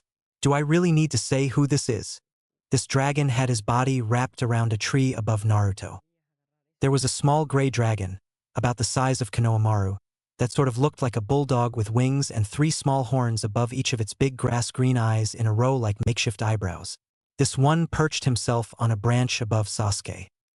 The largest of the gathered dragons seemed to have mixed shades of gray, brown, and bronze scales with horns and spikes all over, flapping his wings to stay above the trees over everyone. Think of a Hungarian horntail from Harry Potter. The one standing over and guarding Naruto had scales that had been changing color since it appeared that were now black as night. She was only slightly bigger than a carriage horse with a crown of 4 thick spikes stretched out to the back and her eyes were a deep silver, which were glaring harshly at Orochimaru at the moment. Taking Naruto's teammates surprised to his own advantage, Orochimaru went through the hand signs quicker than he had with Naruto, gave Sasuke his gift, and left just before the river spirit dragon tried to take a chomp out of his extended neck. Sakura jumped and shrieked when the black-scaled dragon, now turning shades of red, blue, and violet, hissed and clicked her tongue at the other dragons while the river spirit dragon looked to the pink-haired Kunoichi and the Uchiha currently slipping in and out of consciousness before leaping from its place and landing in front of them. He looked to her, then Sasuke, then her again before giving a nod to its back. The dragon scoffed a couple minutes later when she did nothing and gave a somewhat harsh nudge to her shoulder with his snout. Shakily, Sakura helped Sasuke stand weakly before he fell onto his stomach over the river spirit dragon's back, completely unconscious, and Sakura sat behind him. The horse-like dragon with Zabuza's blade to the handle of the decapitating knife in her jaws and flew off with the bulldog-like dragon behind it carrying Naruto's tonfa as Naruto's katanas were still sheathed at his waist. The dragon with changing scales carefully took the kunai out of Naruto's hands, holding him in place, before removing the shuriken from his leg and arm as well. She just as carefully slipped her head and neck longish under Naruto to carry him off where the other dragons were headed with the spiky dragon and the river spirit dragon carrying Naruto's teammates behind her. When brought to a clearing, the changing scales dragon was mindful as she picked Naruto up from her back by his hoodie and gently placed him on his back beneath the thick roots of a tree that made a cave, and the river spirit dragon brought Sasuke and Sakura over and had Sakura do the same for Sasuke. Once Naruto was put down, the changing scales dragon spread her wings over him protectively as the horse-like dragon and bulldog-like dragon placed Naruto's tonfa and Zabuza's blade by his feet before leaving. Haku, go back to the river. Arata and I will stay and watch after the young lord and his teammates a little longer, said the changing scales dragon to the river spirit dragon. Haku nodded before disappearing in a swirl of wind and water. The largest dragon, Arata, came down from the tress and brought his head to look over the changing scales dragon's back to take a better look at Naruto over her scaled shoulder. Not bad looking for a human, Arata with light humor. Perhaps it's the dragon blood in him, the changing scales dragon agreed jokingly. It's like they're conversing. I wonder what they're saying, Sakura thought sitting between the 2 unconscious boys. Rika, do you really think this hatchling could be the heir prophesied? Arata asked the changing scales dragon. You know as well as I do that he is, said Rika. You sound like an unsure human. Arata huffed, slightly insulted, making Rika laugh lightly before he stood and nudged her back with his snout. You know we can't stay here, and though he's the heir, he has to gain such strength on his own. Rika sighed, standing as well. I know. These Chunin exams are not something we can aid him in unless he truly summons us. I just wish. He'll be fine, Rika, Erita assures her. He may be a hatchling, but he's not a defenseless egg. But Dash, I know you're worried about the venom from that snake man's bite, but there's nothing we can do. Once again, Rika sighed and looked down at Naruto before giving a solemn nod. She lowered her head and nuzzled the side of Naruto's face, whispering a goodbye for now. Be safe, my lord. And they left, flying up into the trees, and they were gone, much to Sakura's dismay. Hey, wait! She stood shouting to the tree-blocked sky. You can't just leave me here alone like. Sakura ended her protests and looked down at her feet before going back to sit between her downed teammates again. What am I shouting about? I'm acting like a helpless little girl, when Sasuke and Naruto need me. With that, Sakura's decision was made. She began setting up traps, and when she thought there were enough of them, she went back to the boys and put cool, wet washcloths on their fevered foreheads. Sakura didn't really take into account that this was the first time she'd actually taken action as a kunoichi since graduation. As Sasuke was unconscious, she wasn't thinking about what she could do to gain his attention like she always was, but rather how she should take care of him and Naruto until either woke up. She didn't even realize this was the first time she was thinking about Naruto's safety as well. Chapter 6. No longer just an exam. They keep coming out like cockroaches, said Dosu when Niji and Tenten appeared. You made a mistake, Niji said, nodding over to an unconscious Lee. That's our teammate, and you're going to pay for knocking him out. Niji activated his Byakugan. If you go any further, I'm going all out. HN? This chakra. Dosu laughed. If you don't like it, stop acting cool and get down here. No, seems that won't be necessary, Niji said, observing the two boys getting to their feet. Sasuke, Naruto, you're awake, Sakura shouted in relief. That is until she and the others saw half of their bodies covered in flame-like marks and the looks in their Sharingan-activated eyes. That one really threw them off. But upon closer look, Naruto didn't have Sharingan. His eyes were crimson, that much is sure. But in the place of the pupil was the same 6-point ninja star used as his shuriken sword's handguard. This feels great, Sasuke said. I can feel this power flowing through my body. His tone sent a chill down the spines of the other Leaf Genin aside from Naruto. Naruto, however, blinked a few times and shook his head to clear it. He closed his eyes for a moment and opened them for everyone to see. His eyes were blue once again. Said Blue Eyes gave a quick glance around the immediate area before looking curiously at the marks all over his and Sasuke's left half of their bodies. Indeed, he could feel the power too, as well as its corruption. Unlike Sasuke, at the moment he knew it was bad. Now!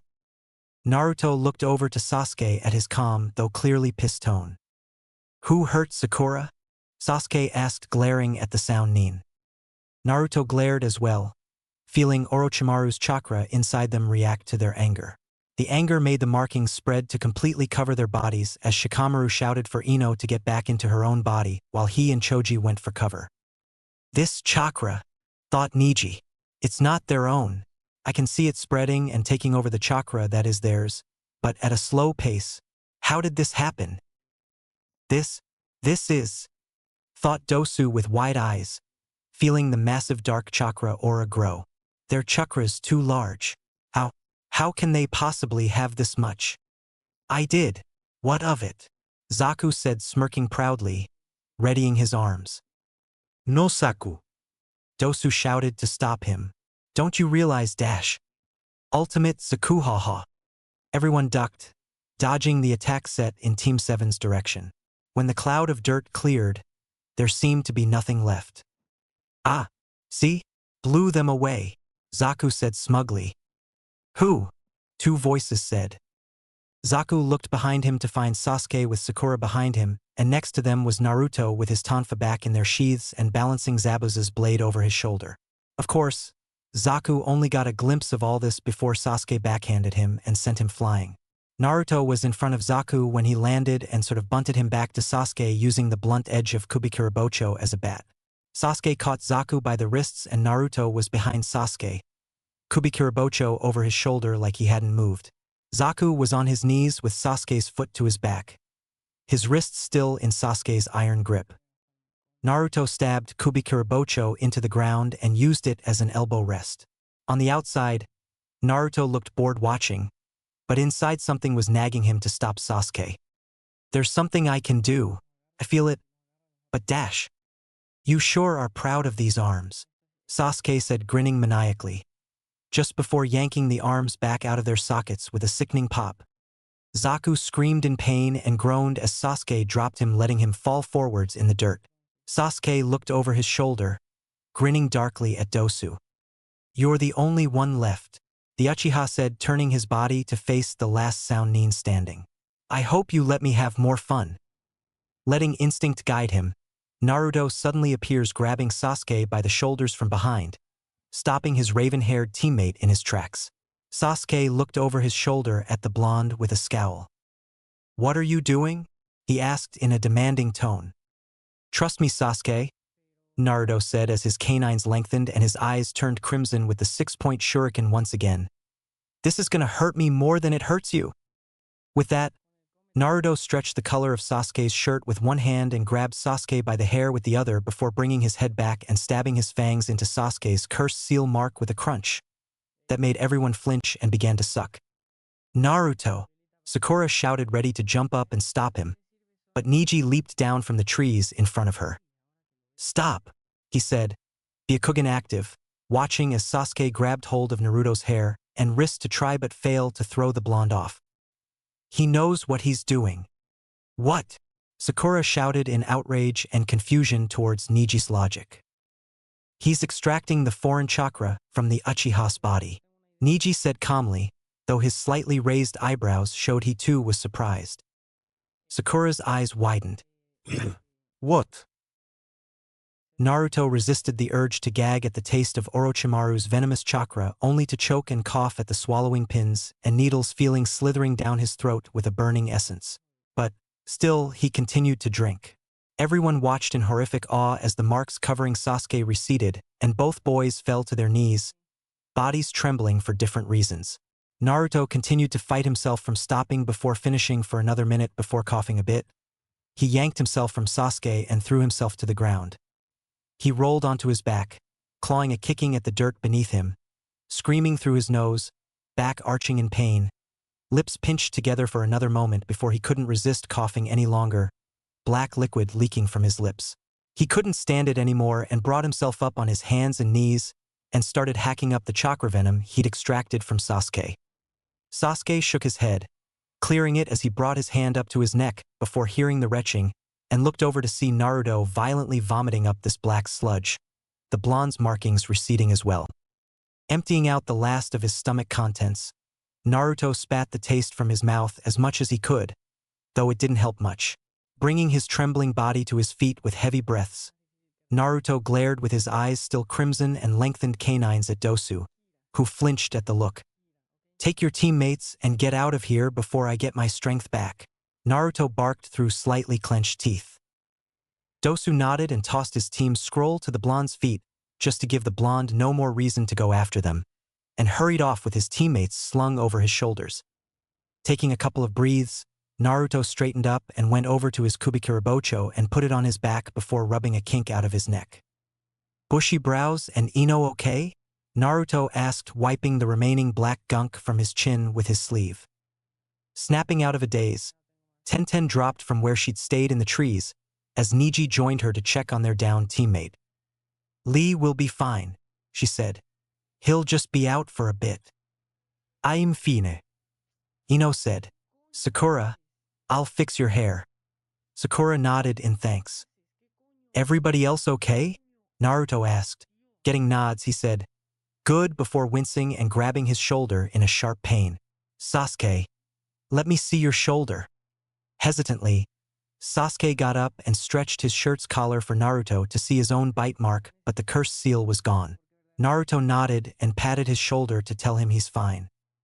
Now that we have our teammate, we'll take our leave, Neji said, jumping away with Tenten behind him carrying Lee before anyone could retort. We'll be going too, Ino said, putting away the kunai she used to fix Sakura's new haircut. See you, Naruto, Shikamaru said, leaving with Ino and Choji. Later, Shikamaru, Choji. Naruto turned to his teammates and said, "Let's go." Sakura and Sasuke didn't argue.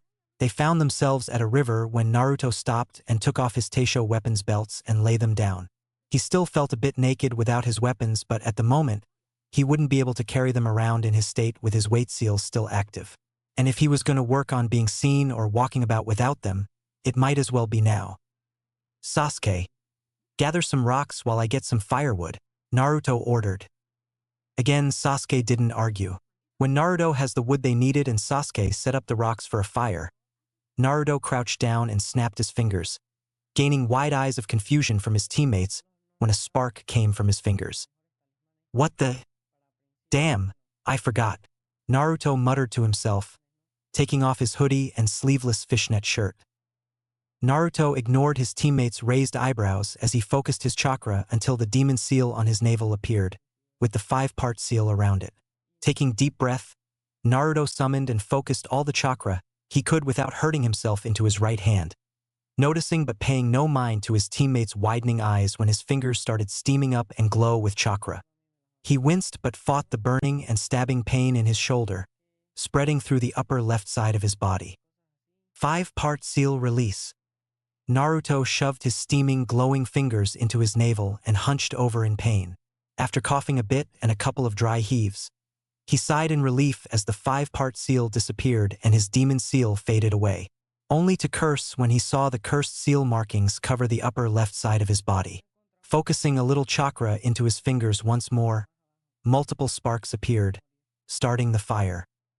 "Okay," Naruto said with a tired sigh. "Since we have both scrolls now, we can head straight to the tower. But we should rest up seeing as the sun is already setting." Sasuke's chakra exhausted. "Sakura stayed up night and day, then fought those sound nin to protect us, and my head feels like my brain's been put into a blender.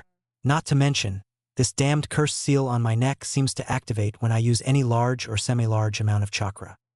Naruto winced and gritted his teeth while clenching his left fist as he forced the snake Sanin's chakra influence back into the curse mark. "Why did you take it away?" Sasuke asked angrily. "I had power. Power I needed dash." "It was corrupting you, Sasuke," Naruto all but barked. "Tasted of pure corruption. If I had left that seal on you and let Orochimaru's chakra continue swimming in your reserves, your own chakra would have been not only poisoning you every time you use it, but it would have been eaten away by that son of a bitch snake's chakra, ready to take over your body and mind. It acts like a sentient steroid, Sasuke. It gives you this huge power boost, sure, but by forcibly pushing energies too large for your body to handle, thereby destroying your body from the inside out, just like it's been doing to me." Naruto grabbed his shoulder, wincing in pain again. "The only thing that is really stopping it, or at least holding it off, is the very fact that I know it's trying to take over and I'm not letting it. And seeing as my chakra reserves are huge, it's taking longer to settle in to prevent me from stopping it. You may have felt strong, but you wouldn't have become as strong as you could be without its influence. Never." "And how would you know?" Sasuke seethed. "We aren't the first in Konoha to be marked, Sasuke," Naruto barked, before sighing tiredly as the pain finally settled down. "How do you know so much about this Orochimaru guy, Naruto?" Sakura asked. "I collect bingo books," Naruto said, taking out his library scroll. "That's why Kakashi-sensei delivered the bingo book with my info in it at the start of the exam. Bingo books are updated every 5 to 6 months and, in my collection, I have all the books dated back to when the 4th Hokage first became known as Konoha's Yellow Flash." Naruto opened his library scroll and focused his chakra over the bingo books category that was replaced with a series of numbers. Focusing his chakra into one number, a puff of smoke revealed a bingo book. He opened the book and went straight to the S-Class Missing Nin section and stopped at Orochimaru's page before holding it out to his teammates. "Everything you need to know about Orochimaru is right there. This is an old entry because Orochimaru hasn't been heard from in over a decade, so I don't know as much as you might think," Naruto said. Sakura looked horrified and disgusted at the info on Orochimaru, such as his experiments on people, even infants, and how he seemed to have no regard for human life in reaching his own goals. Sasuke looked even paler in comparison to his normal complexion as he took the bingo book in his hands. Swallowing a lump in his throat, Sasuke asked, So, when he marked us, we were made part of his experiment. That'd be my first guess. His life goals revolve around power and immortality. And we've got power he wants. Our bloodlines. Not to mention I have the QB sealed inside my gut. So he knows what your bloodline is, Naruto? Sakura asked. Of course he does. Naruto swallowed. He was my mother's teacher. Sakura gasped while Sasuke looked up at the blonde from the bingo book in shock. En Naruto. Sakura stuttered. Was you mother? Non. She wasn't marked, but her teammates were. It says in the bingo book that Orochimaru only ever took one apprentice, but it doesn't give any names. That's because his ex-apprentice is still an active Leaf Nin. Do you know who he is? Sasuke asked. She, Naruto corrected. And she's the examiner for this part of the Chunin exams. Mitarashi Anko. Did you cure her of the mark too? Sakura asked. Naruto shook his head. I didn't even know I could cure it until I removed it from Sasuke. I was driving on pure instinct. What about the other teammate that was marked? Sasuke asked. Where are they? He the first to be marked, Naruto said. And he died as soon as the venomous chakra entered his body and festered. Fighting off the chill going up and down his spine, and after reading over the info on Orochimaru once more, Sasuke closed the book and handed it back over to Naruto. What is your bloodline, Naruto? Sasuke asked. What does your dojutsu do? Dojutsu? Naruto said confused, and he sealed the book away. Yeah, and what was with those dragons? Sakura asked. Dragons? You saw dragons? Naruto asked eagerly. I even got to ride one while it carried Sasuke and I after he fell unconscious. It was this beautiful, long-bodied, white one. This other dragon with scales that were changing colors carried you to where we fought those sound Nin. Ha! Well, dragons. Naruto said, scratching the back of his neck. You could say dragons are my bloodline, kind of like the Inuzukas are with dogs. It's been active for a while, but I didn't even know it until I met a dragon back in Wave and Kakashi-sensei told me what he knew about it. I'll explain at a time we're absolutely sure we're alone. But what did you mean by my dojutsu? At first glance, your eyes looked like they were Sharingan. But after a closer look, your eyes are red with something like the 6-point shuriken guard on your red-sheathed katana. Sakura answered. Really? Hold on. Naruto focused his chakra into his eyes, and when he opened them, they looked as Sakura had described. He turned to the river and went over to check his reflection. Whoa! Well, Kakashi-sensei did say this was part of my bloodline. Only part of it? Sakura questioned. Naruto nodded. What do you see with them? Sasuke asked. Naruto looked around the immediate area and at his teammates as his vision adjusted and hot-toned colors disrupted the images of Sasuke and Sakura, while cool-toned colors surrounded everything else. He noticed, though, that the cool-toned colors were moving and throbbing like the hot-toned colors, showing the life in the trees and water around them. Heat signatures? And chakra, I think. Naruto finally answered. I see them at the same time, but I know the difference. Maybe, Sasuke, do you have enough chakra to make a clone? Sasuke nodded and made a clone. Sasuke was orange and yellow with heat surrounded by what looked to be this blue smoky-looking fire. The clone, however, looked as if it were a person-shaped cloud made of blue steam. Just as I thought, Naruto said as Sasuke dispersed the clone. I see chakra but no heat signature and no chakra aura. So it's like the Sharingan but you can see heat signatures. Sakura noted. I guess. Naruto said, deactivating his Ryugen when the pain in his shoulder started to come back. Now we should rest up and eat. Tomorrow we'll head for the tower. Just when Naruto was about to get up and fish from the river, however, nearly a dozen fish fell in front of him on the rocks and dirt. Team 7 looked up to see the river spirit dragon from before. That's the dragon Sasuke and I rode on. Sakura gasped. They did not ride on me. I simply carried them. The dragon huffed, causing Naruto to chuckle. Well, I thank you for the fish. I'm pretty tired and sore myself, so I probably wouldn't have gotten us enough for a decent meal.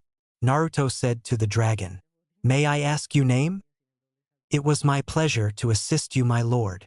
The dragon said with a bow on his head. I am Kahaku, a river spirit dragon. I know. I've met one like you before. I'm Naruto. It's nice to meet you. Naruto, what are you doing?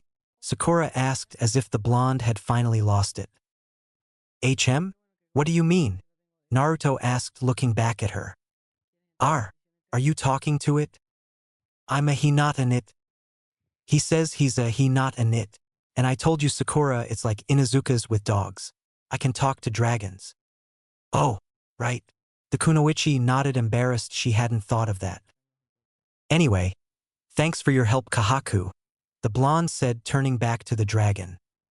'Twas nothing, my lord, but I should tell you we aren't allowed to intervene unless the time, such as you life coming too close to its end, calls for it.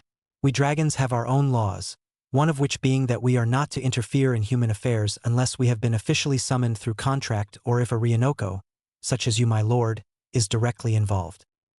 I understand. I still appreciate the help you and the others provided me and my teammates with. We will always be at your service, my lord. Kahaku bowed his head respectively to Naruto once more before falling apart as water like a dispersed water clone.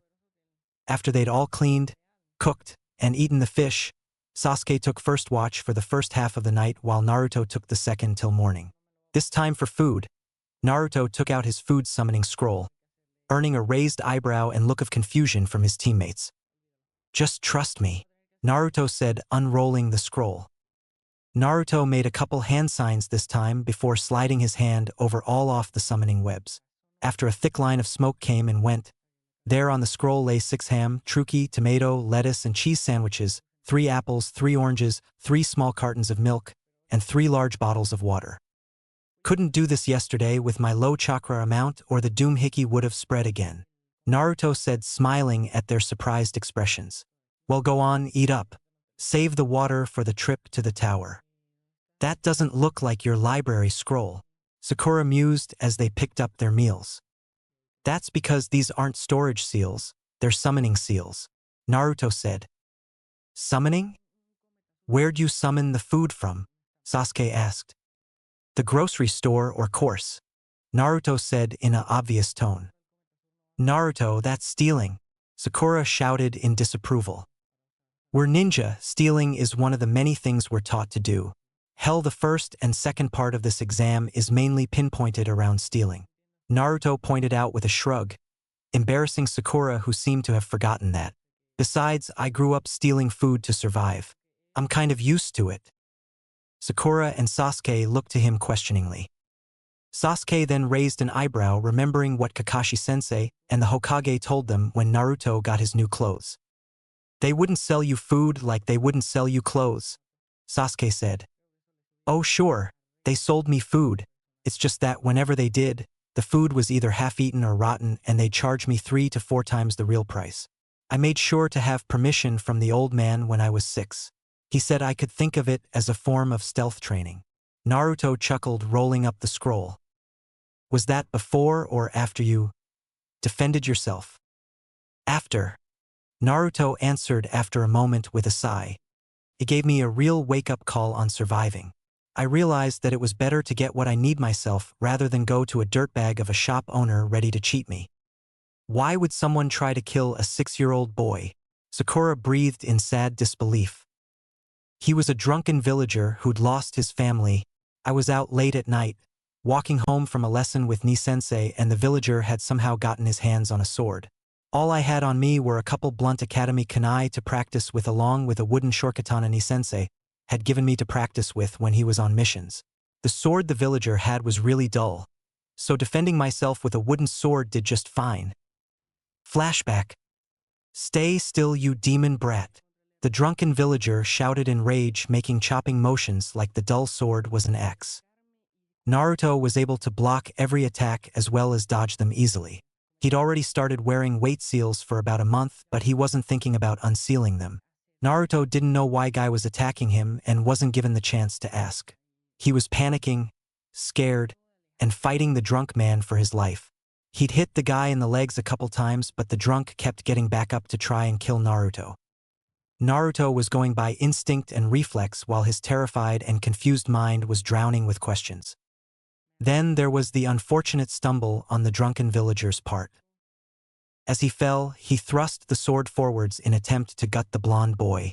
Naruto sidestepped, turned, and with a shout, he swung his wooden katana down right on the back of his attacker's neck. Umbu showed up just in time to hear a loud and disgusting crack. All was silent as the villager lay motionless. Naruto stared in shock, panting, trembling as he fell to his knees and dropped the wooden katana at his side, lifted his shaky hands to his face and began to cry. Slowly, Captain Inu walked over to Naruto and knelt down to hold the boy. Nothing could really be said to comfort the feelings one has after their first kill. Wordlessly, Captain Inu nodded to his squad before using the body flicker technique to transport him and Naruto to the Hokage's office. End of flashback. Naruto, why do the villagers seem to hate you so much? Sasuke asked somewhat bluntly but cautiously as well. I mean, sure, there's your pranks, but I'll tell you when we're all Chunin, Naruto said. Leaves rustled to the side, snapping Team 7 to attention. Sasuke threw a kunai only for a hand to come out of the brush to catch it. Kabuto came out of the bushes with a smile and a sweat drop. He blinked at the sandwiches and had the decency to blush when his stomach growled, making Team 7 sweat drop. Kabuto gulped down the milk carton Naruto summoned for him to wash down the food he'd scarfed down that Naruto had also summoned for him. With a smile on his face and a satisfied, "Ah," Kabuto thanked the blonde. I told them my cards were right, Kabuto said proudly, referring to Naruto's talent with seals. Where are your teammates? Sasuke asked suspiciously. Oh, don't worry, they're not hiding anywhere if that's what you're thinking. We just decided to split up and regroup later. We already have both scrolls. We're supposed to meet back up at the tower soon. Then we better get going, Naruto said, sealing his weapons away into a spare storage scroll. They hurried through the treetops before something starting tickling Naruto's senses. Naruto stopped and leaped to the ground. The others followed. Just when Sakura was about to question why, Naruto suddenly threw a kunai past her. They turned to see Naruto's kunai had gone through the head of an abnormally large centipede. Sakura shivered in fear and disgust of its size. We should continue on the ground at a slower pace, Naruto said tonelessly. The other three could only nod in agreement.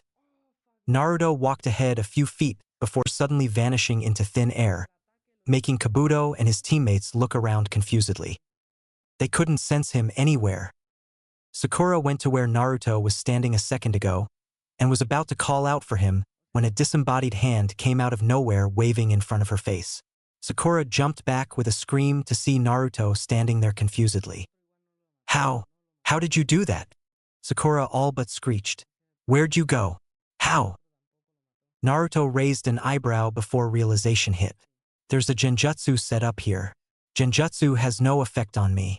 Any genjutsu that does could only really affect an elite jounin. On the downside, I can't use genjutsu worth crap. So someone was waiting for us? Sasuke said, looking around cautiously. I'd say so, and I guess they decided to attack now, Naruto said as clones in black with Reinin headbands rose from the earth. They were everywhere and had them surrounded. Sasuke, Sharingan, Naruto said. Without a word, Sasuke activated his dojutsu and nodded to confirm. Just illusions. You're trapped, one clone said. Another threw a kunai at Sasuke, who dodged at the last minute, gaining a gash on his arm. What the? I thought they were just illusions, Sakura exclaimed. The real ones must be in hiding, Kabuto said. They want us to attack the illusions and prevent us from locating them. They won't show themselves until we can't move anymore. All we can do is dodge for now. Naruto made a hand sign and winced at the curse mark burning a bit when he made 36 shadow clones. Their enemies made more, not noticing Naruto transform and switch 3 clones with Sasuke, Sakura, and Kabuto. When the enemy clones were all destroyed, Naruto was on one knee panting and clenching his teeth, twitching every once in a while in pain, a hand over the burning and throbbing curse mark. The Reinin showed themselves, all 3 cocky in yellow suits instead of black like the clones. You! a familiar one said. You're the guy that hit me with that sword of yours. Finally found you, treating me like a bug. Now I can return the favor and squash you. Naruto only scowled, before suddenly smirking. You're trapped, Sasuke said in a mocking tone from behind the Reinin, making them flinch. It worked perfectly, Naruto, Sakura said cheerfully. What? No, no way, the familiar Reinin exclaimed in denial. The moment Naruto released the jutsu, he replaced us with his clones. Sasuke gloated. You genjutsu users got a taste of your own medicine. Naruto trembled to stand only to fall on his knee again, mentally cursing himself for not releasing his weight seals while in a bad state sooner. Naruto, wait, you used enough chakra, Sasuke said. I'll take it from here. But Naruto only disappeared and reappeared, punching the lights out of the familiar Reinin, sending his into the other two, knocking all three down like dominoes with that one punch. I may have used enough chakra, Sasuke, but those three aren't worth the effort, Naruto panted with a grin.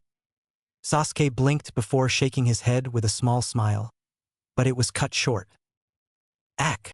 Naruto shouted, clutching his shoulder as the mark spread, though it didn't go past his shoulder and jawline. The blonde glared at the chuckling Reinin as they all made a hand sign for more mist clones. But before the clones could be made, there was a shout of "Wait, release!" And Naruto knocked all three down once again, only this time with a kick to the jaw, and they were knocked unconscious. The stabbing and burning pain like a red-hot poker had been shoving through his shoulder hurt so much, Naruto could no longer stand on his feet. Naruto! Sakura shouted as she, Sasuke, and Kabuto rushed over to him. Gay, guess I won't be resealing my weights anytime soon, Naruto said, grinning, trying to laugh the pain off before wincing again. Dummy, you said so yourself that you using too much chakra will make it activate, Sakura said as she and Sasuke both put an arm over their shoulders and lifted him up to stand. What is that thing? Kabuto asked, looking at Naruto's slightly spread curse mark. An injury? It's a horrible mark. Sasuke and Naruto were paying close enough attention to just barely notice how the silver-haired ninja's eyes glanced briefly to Sasuke's neck from behind his glasses. Just when Sasuke was about to say it was nothing, he and Naruto mentally cursed and rolled their eyes when Sakura just had to open her big mouth. It's a curse mark, she said factually. Sasuke had one too, but Naruto got rid of it. Really? Kabuto said curiously and genuinely surprised. Yeah. He had to bite Sasuke to extract the poisonous chakra like you would suck the venom from a snake bite. Wow! Kabuto said in awe. Sasuke pulled Naruto a bit, and that was enough to get everyone to start moving towards the tower. When they got there, they went through separate doors as Kabuto's teammates showed up. You noticed it too, right, Sasuke? Naruto asked quietly as Sakura opened the doors. How Kabuto spared you a glance when he asked about the mark. As if he had already known you would have one too before Sakura told him?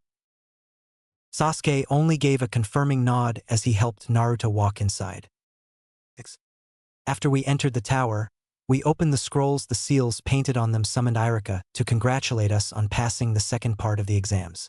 After explaining the riddle on the poster on the wall for a ninja's heaven, meaning wisdom, and earth, for physical capabilities, he sent us off, but he held me back to confront me about my new status.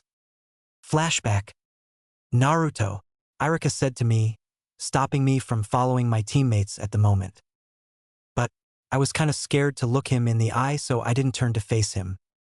What if he hated me now? He was one of the closest people I had to family, but he was the only one of them who didn't know the real me. He only got close to me because he acted out for attention while in the academy too. But my acting out was mainly to go along with my idiot mask as well as a disguise for my trap and stealth training through pranks. What if he wanted nothing to do with me now? Why didn't you tell me what you were capable of? Irika asked in a slightly hurt tone. I looked over some of your old papers and questioned some of the other teachers over the last couple of days, so I can understand why you'd act like an idiot for safety reasons, but why didn't you tell me? Was I not as close to you as I thought was? You're very close to me, I assured him, still too afraid to face him. You're one of my most important people, but But you got close to me, approached me first because you noticed I was acting out like you did, I said, failing to hold back the desperation in my voice. I thought if you knew how smart and skilled I really was, you'd change your mind. I didn't think you'd ever treat me like those other teachers. You're not that pitiful. You're a tough but fair kind of teacher. But I thought with no common ground, you'd ignore me, avoid me. How could I be sure you wouldn't hate me or feel betrayed? I do feel hurt and a little betrayed, Irika said softly. But I guess I'm more mad at myself than hurt by you for not taking notice of what you were really capable of. He put his hands on my shoulder and turned me around and hugging me. Even after all I've discovered, I still see a bit of me in you. You know that you can still come to me to talk anytime, right? I choked out a laugh, fighting back the happy tears slightly blurring my vision. Yeah, how about I treat you to ramen this time? Irika laughed at that and nodded, patting my head with a proud smile. Flashback end. It wasn't much, but I kind of felt on top of the world for a short time after that. Now I stood with my teammates in the tower along with the other teams who had passed the second pert of the exams. I wince and clench my fists, refusing to put a hand over my curse mark and show weakness in front of others again. But I couldn't help grinding my teeth, unable to hold back the cringe I knew was on my face. Kabuto had just left after we were asked if anyone wanted to drop out. Sakura looked to me before about to raise her hand, most likely to make me quit, but a combined glare from both me and Sasuke got her to put her hand down. I tossed a smile to Ni-sensei when he stepped forward to explain the preliminaries and why we were having them this year. Normal POV. When Sasuke's name and that of Kabuto's teammate, Yoroi, appeared on screen, Kakashi paused behind the Uchiha when walking to the steps of the balcony. "Don't use the Sharingan," he said. Sasuke's eyes widened before he smirks. "So you know.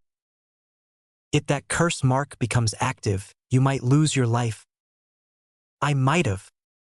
Kakashi looked to him in question, but Sasuke didn't turn to look at Kakashi when he reached up for the collar of his shirt. Sasuke pulled the collar of his shirt over his shoulder, showing Kakashi the healing bite mark Naruto left and said, "Naruto removed it, and it's him you should worry about since he was marked too. He couldn't get rid of his own." Kakashi could only blink as Sasuke stayed on the floor for his match while the Jounin joined his other students. As soon as Sasuke won, he fell to a knee but got right back again to limp tiredly up to the balcony. Right up next was Naruto Uzumaki versus Tsurugi Misumi, Kabuto's other teammate. Naruto winced, clutching his fists, ignoring the pain in his shoulder as best he could. "As soon as the matches are over, we're going to seal it," Kakashi said so only he could hear, knowing Naruto wouldn't budge until the prelims were over. Naruto nodded before going down the steps for his match. "I can't risk using chakra, not enough for the curse seal to react anyway, so I better end this fast," Naruto thought, eyeing his opponent. "Unlike Yoroi, I won't go easy on you just because you're a kid," Misumi said, bringing Naruto from his thoughts. "Let me warn you, once I get a hold on you, it'll be over quickly." Naruto stayed silent, but couldn't help smirking. He shouldn't have told me that. Good thing my weights are already released. Tsurugi Misumi suddenly fell face to the floor unconscious. Naruto was standing behind the unconscious ninja with the elbow that struck the back of his opponent's neck still bent back, letting his arm fall down and his hands in pockets in a bored fashion. Naruto looks over to Hayate, who stifles a chuckle before declaring the blonde the winner. Naruto only grinned at the shocked expressions on everyone's faces, except those of the Hokage and others who truly knew what Naruto was capable of as he joined his teammates on the balcony. The rest of the matches went like so. Shino versus Zaku. Shino ended it quickly, blowing up Zaku's arms with the use of his beetles and blocking the air tubes in Zaku's arms that were responsible for his signature move. Kankuro versus Kiba. Kiba quit after Akamaru told him that though Kankuro didn't smell nearly as bloodthirsty as Gaara, he was still just as merciless as his other teammates. Temari versus Tenten. Akamaru's point was proven with Temari's victory. Neji versus Hinata. Well, don't stop the match, Naruto shouted at his Nii-sensei. Just look at her. Neji looked to Hinata as well to see she was getting back up. Even with all her tenketsu sealed and blood dripping down her chin from her mouth, she struggled to stand on her shaky legs. "Why do you continue to try when you're so weak?" Niji asked her. "No, it's you who's weak, Niji-Nizan," Hinata said with a smile. In a fit of rage, even after Hayate called the match, Niji attacked. Kakashi, Guy, Asuma, and Kurenai appeared to stop him, but Naruto had gotten there first, standing in the way of the strike intended for the Hyuga heiress. Naruto's expression showed he wasn't affected, but the blood dripping from his lips said otherwise. Naruto showed fury only, and the killing intent rolling off of him brought numerous reactions. The Jounin near him felt that if they moved, the thin ice that just seemed to appear beneath their feet would crack and send them plundering to their frozen deaths. The Jounin still in the stands and near the Hokage seemed to be feeling frozen to the bone. The Hokage himself felt multiple chills running up and down his spine. Naruto will need to be taught how to control that killing intent of his, he thought. Temari and Kankuro were trembling in cold sweats, gripping the railing for dear life, thinking, "He's worse than Gaara." Sasuke and Sakura in the stands weren't much better off than the Jounin near Naruto and hung onto the railing same as the Sannin, thinking, "It's nearly as terrifying as Orochimaru's." Gaara was trembling bit grinning. Choji emptied his stomach contents and held himself up with the wall while Ino gripped the railing but fell to her knees trembling and gasping for breath. Shikamaru slid down to sit, his back against the wall, trembling. And that, ladies and gentlemen, is why you should never piss off Naruto. Kiba looked ready to piss himself, and Shino was trembling as his hive screamed for him to run, though he refused to let his legs obey. Just knowing Naruto was not angry with him allowed him to do so. Dosu and Kin felt the same as Temari and Kankuro but shared the thoughts of Naruto's teammates. Lee was trembling in a cold sweat and felt he couldn't breathe with an unimaginable amount of weight on his chest. Orochimaru, disguised as a sound Jounin, felt chills like the Hokage and smirked. "Even more potential than I suspected. He was even able to remove Sasuke's mark. Though that did disappoint me, it provides additional reasons to choose him." And lastly, there was Neji, the Hyuga prodigy, the one Naruto's killing intent was actually directed at. He didn't know why, but he suddenly felt so petrified, he wanted to kill himself. Azure blue glared at pearl white, and the killing intent suddenly vanished when Hinata coughed and Naruto turned to catch her just before she fell. Hinata looked up at the blonde with a tired smile. Did I do good?" Naruto-kun. Naruto smiled at her sadly. "Yeah, you did great. That bastard," Naruto mentally hissed. The whole time he was planning to kill her, his own family. "I wish he knew her pain. I wish I could make him feel." Suddenly Naruto felt he could. "Hinata-chan, do you trust me?" Naruto asked quietly. Hinata nodded tiredly but without hesitation as she fought to keep her eyes opened. "Okay, I don't know how, but this is going to twinge a bit and feel a little warm. Other than that, you'll feel just fine. Okay?" When Hinata nodded tiredly again, Naruto gently laid her back to the ground before placing his left hand over Hinata's collarbones and his right just below her rib cage. Kurenai was just about to stop whatever she thought he was doing, but Kakashi held her back without taking his eyes off of his own student. Hinata suddenly gasped, arching her back before sighing with exhaustion and relief. Naruto took his hands away from the Hyuga heiress before Neji was suddenly on his knees coughing up blood, while Naruto stood in front of him, glaring down at the Hyuga prodigy. "That is what you did to Hinata," Naruto said icily. "So tell me, Neji Hyuga," he spat, "feeling all the pain you are in right now and still standing to fight, is Hinata-chan truly the weak one? Whereas you're barely able to stand on your knees. Know that the only reason I'm not allowing you to keep this pain is because even after all that you've just done, Hinata would never forgive me." With that, Naruto knelt down and placed a hand on Neji's chest, just as he did to transfer the damage done onto Hinata, and took the pain away completely. He stood clenching his fists as the burning cursed seal on his shoulder began to spread.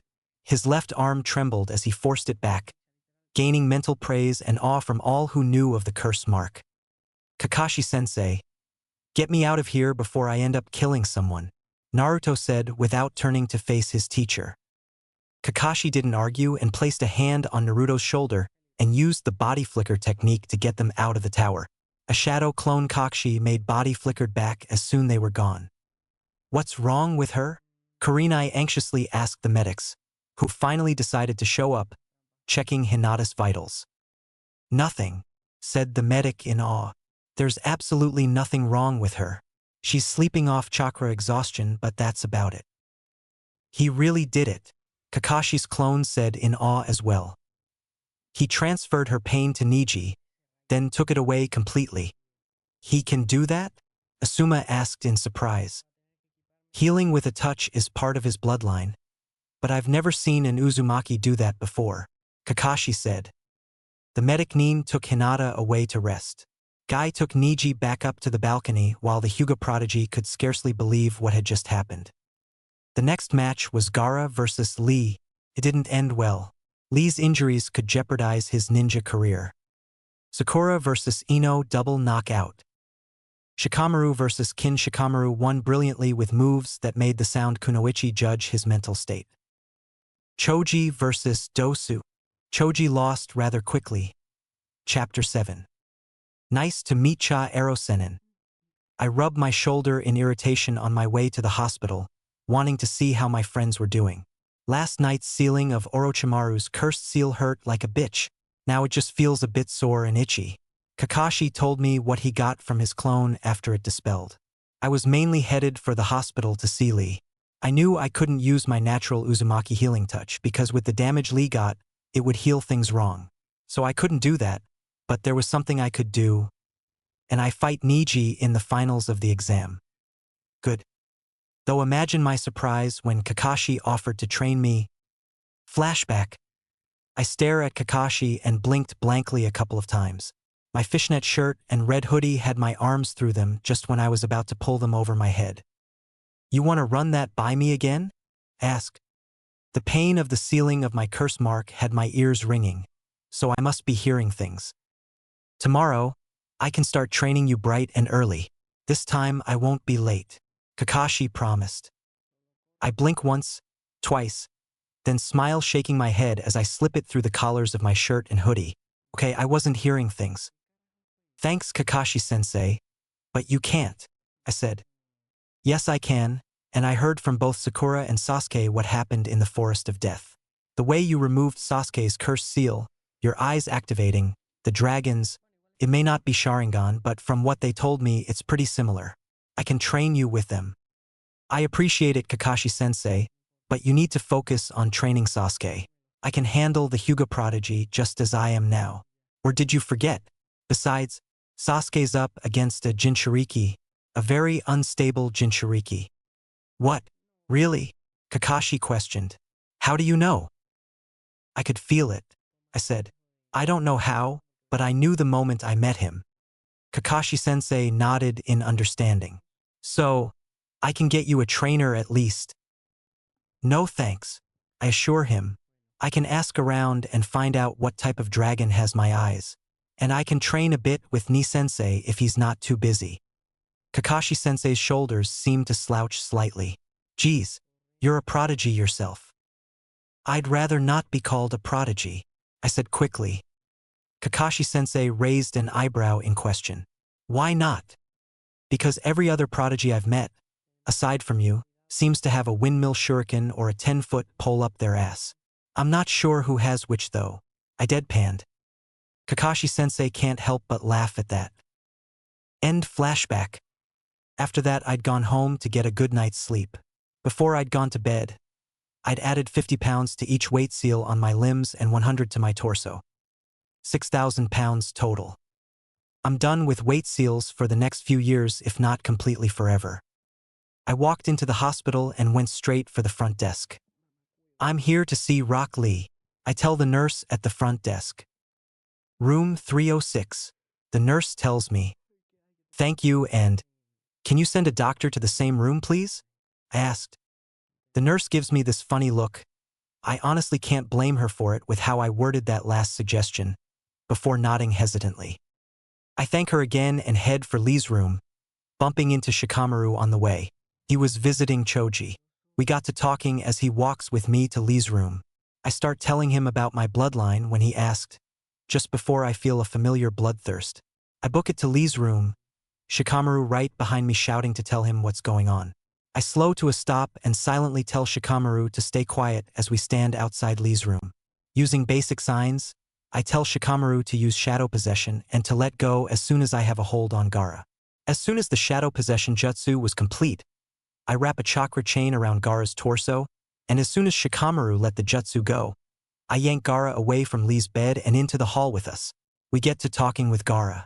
He told us how he was spoiled, and that he'd had assassination attempts on him since the day he was born and how his purpose is to kill everyone and love only himself.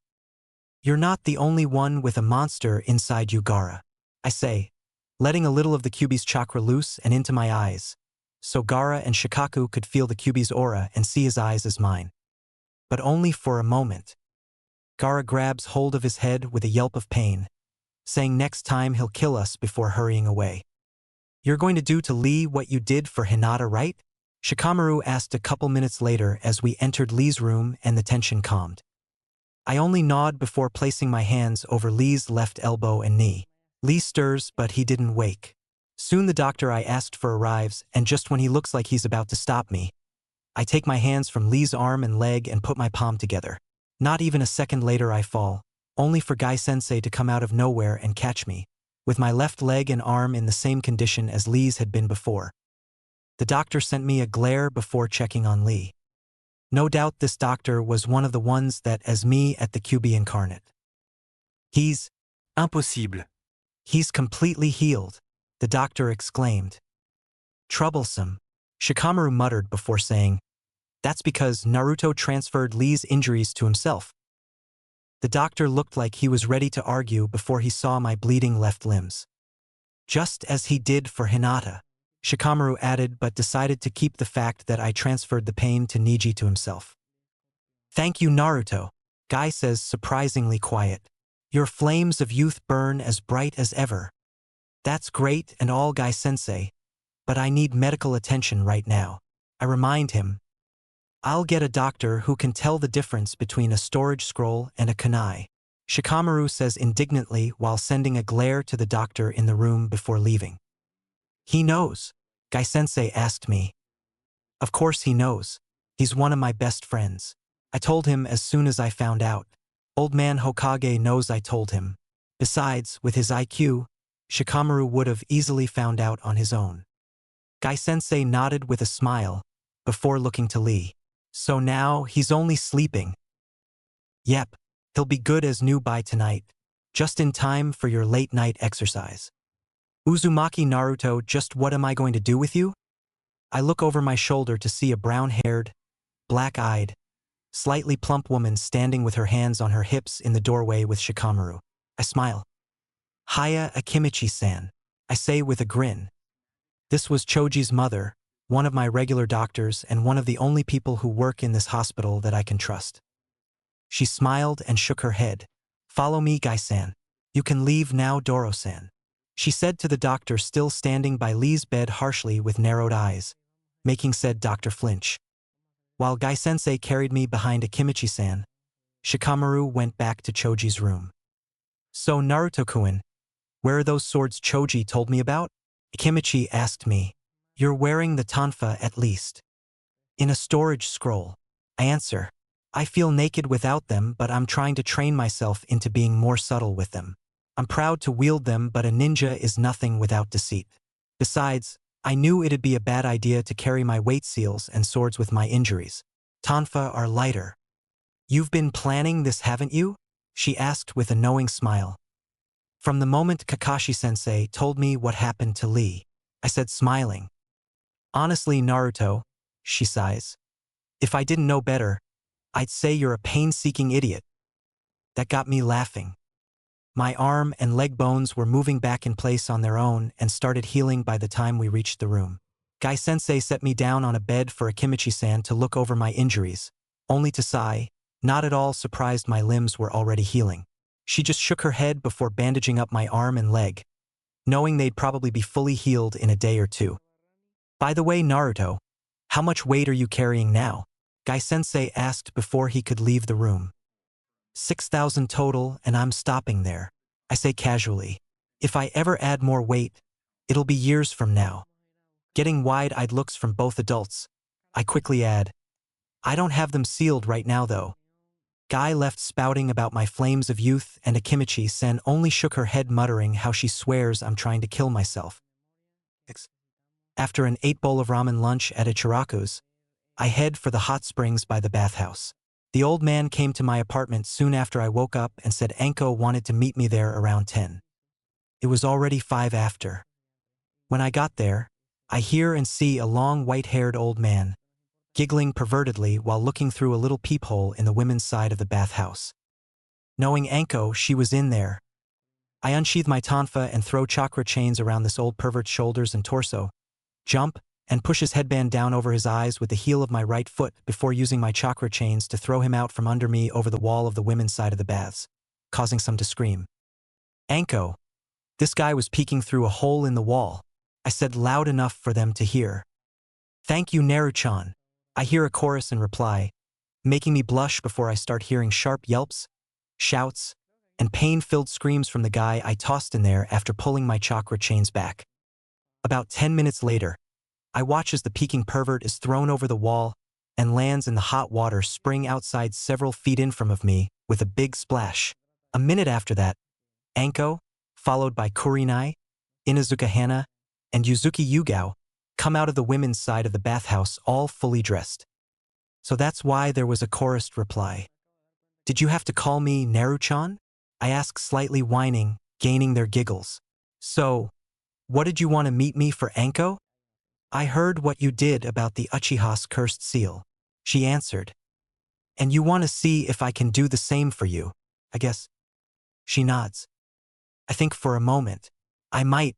Take off your coat and have your back facing me. The other 3 women looked at me funny while Anko did so without question. I put my hands on the back of her shoulders before activating my Ryugen without really meaning to. I could see the same purple-black chakra from Orochi team spread throughout her own chakra system. Some was a little light blue and there were a couple blotches of light purple, but most of her system was dark purple-black. I sigh, taking my hands away and my dragon eyes deactivate. What is it? Kurinai asked anxiously. Orochi team's venomous chakra is spread throughout her chakra system, I say slowly as Anko puts her coat back on. If I try what I did for Sasuke on her, it will kill her. So there's nothing you can do, Anko said slowly, somewhat tense. I didn't say that, I said, gaining their attention. There is something I can do, just not yet. Why not? Anko asked. I don't have the power to do it yet, but it will happen. So Anko, that mark will be removed, you just have to wait a bit longer. As soon as I can do it, I'll tell you. Anko smiled and nodded. What is it you'll be able to do? Yugao asked curiously. I don't know and I won't until it happens, I said honestly with a light shrug. Suddenly, I have arms around me and my face is buried between 2 fairly large breasts. Thank you, Anko whispered before leaning down and kissing my cheek. I smile at her as she lets me go and wave goodbye to her and the other 3 as they leave. You, brat. I blink before slowly turning around to see the literally steaming and sopping wet peeking perv standing behind me angry. What do you want? I ask blandly. You ruined my peek. I mean my research, he shouted. Research? I questioned skeptically with an eyebrow raised. Hi, I'm a writer, he announced with a sudden large and proud grin while taking out a copy of Aika Aika Paradise. One of my many masterpieces. Aika Aika Paradise? That junk Kakashi-sensei and Hokage read? Wait a minute. Jiraiya of the Sannin? I questioned cautiously. Ah, you've heard of me. Yeah, I say, almost afraid to answer. Good. Then you know to apologize to your superiors. I feel my eyebrow twitch. Superiors? As if. Forget it, Ero-senin, I shouted in his face.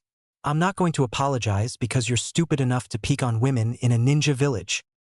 Ero-sen. He repeats with a tick mark on his brow. You threw me into the bathhouse. Normal POV. You threw me into the bathhouse, Jiraiya shouted. And I didn't even get to see anything good with the headband over my eyes. Why does it feel like this has happened to me before? It's not my fault you're pathetic enough to be beat by a genin, Naruto stated flatly.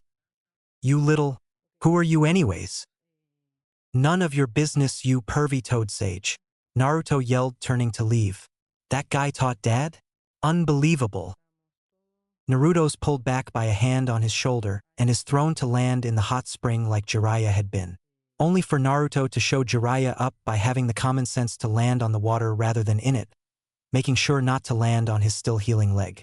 Naruto spun, unsheathing his tonfa, throwing his chakra chains around Jiraiya once more and continued to spin for momentum. Chakra chains, Jiraiya mentally exclaims as the chains wind around him. This kid. Pivoting on the heel of his right foot, Naruto tosses the toad sage somewhere in a direction near the Forest of Death training grounds before booking it to the river. Naruto reached the river slightly out of breath. Damn, I should know by now not to push myself too hard while injured.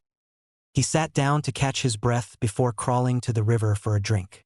A small featherweight landed on his shoulder and he didn't need to glance to know it was Ibit.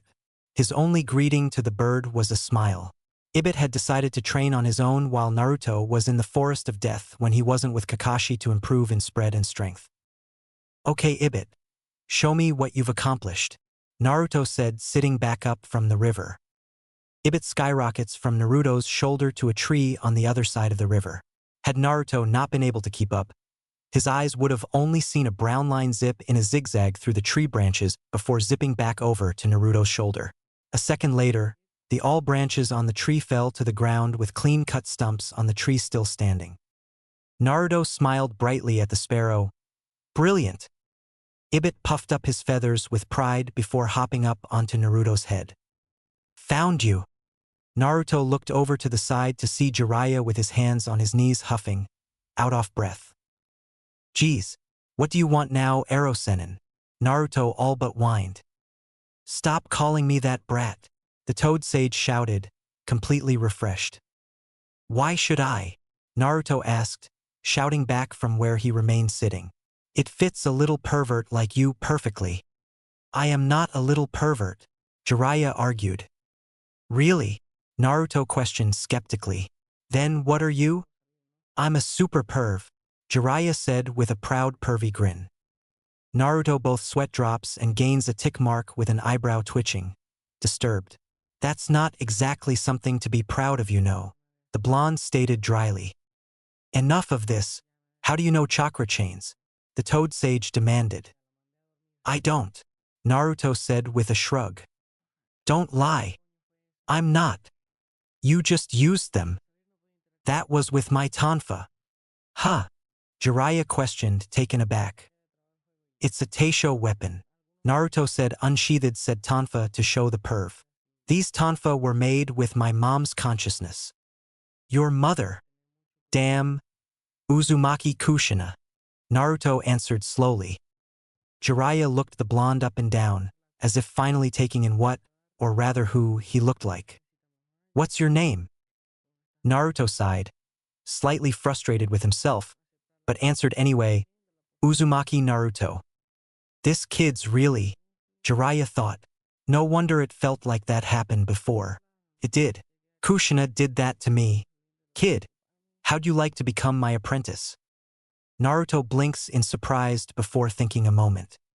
Will I get to sign the toad summoning contract? Now it was Jiraiya's turn to blink in surprise.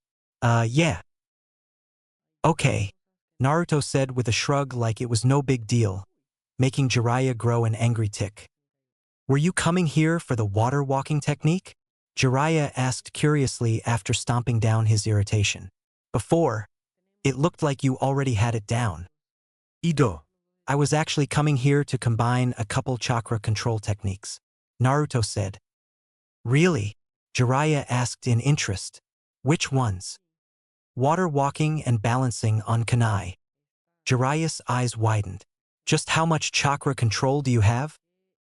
Jounin elite from what Kakashi-sensei last told me, Naruto said with a shrug. Huh, alright, show me. He sure likes making demands. Naruto thought, taking off his fishnet shirt and red hoodie.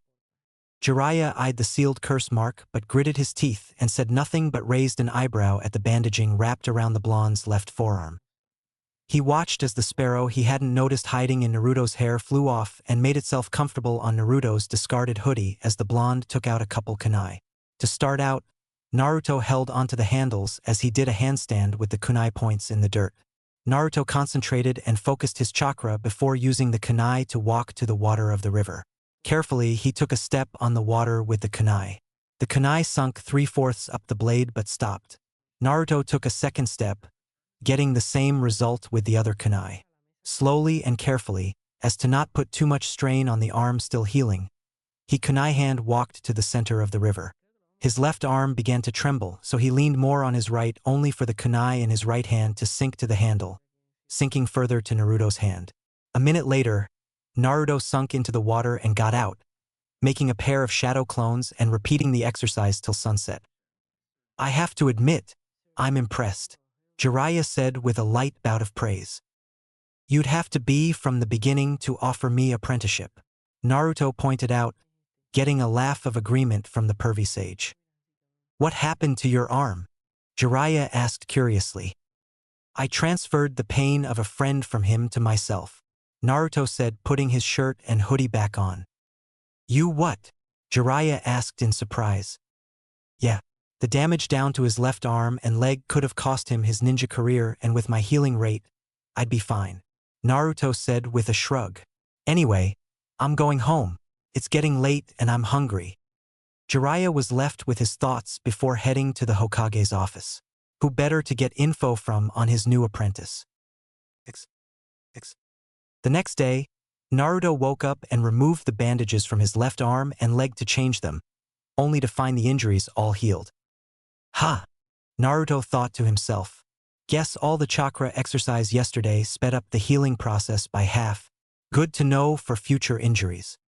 Lee most likely at this time was out training to make up for the lost time spent in the hospital for the last couple of days. Naruto stretched and got dressed, taped up his hands from wrist to knuckle, resealed his weights, and unsealed his swords. He took out his food summoning scroll and summoned a couple sandwiches from the store's deli along with an apple, 2 oranges, and a medium-sized carton of milk. After eating breakfast, he ate 4 cups of instant ramen before leaving for the river. He was stopped momentarily when Yugao, in full Umbu uniform, appeared in front of his open door, carrying a couple brown paper packages and a small envelope. Naruto blinked blankly in surprise before smiling.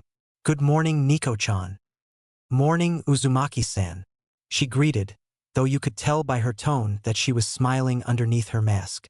"I have here the weapons care kit you ordered from Teisho-san, as well as the blank scrolls, books, ink, brushes, Ancient Seals Volume 1 and 2, and Sealing History Volume 6 you ordered. I also have a letter for you from Wave." "Thanks, but you didn't have to deliver all this.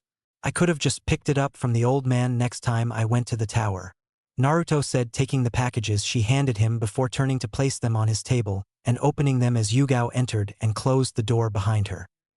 "I know, but it's been a while since I've seen Naruto Oto-chan and really got to talking with you," she said teasingly. Blushing slightly, though still smiling, Naruto said with a sweat drop, "I don't think I've ever regretted calling Hayate and I sensei as much as I do now.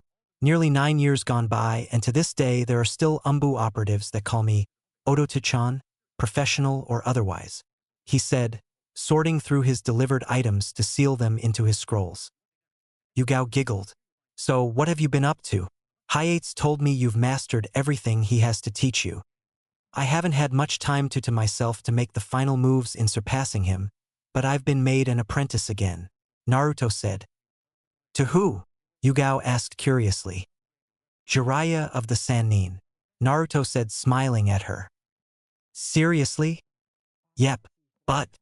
Naruto trailed off with a sweat drop and a nervous, awkward smile. "But what?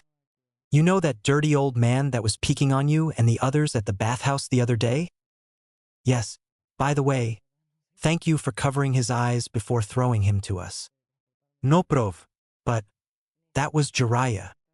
"I see," she said tonelessly, though obviously angry. "Yeah, Well, I got to meet Erosenin by the river. Erosenin? It's what I call Jiraiya. Yugao giggled. Naruto, she said, shaking her head. Then I'll see you some other time. Yeah. Yugao left in a swirl of leaves and Naruto finished sealing his things away before heading to the river, and Ibit went to the Hokage for more training with the messenger birds. On Naruto's way to the river, he opened the envelope from Wave only to find 2 letters instead of 1. He read them as he walked. The first was from Tsunami. Dear Naruto-kun. I can't really say I'm happy Inari decided to follow in your footsteps as a ninja, nor can I truly be glad that you encouraged him with those scrolls and books and relatively sharp weapons you'd left under his bed for a surprise. But I can, however, be thankful you sealed the packaging so that it couldn't be opened unless I agree to allow Inari to become a ninja. He's outside throwing shuriken and kunai right now. He's working incredibly hard to become a ninja, and he can't wait to see you again. He's even calling himself your long-distance apprentice. That line made Naruto laugh aloud, earning strange looks from people walking the streets, ignoring the glares the strange looks turned into upon seeing he was the one laughing. I was going to make sure he didn't skip ahead in his ninja studies, but I only found you did that yourself with the note you left explaining how the seals on the scrolls and books make the paper appear blank by focus of chakra until he's completed and accomplished the already written task. When Inari accomplished the leaf balancing technique this morning, he was literally jumping up and down on the kitchen table with joy when he focused his chakra into the books and found ink appearing on the next few pages. His favorite thing to read, though, is that book with all known weaponry and the info on them in it. Personally, I think it's his favorite because he only has to read it instead of having to do something to be able to read it. Dad and the other villagers have been encouraging him as well, and you wouldn't believe how much the village has prospered since you saw it last. I can't wait for you to see it for yourself. I also can't wait to see you again. Come to Wave again. First chance you get. Love, Tsunami. Naruto found himself blinking and the top of his cheeks turned pink at that, but couldn't help smiling either.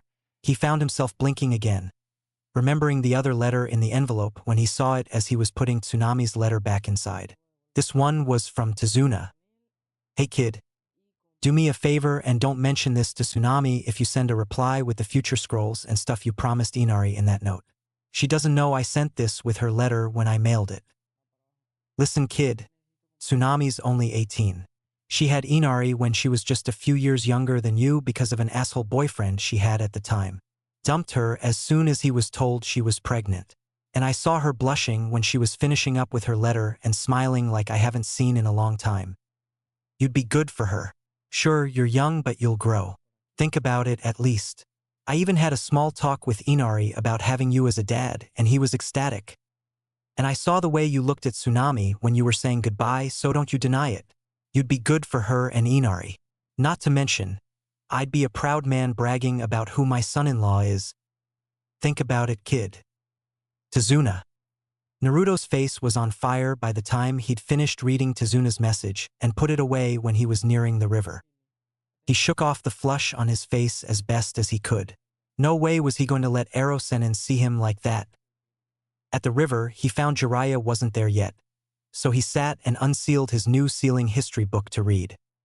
This book is in continuation of Volume 5.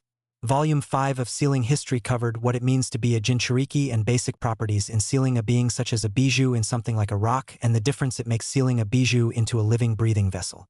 Volume 5 also thoroughly explains the situation in sealing a bijou into a person is like sealing a kunai into a storage scroll.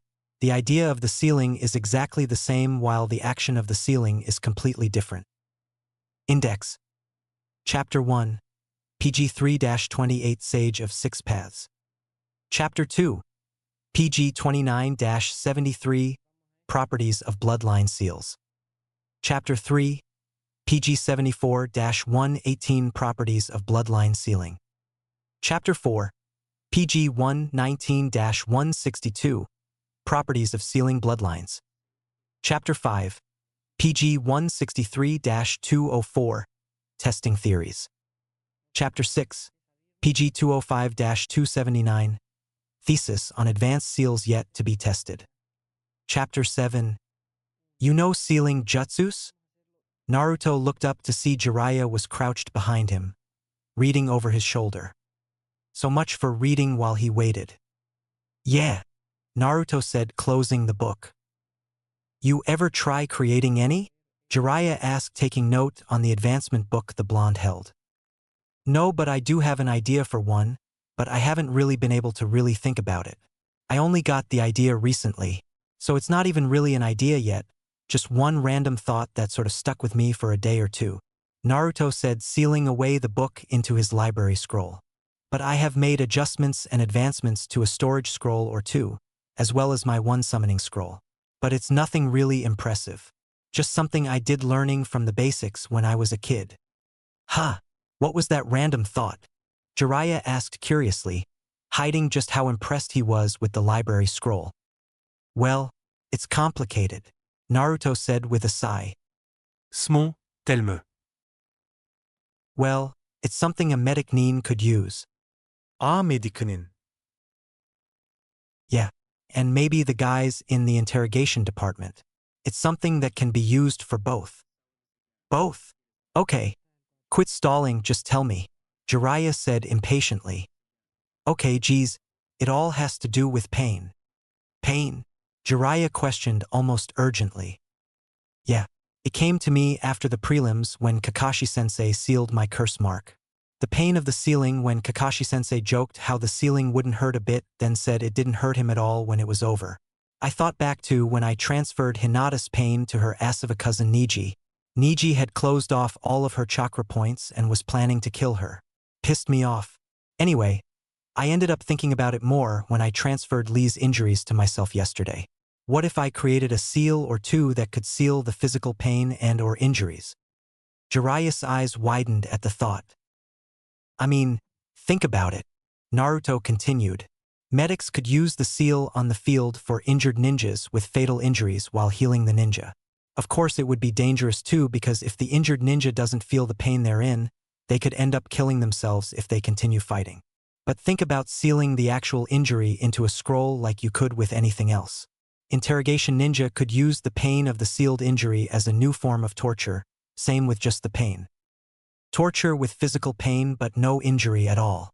And what if there was more than one physical injury or bout of pain sealed into the scroll? And what if you could control how many times they feel the injury/pain or how much it hurts? You could make a person think they're dying like in a strong genjutsu, but there'd be no illusion to it at all and, therefore, no possible way to get yourself out of it. It sounds kinda stupid though, thinking about it aloud. And if not stupid, downright disturbing. True, but that actually sound pretty clever. Naruto looks up at the toad sage in surprise. And just think what it could do for other feelings like arousal or sexual ecstasy, Jiraiya said with a perverted grin and blood dripping from his nose at the thought, making Naruto face fault. I should have known, Naruto thought, sitting up with a sweat drop and eyebrow twitching in irritation. Still, it's a good idea, Jiraiya said in all seriousness after wiping the blood from his nose. You never know unless you try, and if you try, it could work. Naruto, once again, found himself looking at the man in surprise. Jiraiya smiled and bit his thumb, summoning a toad the size of a horse. The toad had its tongue wrapped around a giant scroll. Jiraiya took the scroll and unrolled it out in front of Naruto, who smiled at the last name written for summoners who'd signed it. Namake's Minato. Go on, sign your name, Jiraiya encouraged. Biting his lip in thought before smiling, Naruto bit his thumb till it bled and signed Namake's Uzumaki Naruto. Jiraiya had to smile at that. And the seals are boar, dog, bird, monkey, and sheep, Jiraiya told the blonde. Naruto nodded and did the seals and slapped his bloodied palm to the ground with a shout of, "Summoning Jutsu!" A puff of smoke appeared and cleared away, revealing an orange toad the size of a cat wearing a blue vest. What the? It's only a kid, the toad said. I could say the same about you, runt, Naruto thought with a twitching eyebrow. Gimme some snacks if you want a favor, otherwise I won't play with you, the toad demanded. I didn't summon you to play, I summoned you for practice, Naruto said, irritated. Practice? The toad questioned while Jiraiya raised an eyebrow. I just signed the toad summoning contract. I didn't expect to get the boss summon right off the bat, Naruto said. Wait, I was your first summon? The toad asked. Yeah, so? Nothing. I'm Gamakichi. Can you give me a snack anyway before I go home? Naruto sighed. I'm Naruto. Naruto crouched down, taking out his food summoning scroll and summoned a large chocolate bar before tossing it to Gamakichi. Knock yourself out. Thanks. Poof.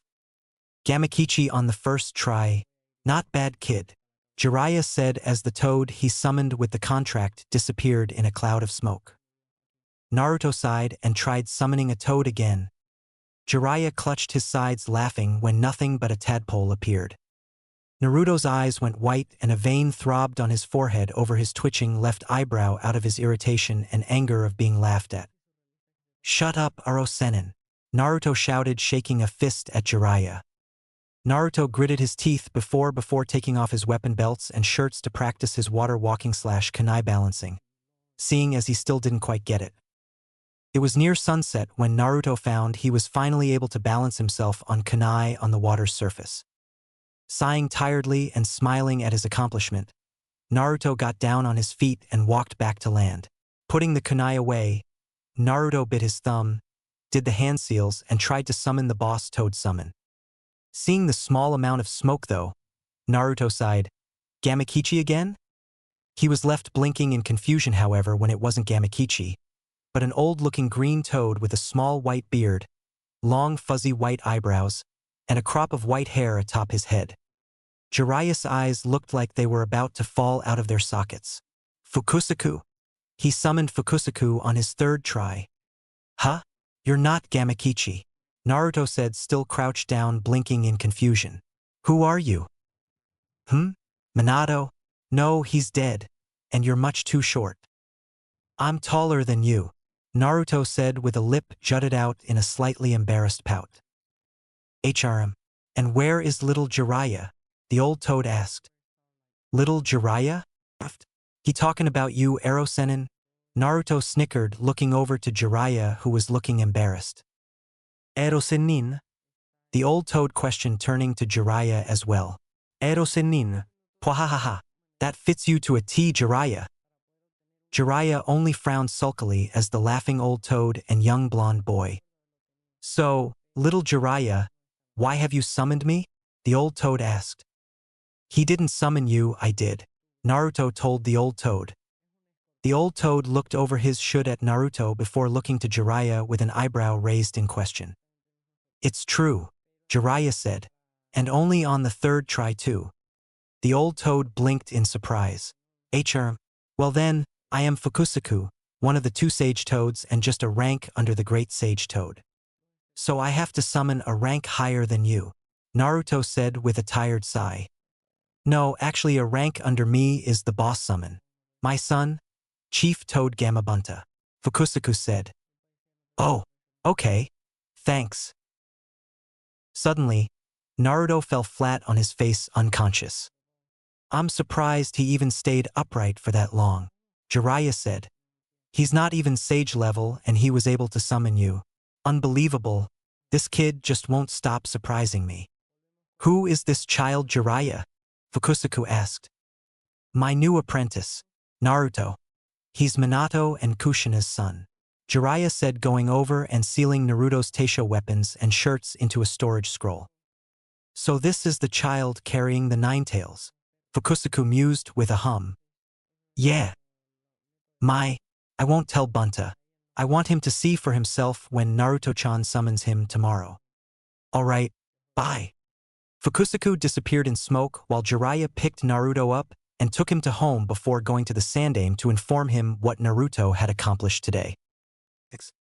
Somewhere in the village of Konoha, hidden by the darkness of night, Gecko Hayate was listening in on a conversation.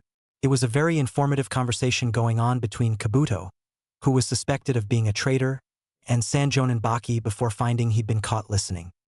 He made a Kage Bunshin and sent it to the Hokage's tower unnoticed. As Hayate fled in the other direction and readied himself to fight, his clone rushed to Hokage Tower and wrote a quick 4-worded message in case it dispelled before reaching the tower.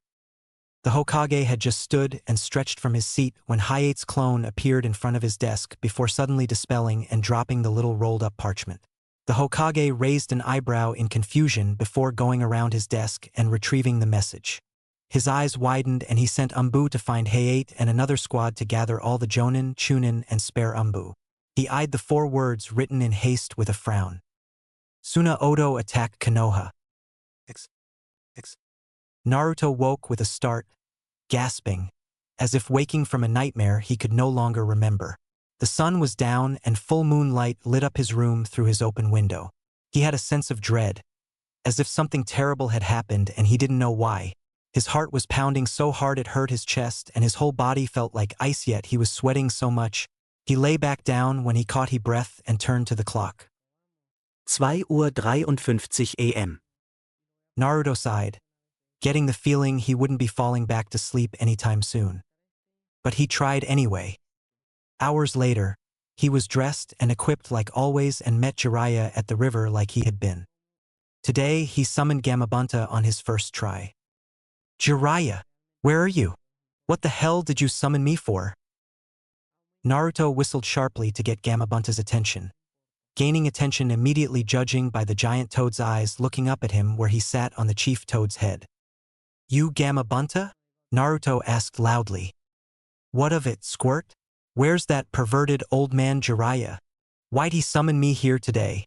I told him never to summon me unless in battle and in real need of help. And what the hell are you doing on my head? He's hiding around here somewhere, but he didn't summon you, I did. You? Yep. Gahahahahaha.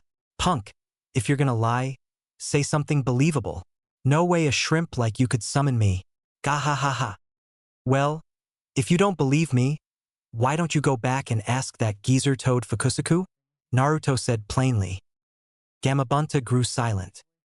Ask him after you go back and I'll summon you again in about 10 minutes. If you didn't get enough time to ask him, then summoning you a second time should be enough proof in itself, right? HRM. Without warning, Gamabunta left, making Naruto yelp and summon Gamabunta again out of panic of going splat. That wasn't 10 minutes, Gamabunta shouted as Naruto fell from his head to his nose. That wasn't even 10 seconds. You should have put me down on the ground first, you giant talking wart, Naruto shouted, shaking a fist at the chief toad. That fall could have killed me. And besides, I just proved I summoned you, Naruto declared, crossing his arms with a frown. HRM, alright Squirt, I believe you. I'll make you my underling. How's that? Okay, Naruto said with a grin before sitting down Indian style. Name's Namikaze Uzumaki Naruto. Pleasure to meet cha boss. Haha. Well Naruto, usually I celebrate such an occasion by having a drink with my underlings, but dash. Hold on. HRM. Naruto took out his food summoning scroll and summoned the largest bottle of sake in stock and held it up for the chief toad to see it clearly. Like my friends in Umbu always say, old enough to kill, old enough to drink, Naruto declared with a large grin. Ha ha ha ha ha. Kid, I think I'm beginning to like you. Gamabunta laughed, gaining a wider grin from the blonde.